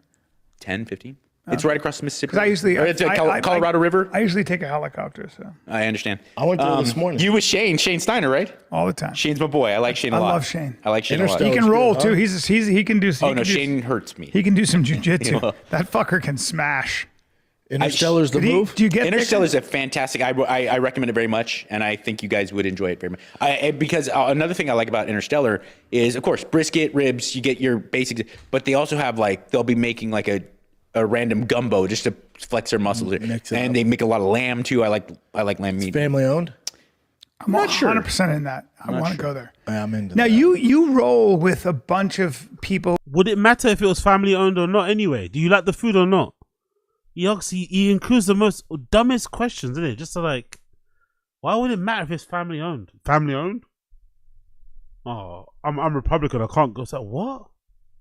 What is voting for the Republican Party got to do with it being family owned? Such a weird thing to hang up on, isn't it? Where jiu-jitsu is their job. Yes. Now you're very good. Jiu-jitsu's their job, or it's one of their main hobbies when they're not murdering people overseas. That's right. Yes. Right. It's like if they're not special force tier 1 operators, they're rolling in jiu-jitsu. You're a very good purple belt, very athletic guy. Thank you, dude. And you're rolling with some monsters. Mm-hmm. Have you roll? Tim Kennedy's a good time, right? He's fun to roll with. Have you ever gotten any kind of a position on him? Is he? No. No, I've never. And when I have that fleeting moment, the other day I was rolling with him and I was in half guard and he went to pass and I locked up a Kimura grip and I thought I was going to do this pass and escape from the bottom. Sure. And there was for a half a second, I'm like, I got this. And then he was somehow submitting me on my leg. Yeah. And I don't wait. How are you a purple belt in gi or no gi? I do both, but I received my purple belt under Tim and at Gracie Humaita. So I guess technically kind of both, but I think it's important for me to train in the gi as much as I can, but I enjoy no gi. I enjoy no gi more, and I'll be very honest with you because I enjoy no clothes more. I enjoy it naked. I'm not gonna lie. I'm a little jacked and I get sweaty and I can get away with it. Yeah. When I'm in gi, guys who are technically better than me, they just really wear me out. Guys who are technically better than me in no gi, who are very many people I train with, I can at least survive a little longer because I got a little muscle and I get sweaty and I can last. You know what I'm saying? Yeah. I can pull out of stuff. So I want to take a little break, guys, because if it comes to your hair, don't mess around. And I'll tell you what works. Okay, let's fast forward. Please, we don't care. But everybody in the stream chat watching, if you like what you see, smash the like button, tap the like button, slash the like button. So better always to your mechanics, your fundamentals. It should be in a gi. Yeah, no one should start no gi. I agree because, especially, and you see a lot of wrestlers. Bad habits. You see a lot of wrestlers who, if they can get good if you have a really good wrestling background, positionally you're going to be better than most guys in jiu-jitsu. Yes. But submission-wise and defense-wise, working in the gi, it sharpens your blade. So because there's so many grips, your guy you're going with, especially if he's better than you, has so many grips. He has so many ways to end the fight that you have to get really good and really high. I'm really aware of everything. Gi, your IQ goes through the roof. Really, I agree. It's the proper way to learn. Brendan just repeating what Mike Capel was saying is hilarious, by the way. Brendan's a black belt in that room, allegedly. Him just repeating what Mike Capel was saying is fucking hilarious.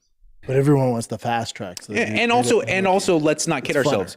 If you're Nicky Rod or if you're Gordon, if you're Jack and you're really good, you can fucking bludgeon in the no gi. You can just fucking smack and it makes it. Don't get me wrong. You can do it in gi, but it's hard. If you're 235 and just technically brilliant, there's something very primal too. Also about not feeling essentially naked in the no gi. Have you rolled with Gordon Ryan? I have not. I met the man and he was very nice to me. But I have a hard time. It's it's very similar to the comedy scene and radio guys. If I'm I know the guys from the Legion of Skanks.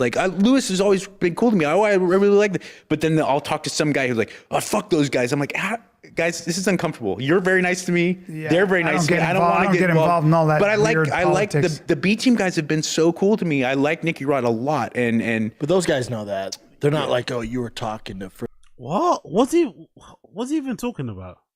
Oh, I guess because whatever that. I'm assuming Gordon Ryan is beefing with the other team. I'm assuming that's why he mentioned it.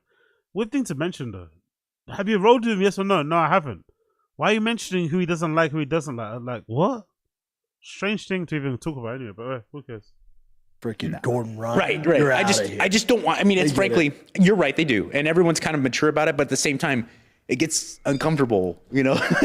I feel like Craig Jones is the jackal. He's the jester on the outside. Who's always he's so hard to dislike because he's so funny. You guys are comics. You guys know he's legitimately funny. I told him that. I go, dude, you're so funny. He was showing me some of the shit he did. I was like, you're fucking. Isn't that the guy that used to troll Brendan too? I think that's why Brendan's not saying too much.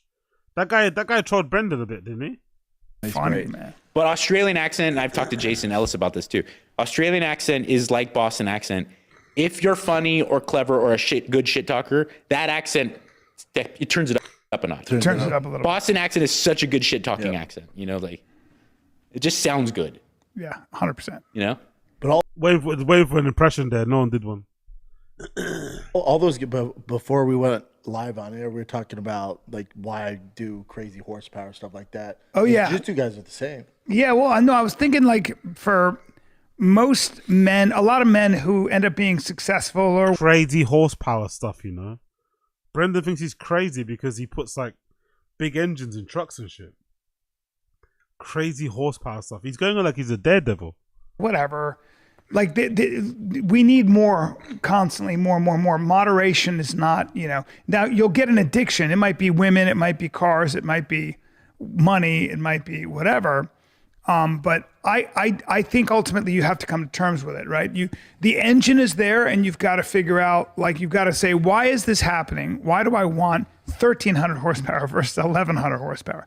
Obviously, it's ridiculous. It doesn't make a difference at all, even a little bit. But in your mind, it's like, oh, but I want the 13. It is. Look, there's the only thing I can compare it to, and it's the only one I have enough kind of behind the scenes knowledge about, and not because I'm so cool, but because growing up, being in LA radio, I became very friendly, and being a lifelong season ticket holder to both Dodgers and Lakers. I'm not. My dad was, so but by proxy. I was very interested, and then I got to be friends with the media, Lakers media and Dodgers media. So I would get a little bit behind the scenes. And a lot of great athletes have lore behind them, and you don't know how much of it is fairy tale. The stuff about Kobe, it's an understatement. Yes. He was, to the day he retired, the first one at practice and the last one to leave. And when people would be, he's yelling at them, "You're a soft ass bitch." Yeah. That's actually different. Yeah. There's a difference. I disagree. I know you do, but it's different. Being obsessed with cars. I know you do. Shut the fuck up. Let me talk. Or being obsessed with money, or I think it's different than being obsessed with being the best at all time at what you do. Right. It's actually a different consideration. Sure. Right. So it's like Kobe was so focused on actually having tangible, measurable results. That being, Kobe, you are the best of all time, whatever it might be at this. That level of mastery, trying to master something through repetition, through attention to detail, it'd be a little bit like saying, I want to be the greatest race car driver of all time. Being into more horsepower, regardless of its utility, because it's just there, wanting all the women, not just these two women over here or this one woman over here, whatever that must. That's a different impulse. But they're cousins. What the fuck's he even talking about? They're in Kobe. It's the same part of your Kobe brain. also had a ton of girlfriends. Kobe also, after he retired, was relentless and obsessed with creating animation and won a fucking Oscar. Really? Okay. Yeah. Do you? So what I think. No. Relentless with creating animation. What? It is. They are cousins. They're closer than cousins. There's what's the difference? So maybe Kobe just redirected that insanity to one thing. I think that level of it's a disease you have inside you, and I don't mean a disease is negative. It's like a gene you have, and because what separates Trump from Warren Buffett? Warren Buffett's like, I achieved a lot. I worked really hard for it. I have a beautiful family. I'm comfortable here in Indiana, wherever he lives in, is Oklahoma. And he has this beautiful place. And he likes his Oldsmobile or whatever he drives. What is Trump thinking? He's like, I've made a beautiful. I need to be a TV star. I'm going to be president twice, and no one's going to stop me. And if it drives me insane, if it drives thousands of people insane, so what? This is what's going to happen. Yeah. And I mean that as both a wow, it must be hard to have that, but at the same time, even this is not a partisan statement. Even if you're the biggest Trump hater in the world, if there was to be some global incident where the health and the well-being of the United States was at play, and Donald Trump flies over there and sits down with the world leader that's putting the United States in danger, you don't think it's going to be a good thing for us? Well, so just so you guys know, I mean, I don't. The Washington Post. And Pam, the spokesman, correctly called this. When I saw it, I lost my mind. The Washington Post, because they're so fucking dumb, goes, the mysterious decline in fentanyl. Yeah. Hey, Washington Post. Hey, liars. Fucking liars. You. They're listening. They're listening to you, Callan. They're listening. Look, he thinks he's talking to them as well. They're listening. Don't worry. The Washington Post, they're listening. They're tuning into Tfatk. They're taking notice. Don't worry. They're on notice right now. They're paying all the attention. You editorial board know better than this because you're a bunch of liars, scumbags, pieces of shit. You guys know what. Insert Spider-Man meme here. Insert Spider-Man meme here. What happened? He went to Scheinbaum and they went to the cartels and said, listen, fuckos. What's going to happen is I'm going to declare you a terrorist organization. That means I can send the dark side. I can send the dark side to your country, and I don't need your permission. And if you think you want to take on the tier 1 operators in our military or the ground branch division of CIA, etc., and all those task forces.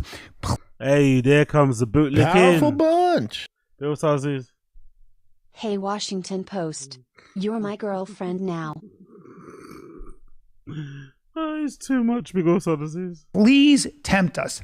And they knew that Trump wasn't fucking around. And Scheinbaum had a different idea of how to deal with the cartels. The cartels know who Trump is. And the cartels knew exactly what that... Okay. Fucking no. Get Trump's fucking blonde nuts out of your mouth, mate. Language was, which was, we will fucking bury you. Do you want to have a war? Because we'll give you a war. Right. And the Trump administration said to them, stop the human trafficking and stop the fentanyl right fucking now. That's the non-negotiable. And the cartels went, okay. Yeah. And that's why. And that's why. But that's okay. And that's why. So a little credit where it's deserved. Much praise and serious compliment. This is a compliment to President of the United States, Trump.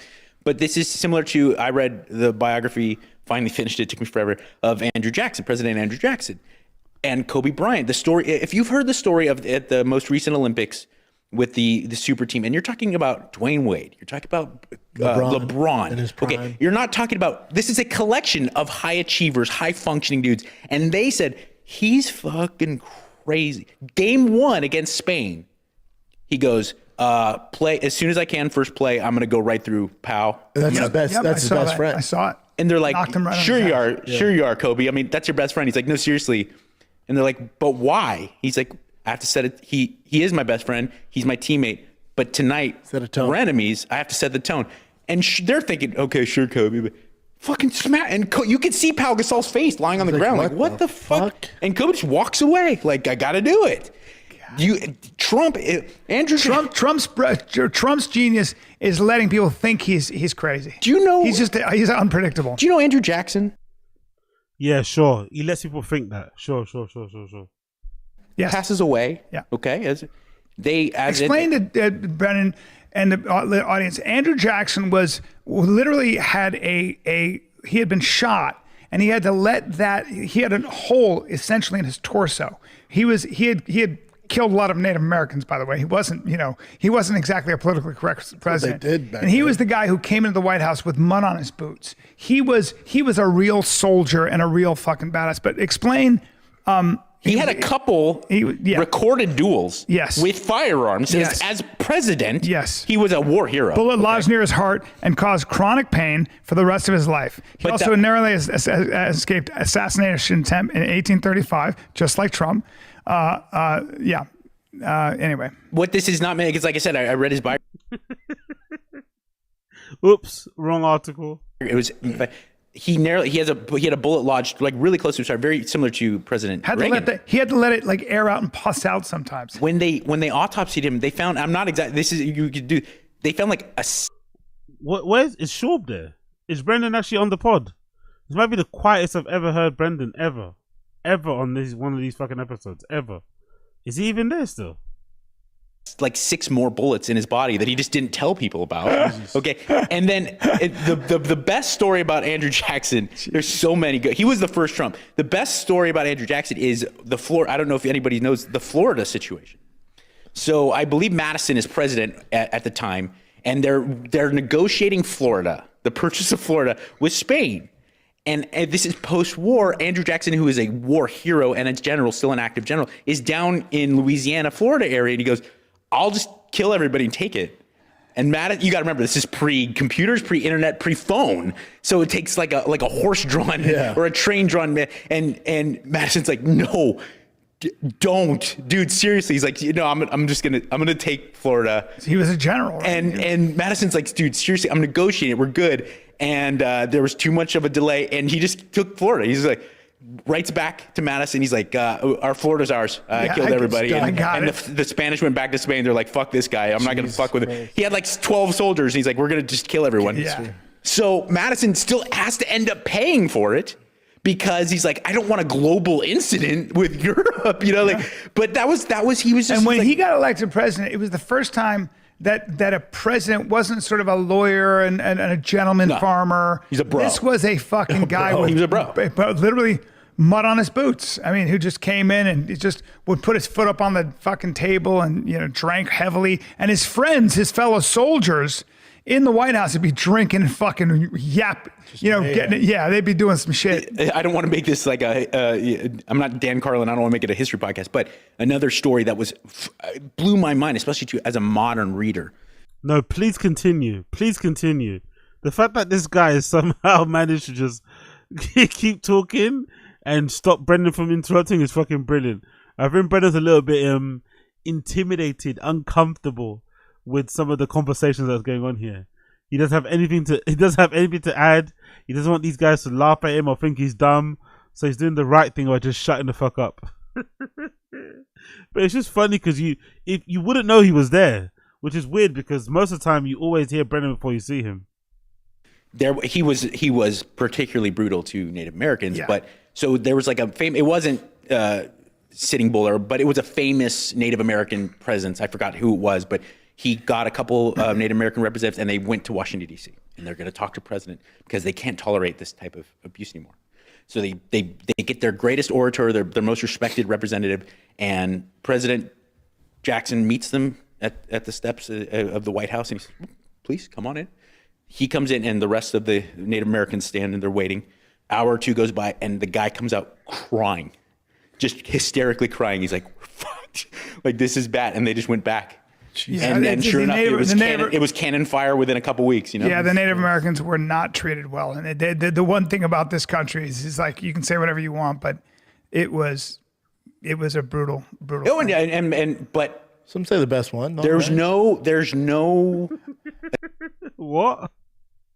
Oh, but some say the best one. There's no escaping brutality. That's how it goes, man. What do you want to Building civilizations is full of brutality. Yeah. How brutal was it to the Irish? How brutal has it been to the Chinese? How brutal has it been People to act like Americans Italians? are the most brutal. It's true. No, they won the fucking. They were just better at violence. But that's what they did back then. Everywhere in the world. Forced doctrine. I've heard Andrew Wilson talk about this. Is Brendan going to start justifying slavery?